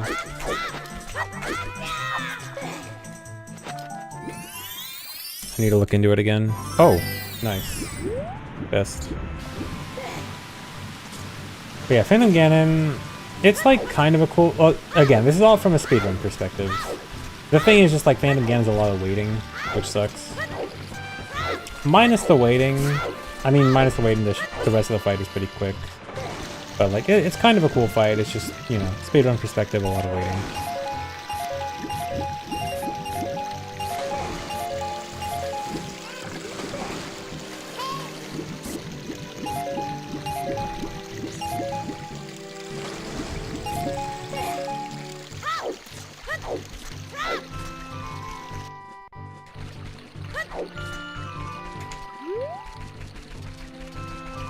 Phantom Ganon theme and Wind Waker is sick. Yeah, the Wind Waker Phantom Ganon theme is really good. A lot of music in Wind Waker is pretty good.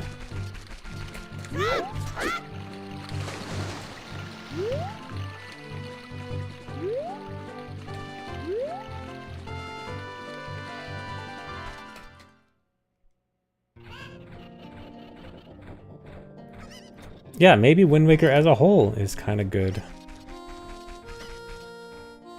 Great Sea theme made sailing amazing. Unironically, yeah. I honestly never had that much of a problem with Wind Waker sailing. But yeah, the music definitely is very good for it.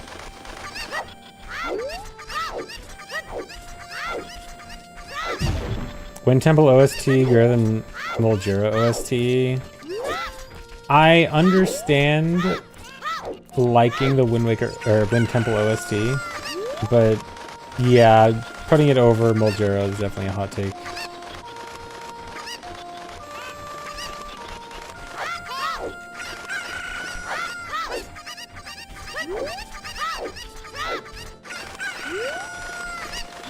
Bro, why do people watch ZFG? Can anyone tell me? Good question, I don't know.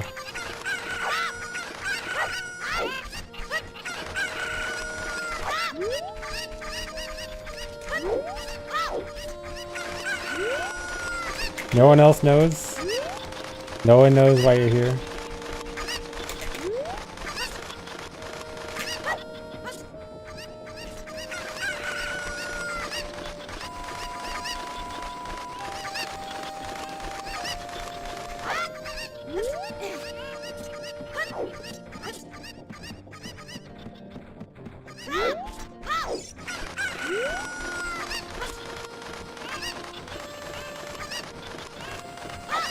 You're here to tell me to do stupid things. That's good. I need people telling me that.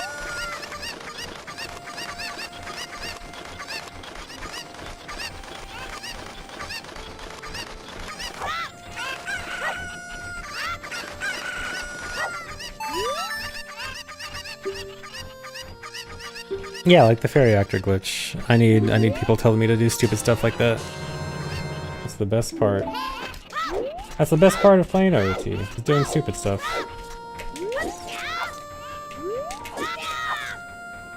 Please. How can I do this?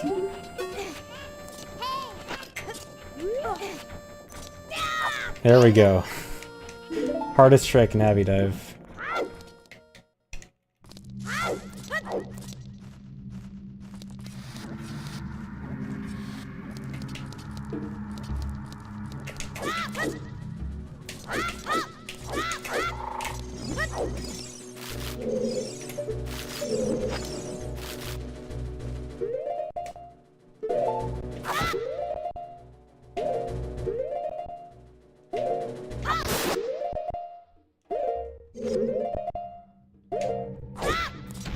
Unbuffered skullfish to save run. No, I haven't even tried it.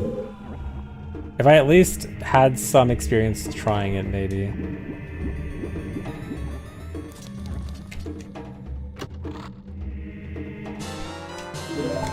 But no, it's not like it killed the run.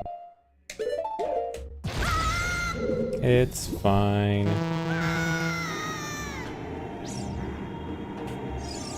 Does Ganon Final Boss count as a dungeon? No. The definition for a dungeon for this category is having a blue warp at the end that gives you a medallion or stone. And there are only 8 of them, and Ganon's castle is not one of them.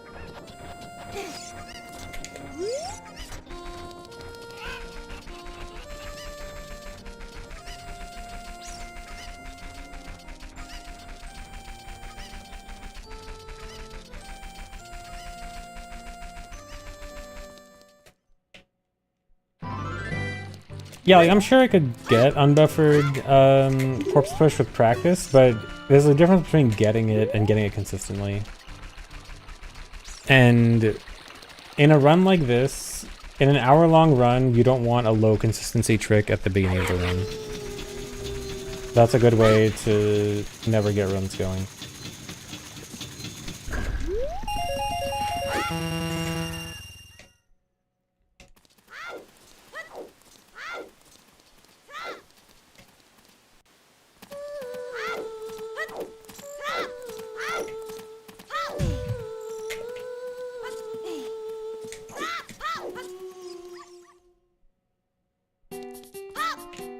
Or kill the run, failing minuet cutscene skip. I've been scared of failing it and never failed it yet until now.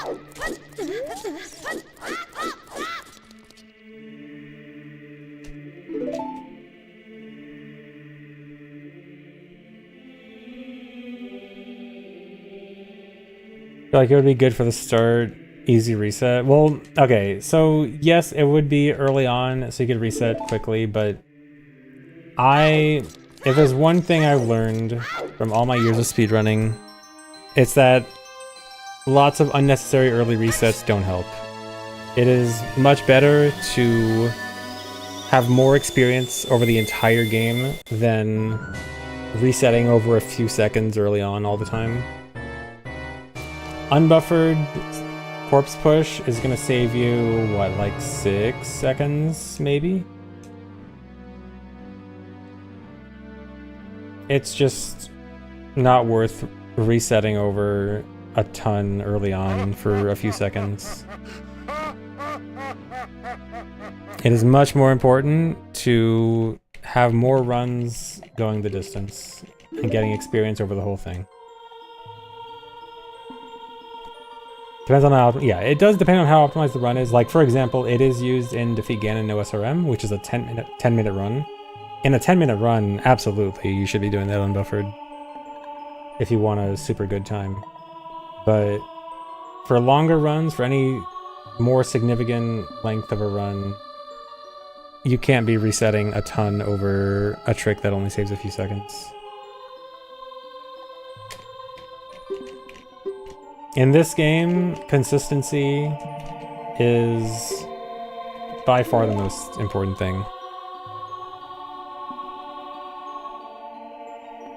I think if a few seconds is a difference of like several, like double-digit percentage points of consistency, I think you take the consistency over the seconds. In most cases. Obviously, there's a lot of factors, but I think consistency is very, very important. Yeah, inconsistency is only when really pushing it. When it's really short, when you really gotta squeeze every little time save out. If you're not at that point, you gotta go for consistency.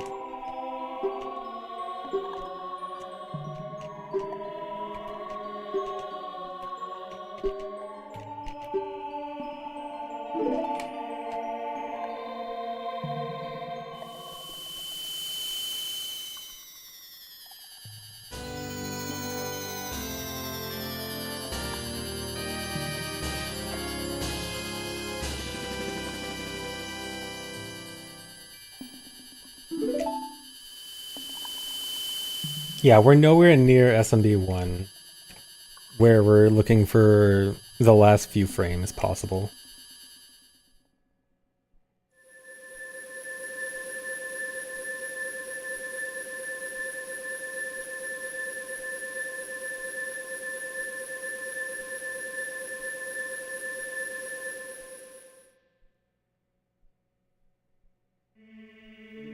With HRC, prefer hard tricks at the beginning because it lets you rest your hands more often, paradoxically. Yeah, I mean, that's a 10-second thing. When you're running something that's 10 seconds long, then obviously the script gets flipped.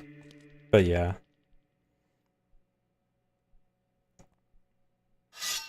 Did I see business stats homework that he called a speedrunning video? I did. It was a bit,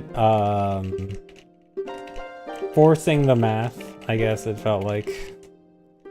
I mean, to be fair, that is kind of how I view speedrunning, kind of. Like, I also try to think about, like, okay, what is my consistency for all of these tricks if I get, you know, X consistency for all these tricks, how likely am I to get a good run? Like, that is kind of how I see it.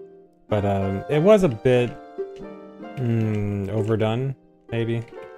But I mean, it's a good representation, I guess, to show people like how easy or hard it would be.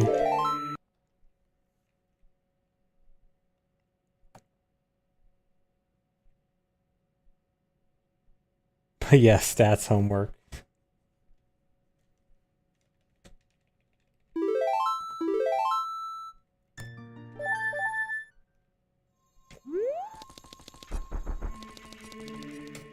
Have you ever tried an MST run? Yes, a long time ago, but I have had the record in it multiple times, in fact. But not in a while. Last time I ran it was like 2017. It's been quite a long time.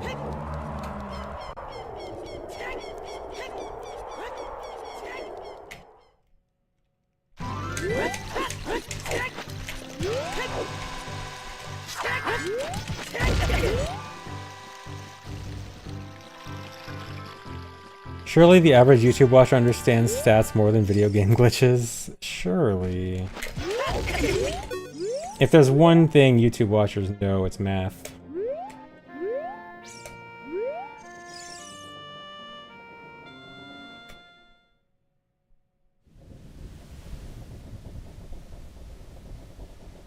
Ever watched Green Suiji do 16 star attempts? Yeah, I mean, resetting over small stuff in that category feels totally understandable. But yeah, when speedruns do get to that point of resets where you gotta like reset over the smallest things because of hard tricks, that is when it gets pretty brutal.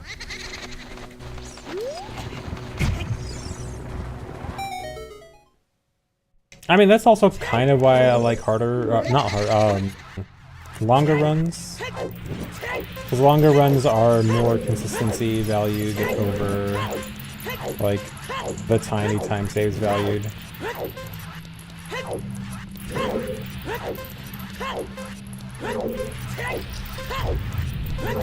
I mean, really, the reason I don't like shorter runs as much is because of just doing less interesting stuff overall, but there is also the fact that, like,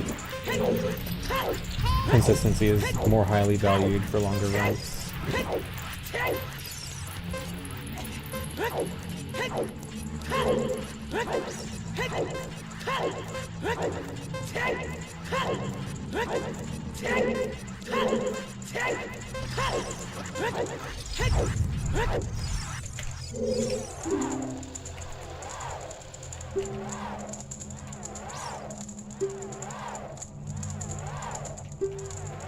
Yeah, it's more like one mistake doesn't make you reset, exactly. That's more what I meant. You don't have to reset just because you lose a few seconds. Yeah, OT is beatable in 0 pauses. It's even RTA viable. Some people have actually done it.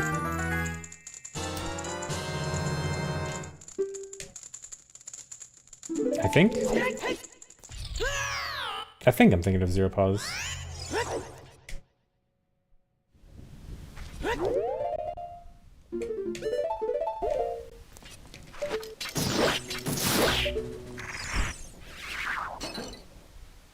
Oh, it's literally just Gregos and not some people. Okay, one person. Good enough. As long as one person can do it, it's RTA viable.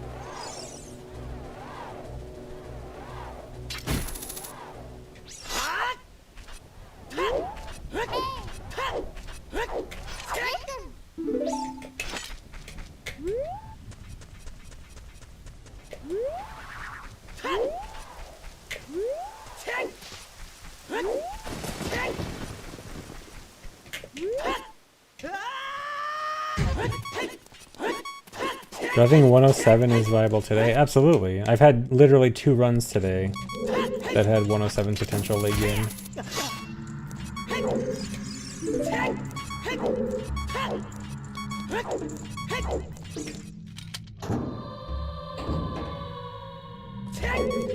Yeah, anything but bring up turbo. We are not going back to turbo discussion.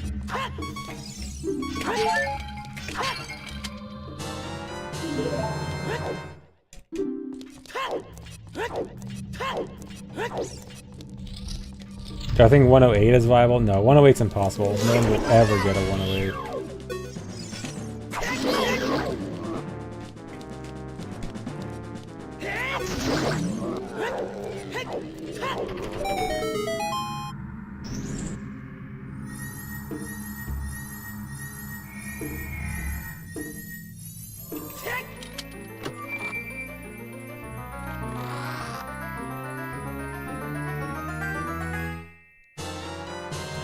Sound like Mango talking about beating Marth twice on FD.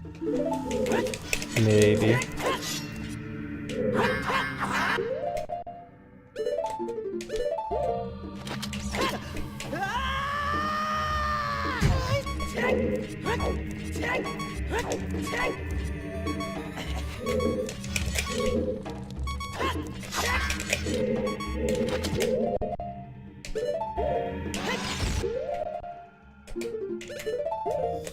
Nice, pretty much perfect.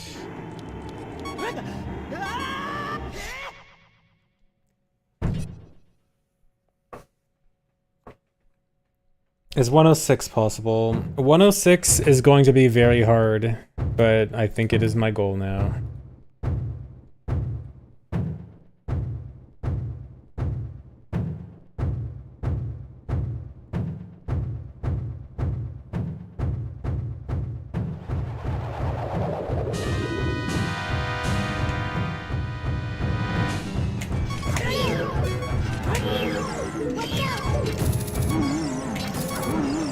Uh-oh, I moved.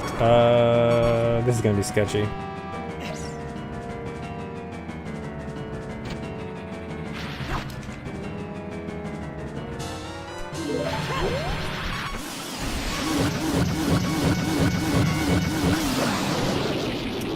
Position is definitely gonna be off. It just depends on how far off.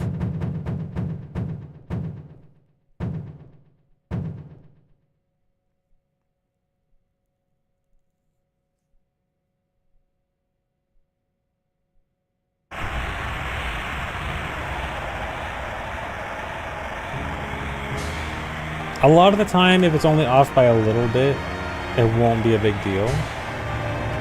And I might even be able to manually adjust, because I have just done manual adjustments to fix it. I'll know here.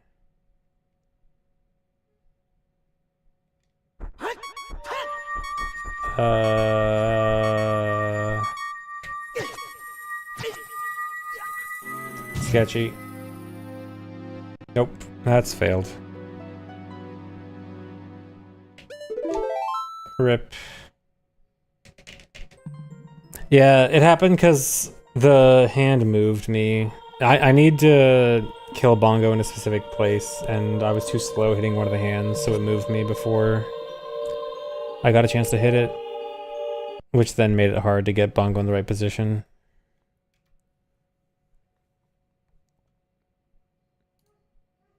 Have I ever tried all dungeons but no glitches? No, I have not done a glitchless run.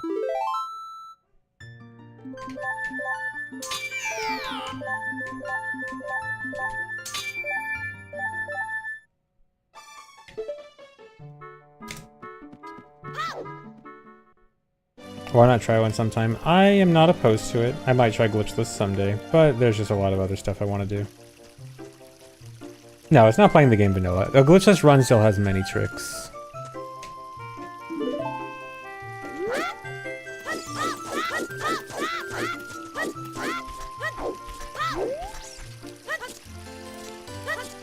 There's actually a lot of cool strats in glitchless. What about bug limit? Thankfully, bug limit no longer exists for OOT. We stopped using that terrible name. That really should be eradicated from all of speedrunning. I hate that some games still use bug limit as a name for their glitchless runs. It's such a bad name.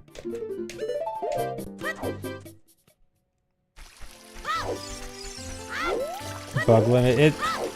It's literally just a bad Google translation of the Japanese term that's used for glitchless runs.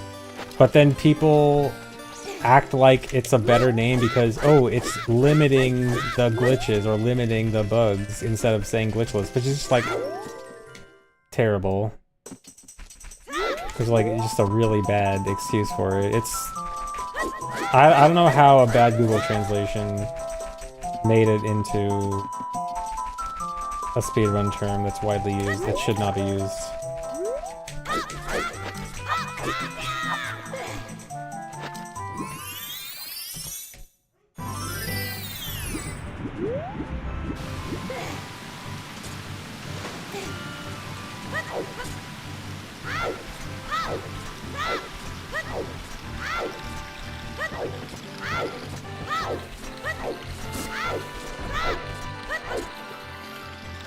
What would be the proper term for bug limit then? Glitchless. The whole point is just that it's just an awkward wording to say limiting the glitches. It's not, like, it's not supposed to be a literal translation. It's one of those things that you aren't supposed to literally translate.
Goodbye, Bombchu Bowling Lady. Have a good night.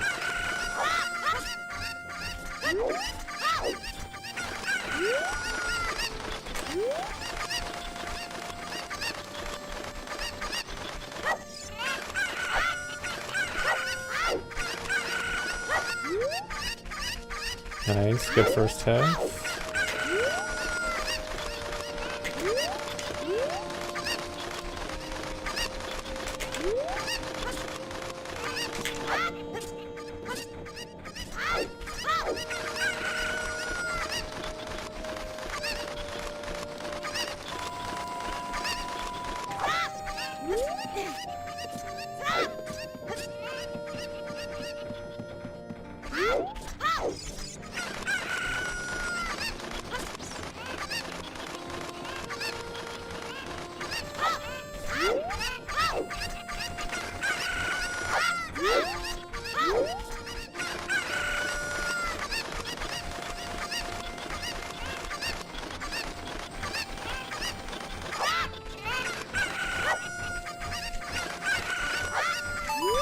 Okay, that was actually pretty good, despite some things that made it seem kind of bad.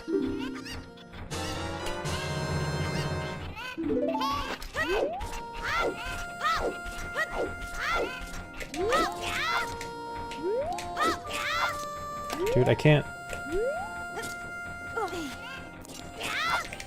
I think MM mostly moved away from the term bug limit. I think it's mostly Breath of the Wild that still uses bug limit.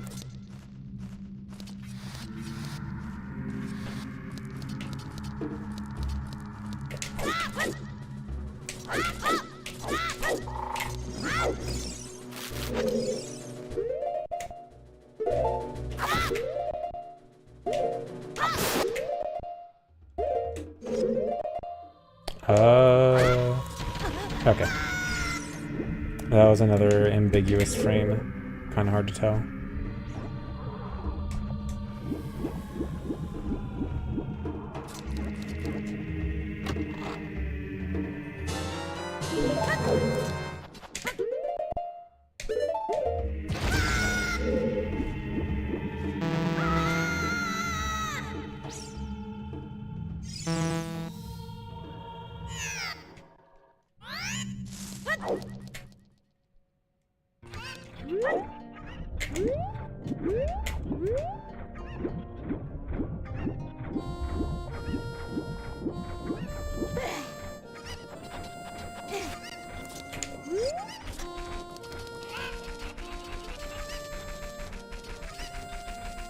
The super secret skip you can do, using the Cocos to automatically complete all dungeons and be taken to the credits.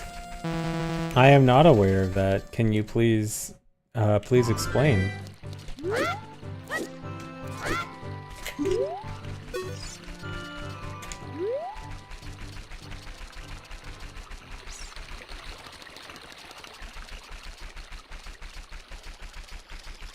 They call it the Quint Skip.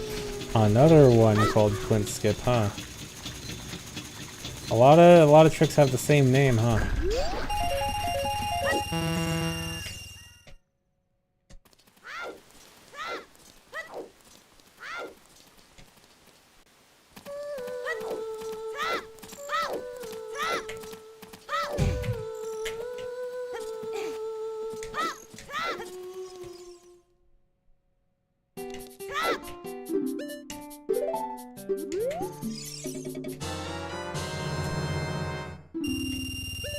Would I name a skip after myself? No. I am strongly against skips being named after people. I think tricks and skips should be named based on what they do. They should be descriptive rather than be based on someone's name.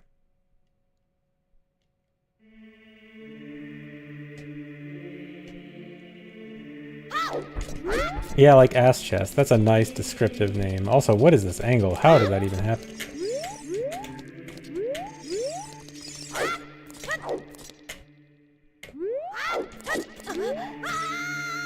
Dude, I have like a 30% consistency this stream with this.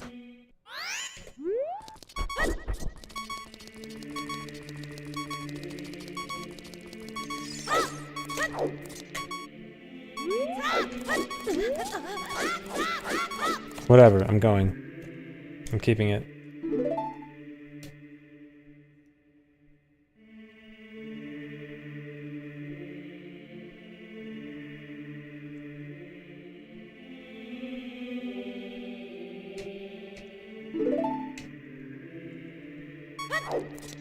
Yeah, 100% second try consistency.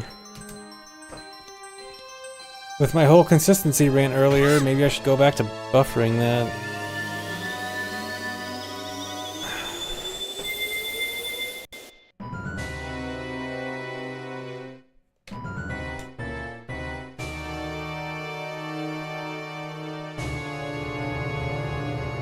Can't do an 18-year-old trick. Oh my god, is Dotskip 18 years old?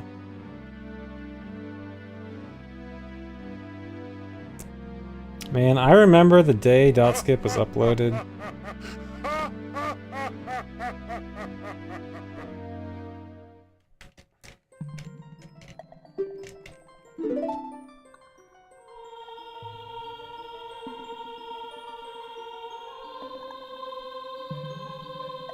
What was I doing that day? I don't know, probably literally only checking the Speed Demos Archive forum thread for OOT. That was probably all I was doing back then. Because it was like a multi-day lead up.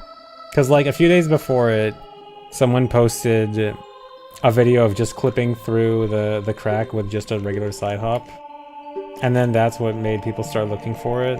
And then so it was like a full few days of people looking for it. So there was like attention on it. And then it was finally found. And then, fun story, I've probably told this story a few times, but it's probably old enough by now that some people haven't heard about it. But like, so the day Dotskip was found, like I mentioned there was like a multi-day lead up to it, right? So it was found by this guy Kazooie, like this Finnish glitch hunter who found a lot of stuff. And then after the video was posted, a different tasser, I think it was Midjitsu, posted a video like, oh, actually, I found this a few days ago. I just wanted to keep it secret for a TAS. Because I didn't think anyone would be able to do it human, because it seemed TAS only. But actually, I found it first. But yeah, that was funny.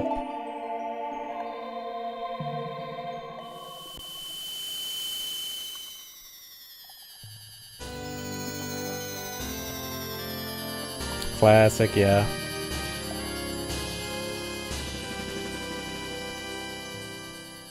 Hoarding makes you second, yep.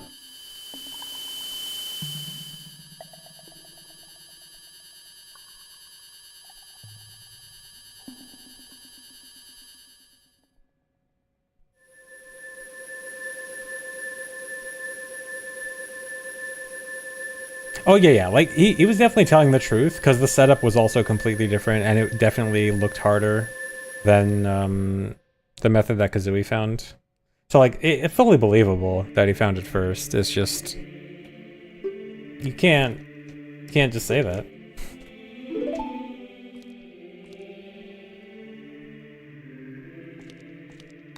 I mean, I don't think it was like a huge drama thing. Like, it was brought up every now and then, like, oh, hey, this other guy technically found it first. But it wasn't like something that people were debating over or had drama over or anything. It was just kind of funny.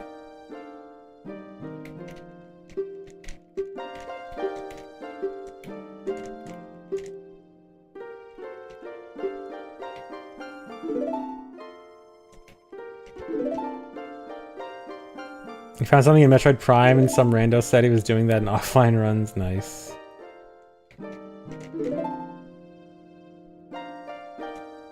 Do I think no stream chat would help me focus more on the PB? Not really, because I generally know when to not talk and when it's okay to talk. And especially cutscenes would be boring. Like right now, I've got plenty of time to talk now, dude. I'm just mashing buttons. But like, I know the points in the run where I need to shut up. And you will know. Like, most of the time during dungeons, I'm usually going to be a lot more quiet during any hard tricks.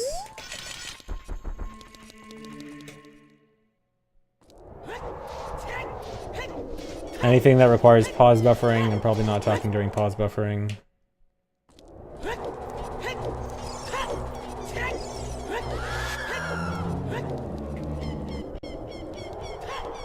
Yeah, Morpha, need intense focus for Morpha. Hardest boss fight.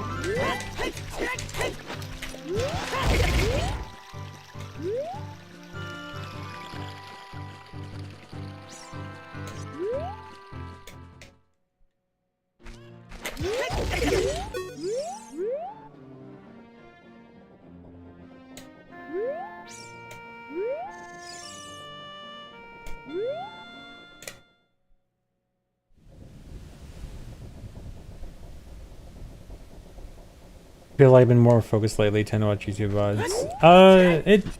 It depends. I do have to... There are a lot of harder things going around. Like that, right there, I had to stop talking, like, while I was doing the trick, see? Yeah, there are... This is a relatively hard run. There are more points in the run where I have to be quiet.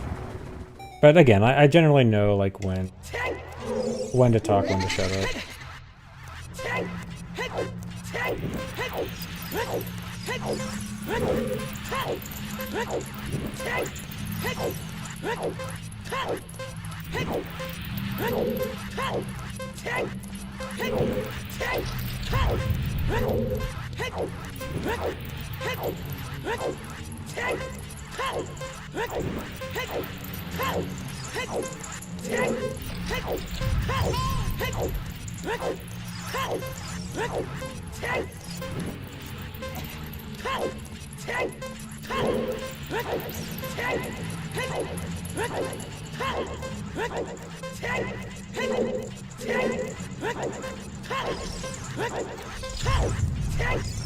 That was so 46 pace, I threw it.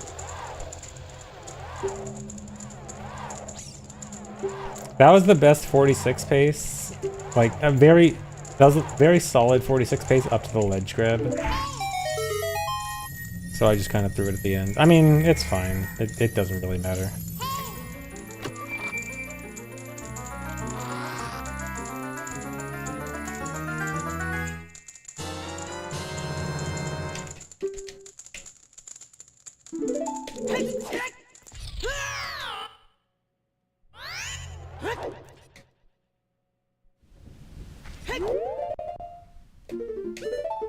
Not everyone can get a 46, but I can. I've gotten a 46. I somehow got a 46 on my first All Dungeons run when I came back, and then haven't gotten it since. I don't know how that happened.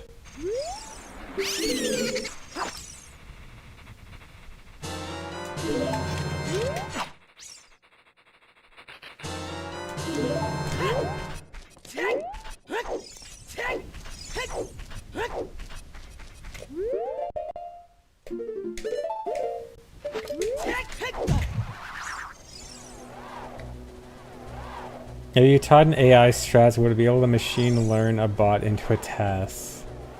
Right now, very unlikely. I don't know if you could get an AI to, like, get to Deku Tree right now. But, I mean, in theory, if an AI is good enough, probably. But that's, like, the kind of theoretical good AI that they want you to believe is coming, at least. But probably isn't anytime soon.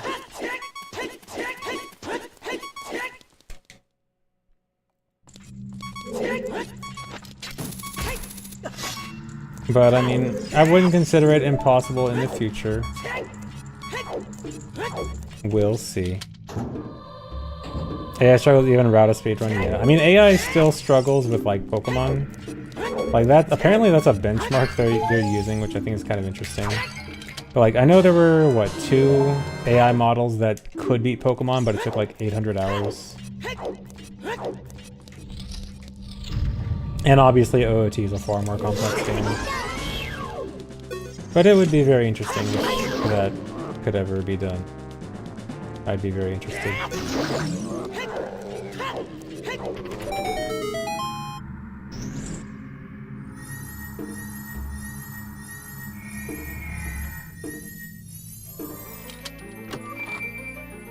Oh yeah, and they had cheats to feed game info directly, yeah. So even then it still wasn't entirely entirely their own.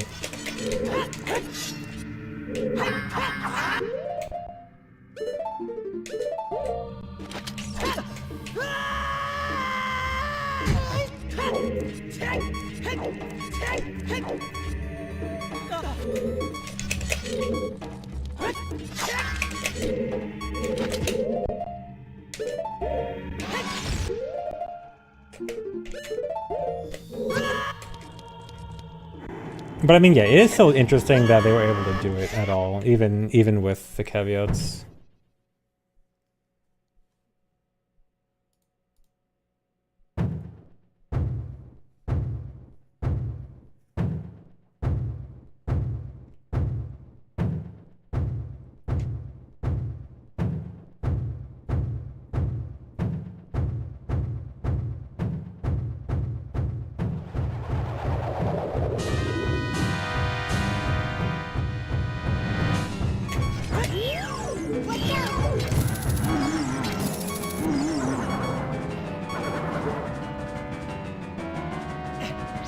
You're on to me?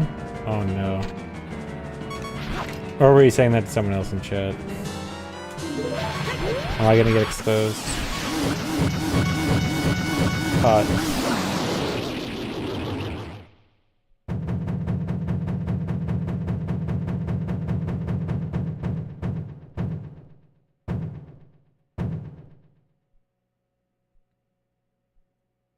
Okay, it was someone else, okay.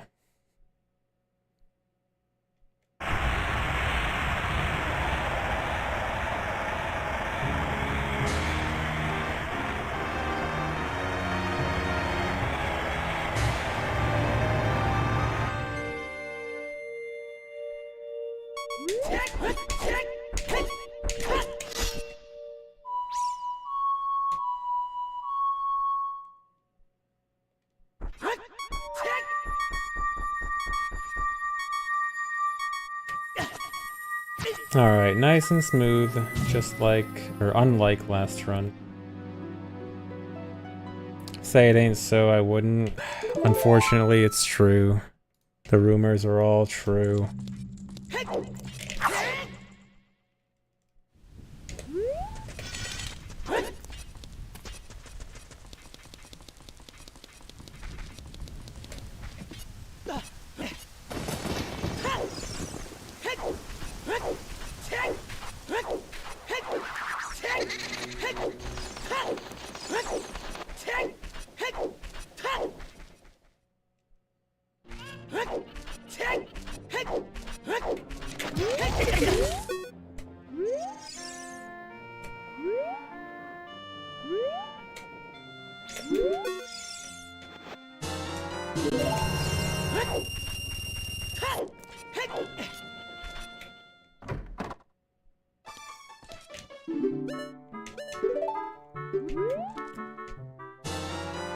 Trick splits and stuff. So have any favorites, least favorites, or any that I haven't tried? My general favorite trick is hessing.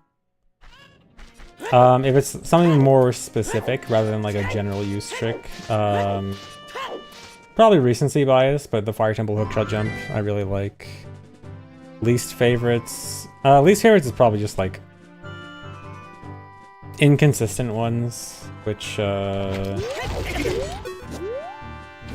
can't think of off the top of my head. Oh, you know what? Okay, I don't know if this is number one, but Pot Coco Dive from low percent all dungeons. God, I hate that trick. Oh yeah, Furrow's Wind Desync. I don't know if any run really uses it, but Furrow's Wind Desync does look awful. Which, for those who don't know, Furrow's Wind Desync is like, if you dispel and recast Furrow's Wind frame perfectly while in a grotto, you can use it to do some weird void warps and stuff. Oh, it is technically fast for Hundo? Dang. Yeah, triple frame perfect. Yeah, that's the worst part.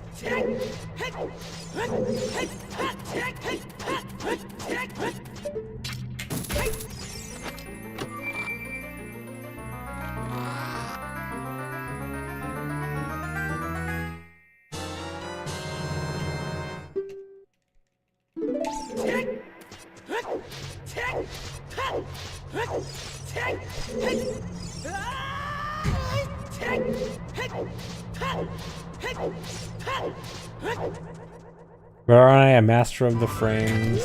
Not quite. Frame perfect things are still difficult even in a 20 FPS game, especially when there are multiple back-to-back and you cannot pause buffer them. What other games have I tried to speedrun? Other games I've run MM, Tears of the Kingdom. A long time ago I ran Metroid Prime, Minish Cap. But this is like super long ago. Like before I even streamed. Galaxy. Okay, the thing about Galaxy, I have a run on speedrun.com for Mario Galaxy. That was not meant to be a speedrun, that was like a refresher playthrough before I wanted to speedrun, which I never actually did. But then someone just took my refresher playthrough and then submitted it for me as a run. It was not meant to be an actual speedrun.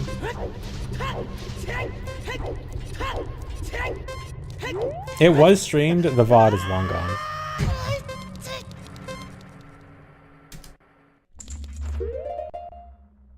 Oh, no, why did I do that? This was like 2013 probably.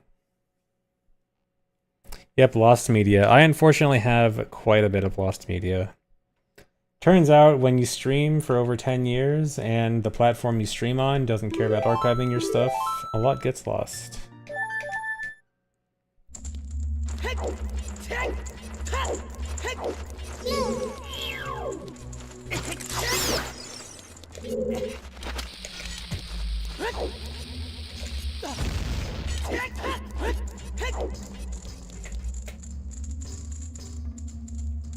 Yeah, I'm caught up on the archiving process. Frame late.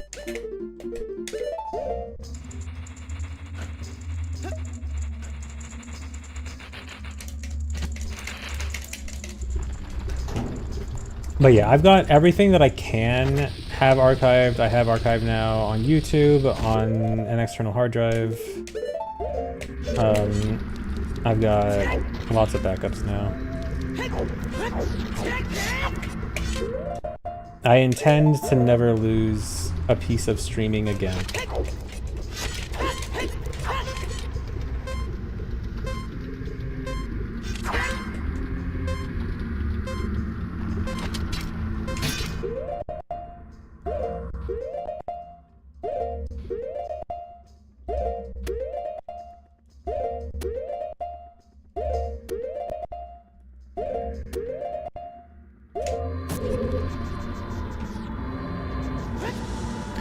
Really? It's been a while since I failed it like that. I think I had... I don't know if I don't even know what happened there. That kind of sucks. Rip. Yeah, nice boss key skip. If only I didn't need hammer for Volv. You were just about to say this trick is so consistent. Yeah, I was honestly, even while I was doing that, I was thinking, dang, this trick is not too bad recently, but yeah. Okay, I do want to do Uno Mas, but I think I'm gonna take a quick break before I do that. BRB, and I'll do like 1 or 2 more.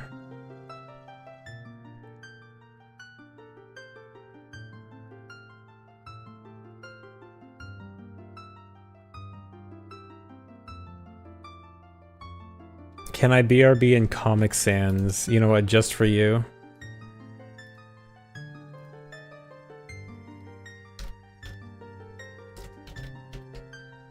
Wait, is Comic Sans even on this? I can't search for it. Oh, here. There you go.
Hello.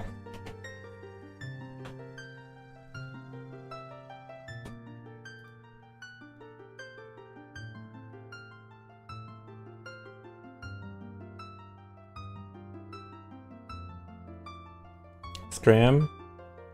What were you guys talking about? Thanks, resub. Support named Rakan? Nice, good joke. Very funny. Nothing.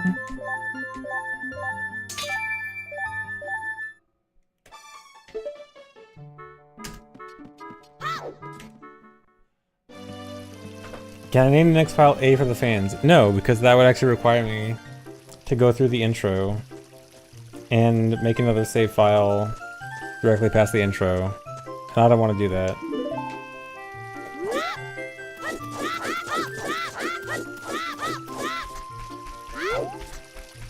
And besides, I like the file name Smiley Face anyway.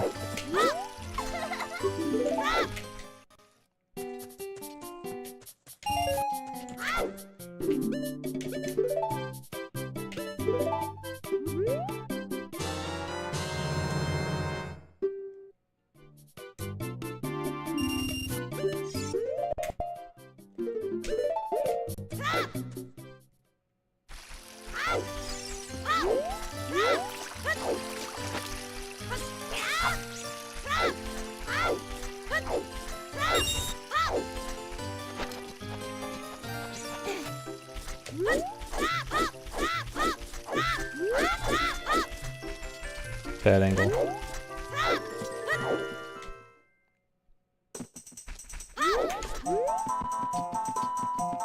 Stop sending hype trains. You have to say, you guys are the ones starting the hype trains. I don't do nothing.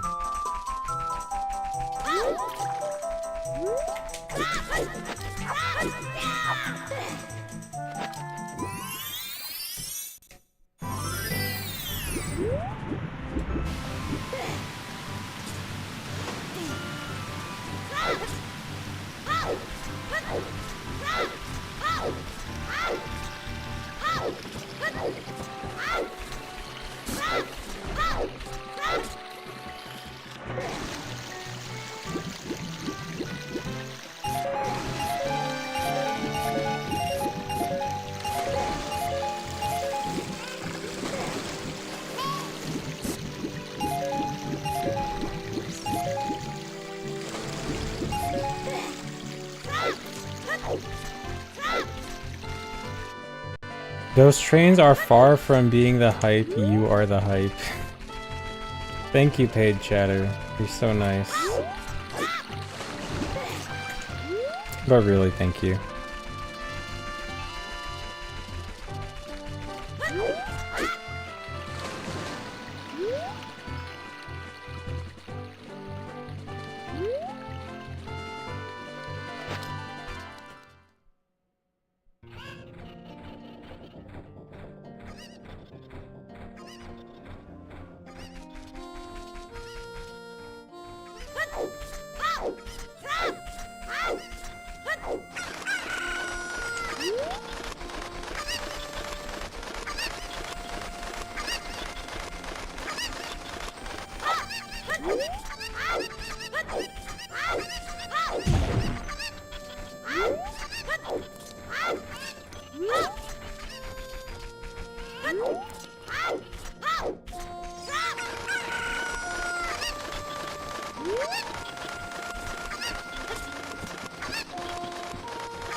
Will I do an MM rando if you ask nicely? You don't even have to ask nicely. I plan on doing one soonish anyway. I do want to do more. It'll be more of an occasional thing. But I do want to do some more MM rando soon. It's pretty good. What I'll do with Phil. Well, that is one that I'm gonna do with Phil. Well, we keep We keep saying we're gonna plan one, and then we make plans to plan one, and then we forget the plans for the planning. Someday. But I also just mean a solo one. But I also do want to try more archipelago stuff. Yeah, Phil's too busy playing Pokemon.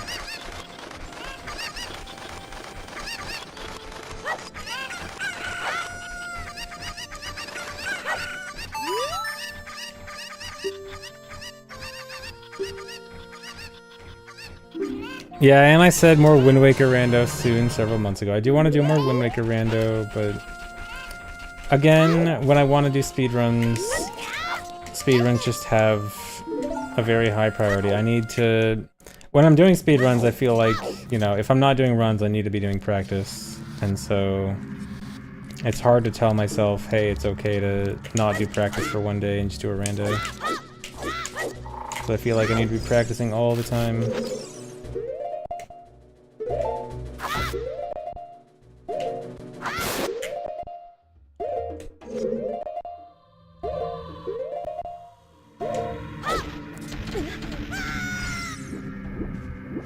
Yeah, especially for if I want to go for 106. Like 106 is going to be very hard, so that especially... Oh, what is this? Oh my god, I almost fell. That especially makes me feel like I really need to be practicing all the time.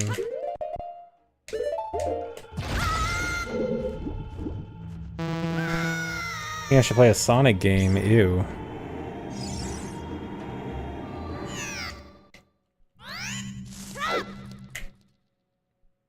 I like Sonic Adventure 2, and that's it. I'm gonna keep it that way.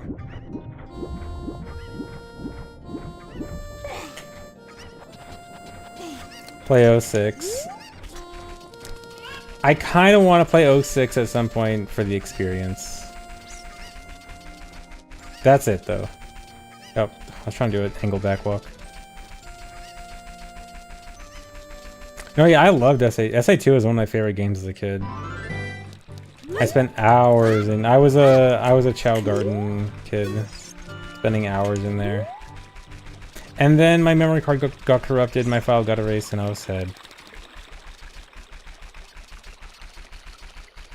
Like Sonic Unleashed, no. I think I've only played a few Sonic games. I've only played like Sonic Adventure 2. I think I played Adventure 1 also.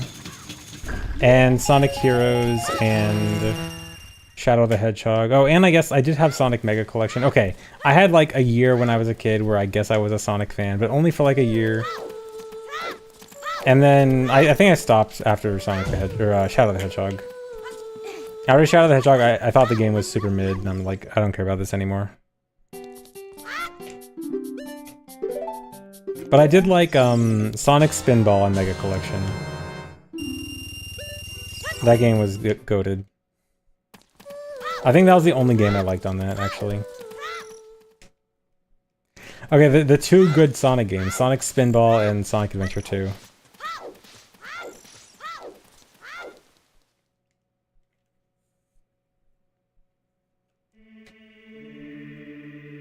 Sonic R never played. Or at least I don't think I played.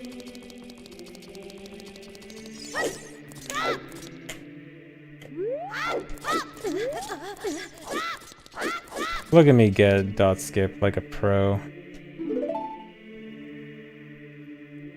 Sonic the Hedgehog 3. Was Sonic the Hedgehog 3 on Sonic Mega Collection? If so, I probably played at least a little bit of it.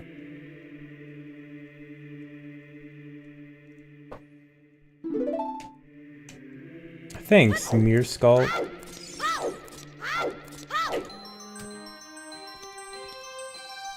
Yeah, I mean, anything that was on Sonic Mega Collection, I probably played at least like 5 minutes of.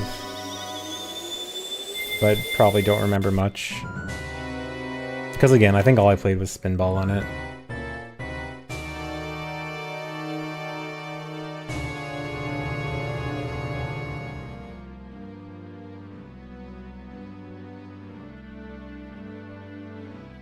But yeah, I have no interest in getting into new Sonic games, sorry.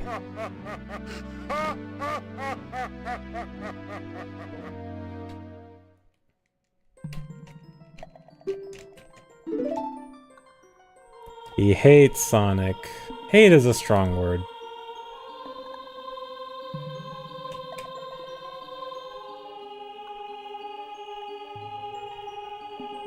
Despise. I can't even joke about it. Sonic isn't so bad that you gotta despise it. That feels like overhating. It feels like bullying. Like, Sonic already gets made fun of so much, you can't despise Sonic. You gotta have some pity on Sonic.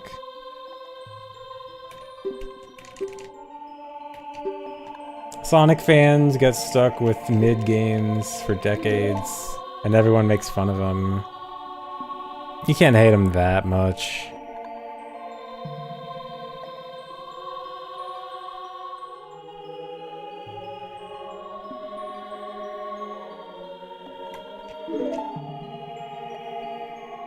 Same as Pokemon.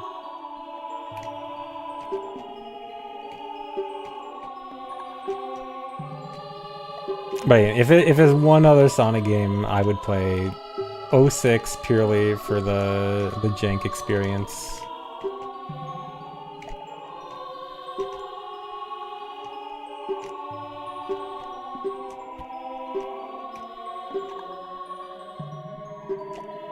Wouldn't have fun, trust me. It might be bad fun, but again, the experience, even if it's not fun, the experience, it might be good to have.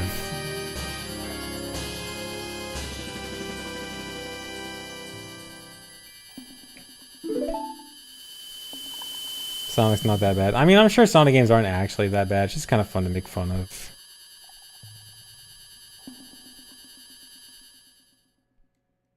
I'm just not that interested in playing more.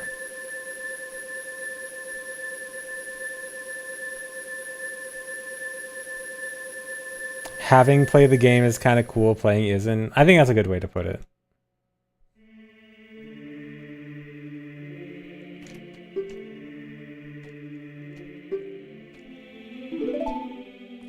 Is 06 the one where Sonic hooks up with a human? Yeah. Yeah, it is. Yep.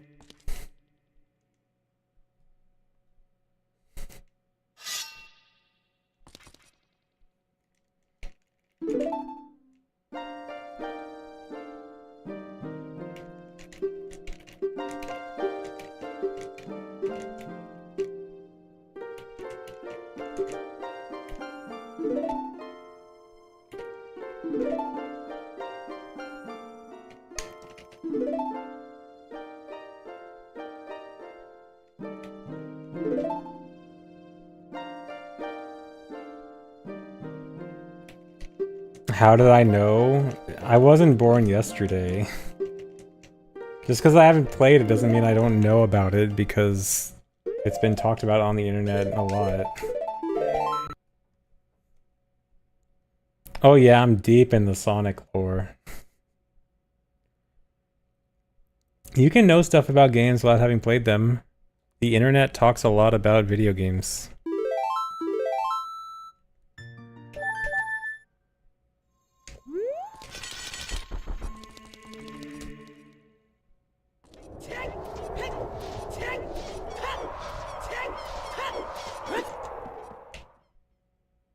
Since when? Roughly since the start of the internet.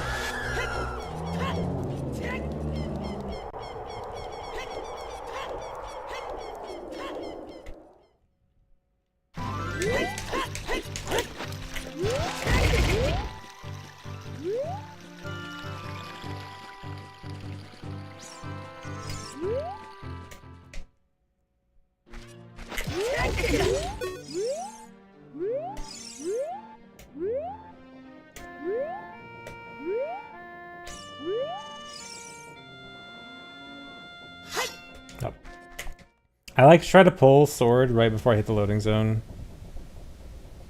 but I did it too early and I lost time.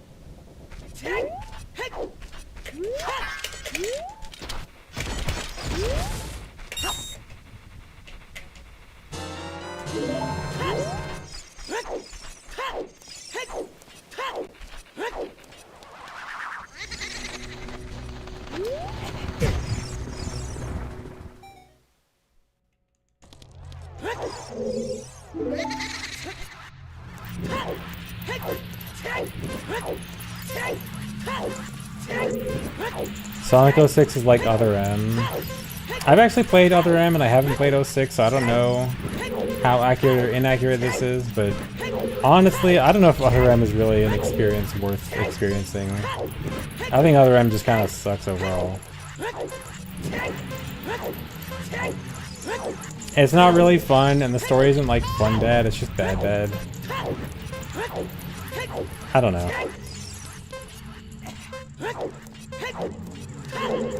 No, it's not like 06, because 06 is funny because like the mechanics are jank and you're just like constantly flying out of bounds all the time, right?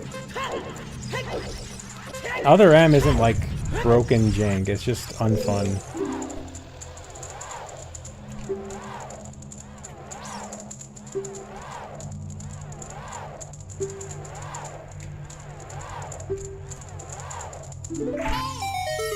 Yeah, Other M is bad bad, Sonic 06 is funny bad.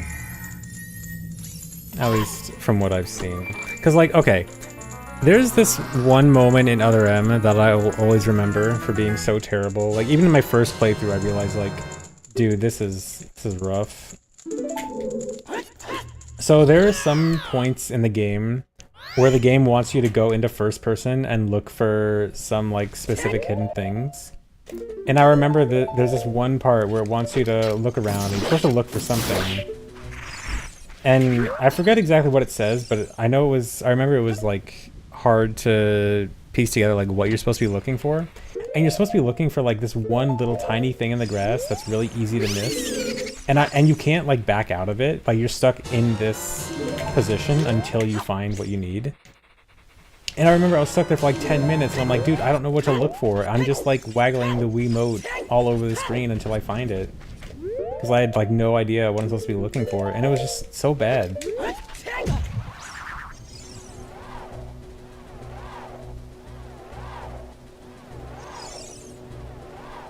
Like, it's genuinely frustrating.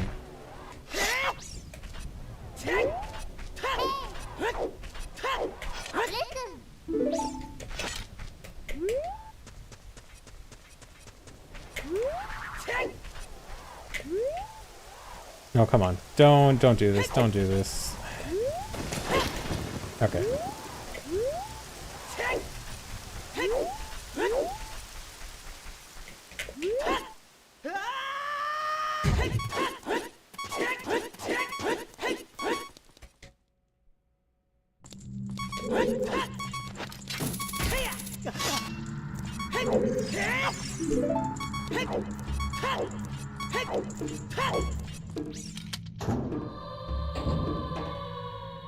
Opinion on Metroid Fusion. Metroid Fusion is pretty cool. Not one of my favorite Metroid games, but definitely good. Definitely fun. A lot of cool stuff.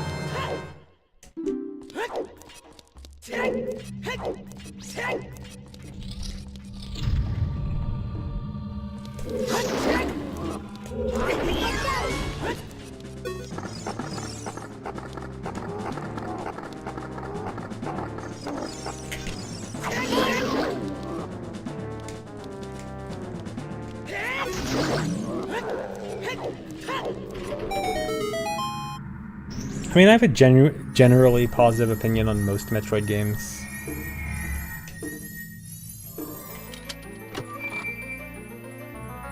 Okay, not Federation Force. Thanks, Lisa. Missing link.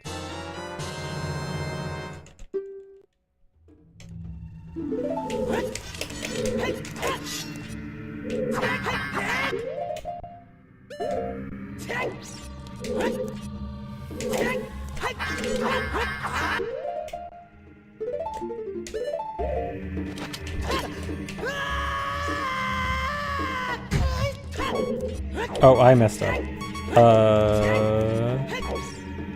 Yeah. I mixed up strats. I had to do the backup and I did the main strat instead of the backup strat. Okay, Uno Mas, this is true last run.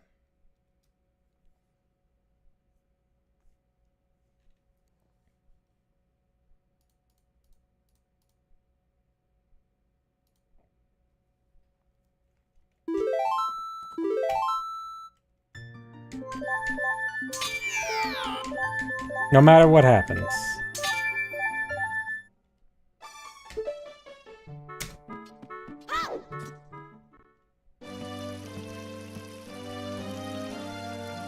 Even if I fail at Forest Escape. Yeah, Sonic distracted me. How could you talk about Sonic like that in front of me?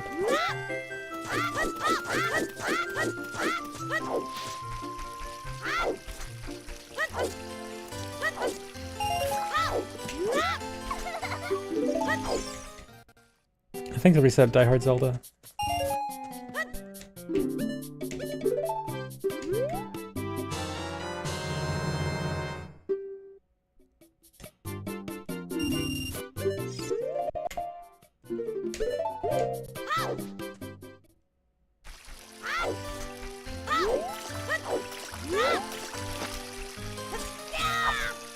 Or talk about Sonic, we can talk about Spyro. I played Spyro for like, I don't know, maybe 20 minutes in my life. It was okay. There's the Spyro talk.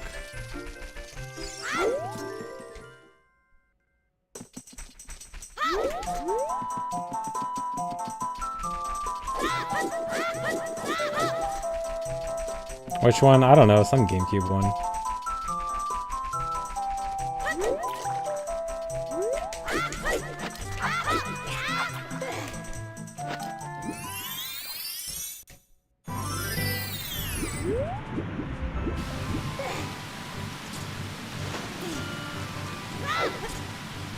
What? What's so funny about some GameCube one?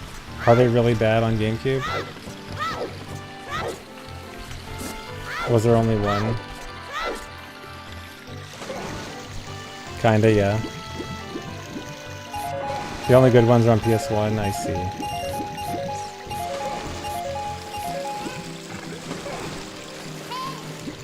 GameCube ones are bad. Alright. Now I know.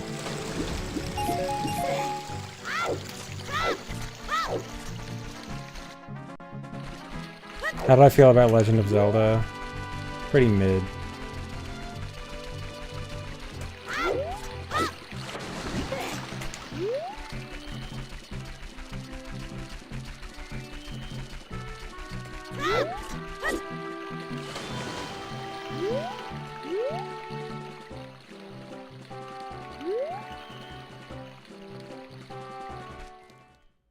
What about Tony Hawk? I like a good number of Tony Hawk games.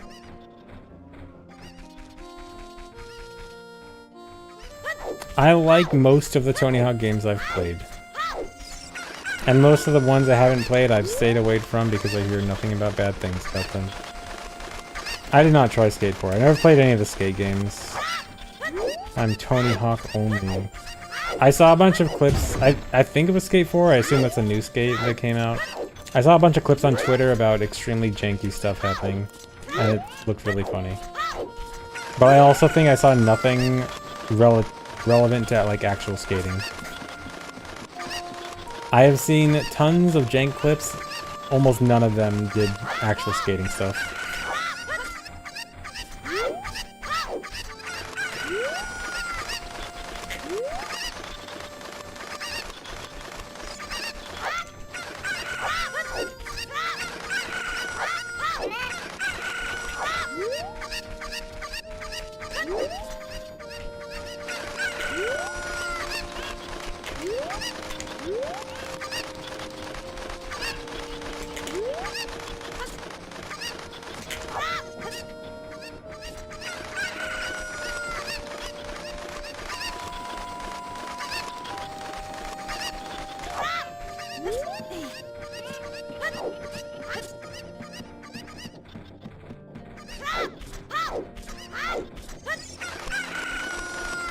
Shaun White games. Were those snowboarding games? No, I never played any of those.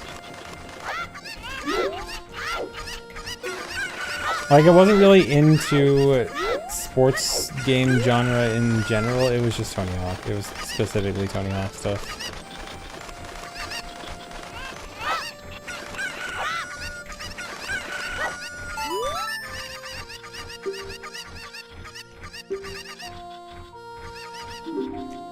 You did just mentioning Rayman games. I think I played a little bit of some Rayman games when I was really young, but I don't remember much about them. Or even what I played.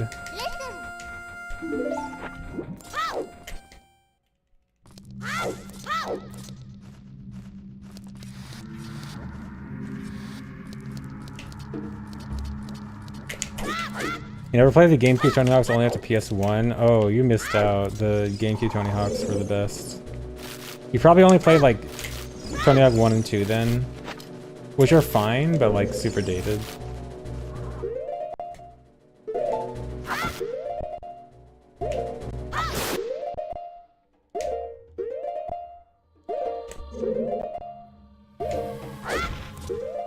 Oh, that's super late. Unless, okay, I got lucky.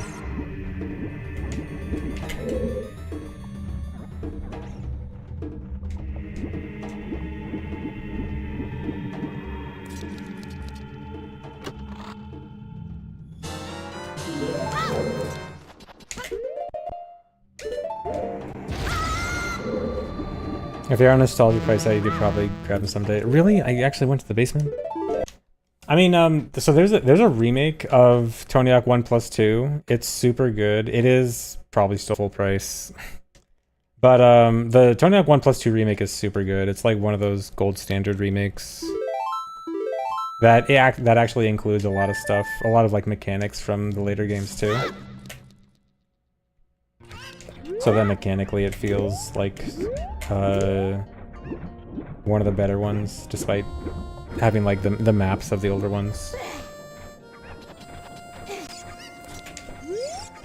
There's also a remake of 3 plus 4. It's kind of mid. Oh yeah, it's on Steam.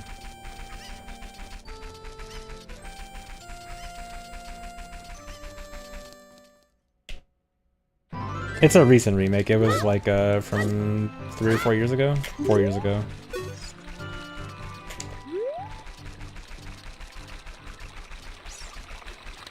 Yeah, 3 plus 4 cut out a lot of, well, the 4 section. It turned 4, so the first 3 Tony Hawk games were all like 2-minute timer based.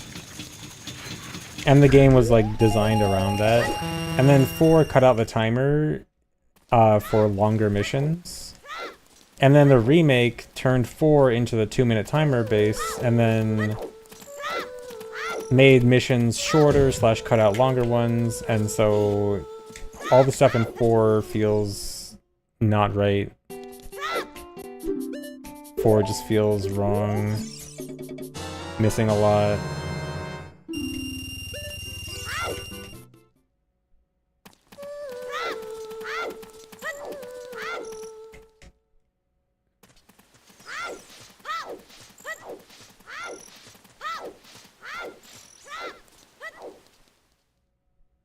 Yeah, 1 and 2 didn't launch on Steam originally. It was originally only on Epic Games.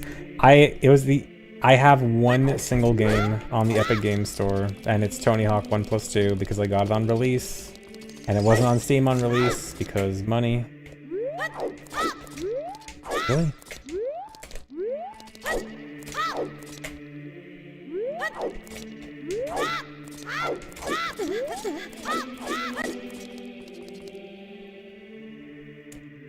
But yeah,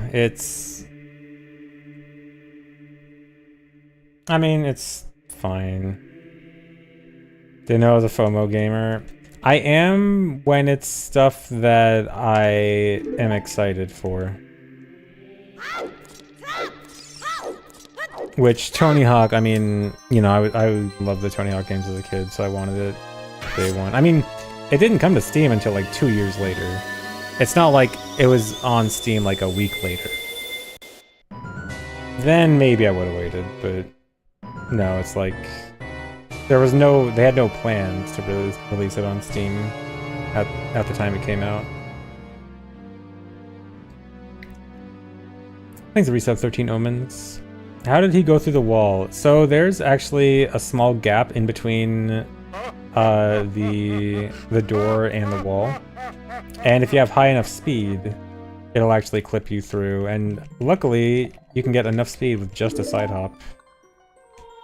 That clips you out of bounds, and then you just gotta hold a few directions to clip directly back inbounds.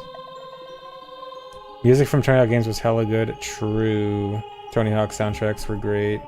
That's actually another thing that kind of sucks about the 3+4 remake. The soundtrack got kind of gutted. Like the 1+2 remake, they were able to keep most iconic tracks. 3+4 remake soundtrack is not great. And I mean, you can't put the blame on them because music rights are its own separate thing, so I can't like fault them for that. Yeah, I'm sure it's licensing issues. But it really sucks. The 3+4 soundtrack is not fantastic. They cut out the most iconic song too, TNT. Like that was the main song of Pro Skater 4. And it didn't make it back. Yeah, Dynamite. I forgot the actual name. Fake fan.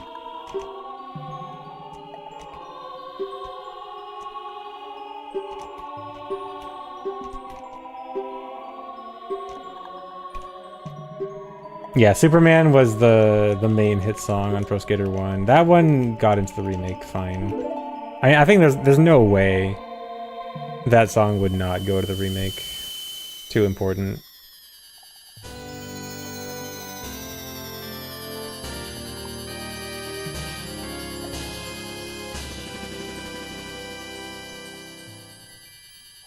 But yeah, 1+2 soundtrack mostly was good enough.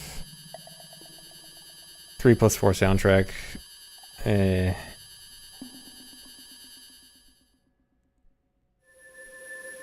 Oh, it is called TNT? Okay, I was right the first time.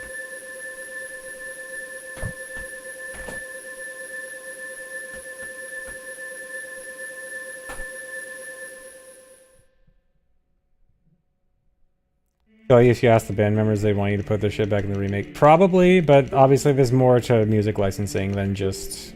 Unfortunately, there's more to it than just asking the people that made it. But yeah.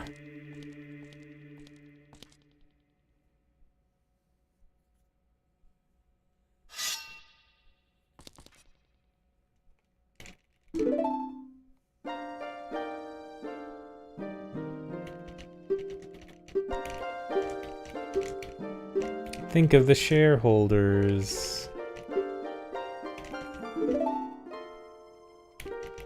Yeah, I'm not gonna pretend like I know everything about music licensing. I just know it's all dumb and complicated.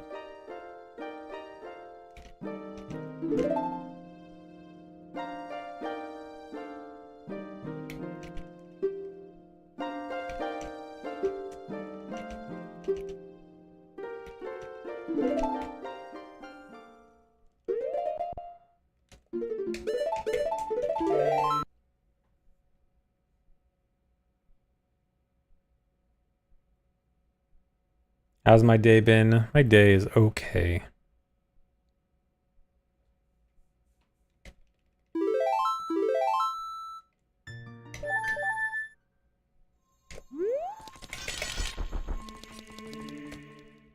Elaborate.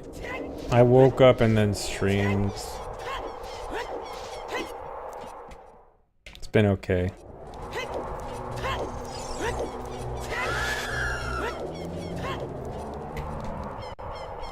No, I don't have plans to play Legend ZA.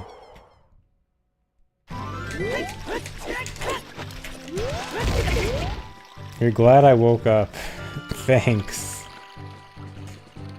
I'm glad I woke up too. I think it'd be kinda not great if I didn't wake up. Be kind of a bummer, really.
Any Liam fans in chat? Maybe I made some Liam fans last night because I rated Liam last night. Is that why you're here?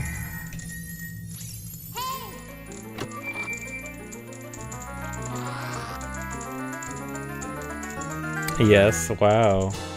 Crazy. Almost like streamers rating each other makes people interested in each other's streams.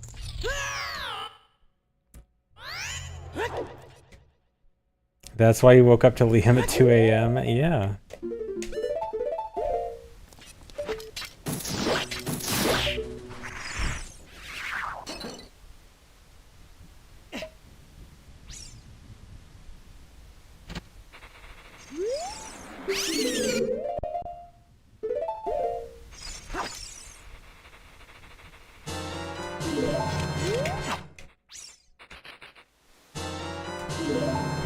But yeah, I like Liam. I like watching his Mario runs. When I need a late night stream and he's doing the Mario, it's a very good watch.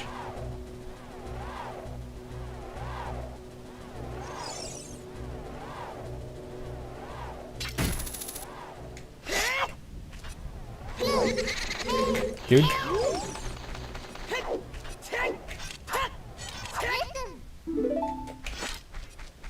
Yeah, you know, doing the Mario, like the, you know, the old Mario TV show where in the credits they said do the Mario?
ZFG, are you? I am.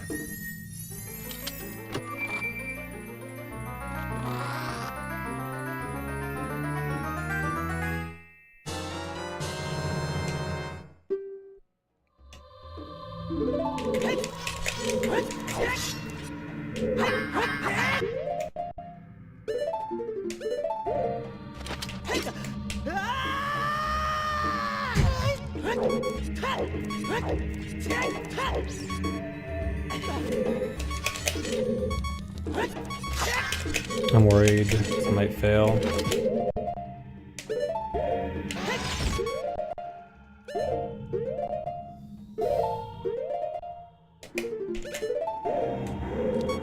Yeah, well, okay. I get another chance at least. No, I don't.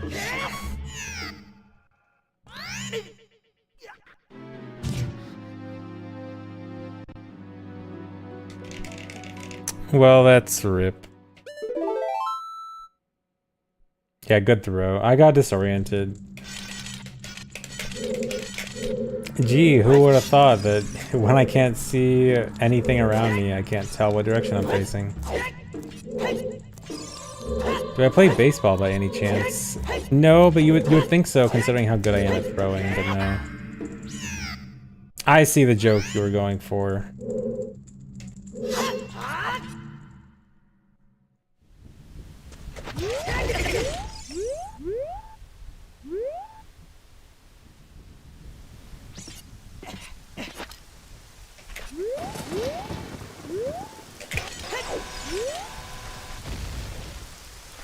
I was thinking of trying to do a strat here where I do like a twisted shoe into the wall, which like, if you shield drop a twisted shoe, you can make it explode, right, like that. You can make it explode when it hits a wall. But it'd be really hard to do consistently. No, no Unamas. I thought that was gonna be last run. That's actually last run. Thanks for giving me a sub, Simply Gooch. But yeah, sorry, that's actually it for today, guys. I did have like 2 fairly good runs going. I got my second best run today. That's nice. Yeah, I wish Twisted Shoe was a bit easier. If it was like a 2-frame window instead of 1, I feel like we could actually add it in more places. I think we probably still could. I think there's potential in Twisted Shoe that is untapped. But also it's not going to be easy. Yeah, it makes it explode before the time runs out. It makes it explode like once it hits a scene. Like for example here. I can make it... Here, I can probably pause buffer it and it'll be accurate. Yeah, like that, see? But why? Something about it being... the hitbox being twisted. Because like, okay, if you look at the tube right here, look at how the trail is like not... Like, you know how the trail looks weird right now? Like, I don't know how to describe it, but, you know, it doesn't look correct. Okay, now you can even see it better. See how it's like... Okay, now it looks normal. But like, yeah, that's what Twisted Shoe is. It, like, the hitbox is... I don't know how to describe it, but like...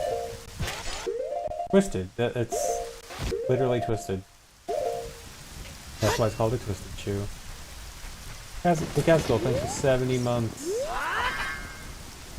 Oh wait, that was the 69th gifted sub from Simply Gooch. I did not realize that. Thank you for gifting 69 total subs. Yeah, we need to get it twisted. We need to get the shoe twisted.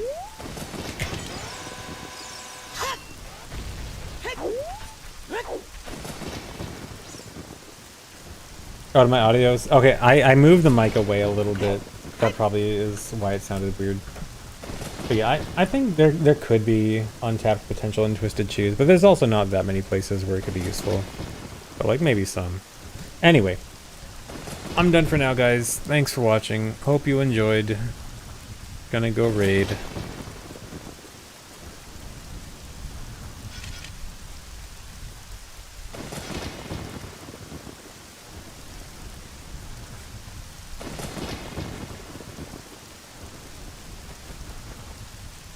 Need something to fall asleep to.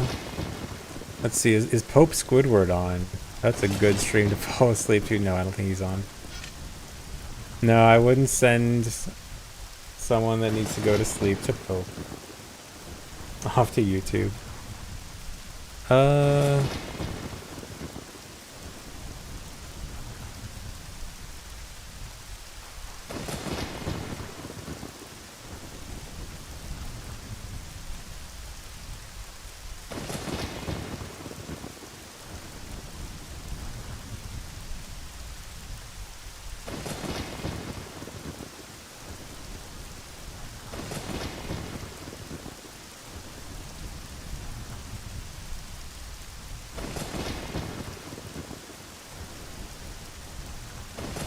Yeah, here, let's go raid Key. Doing, MM 80% runs. Worst that happens is he slams a split key really loud. Nice. That's fine. Yeah, go watch some MM runs. He's pretty good. Key who? Key something.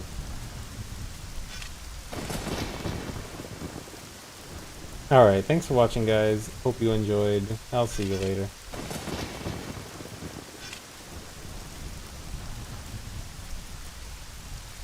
Oh yeah, the ads just started. Whoops, I was hoping to get it before the ads was gone. Okay, whatever. Goodbye.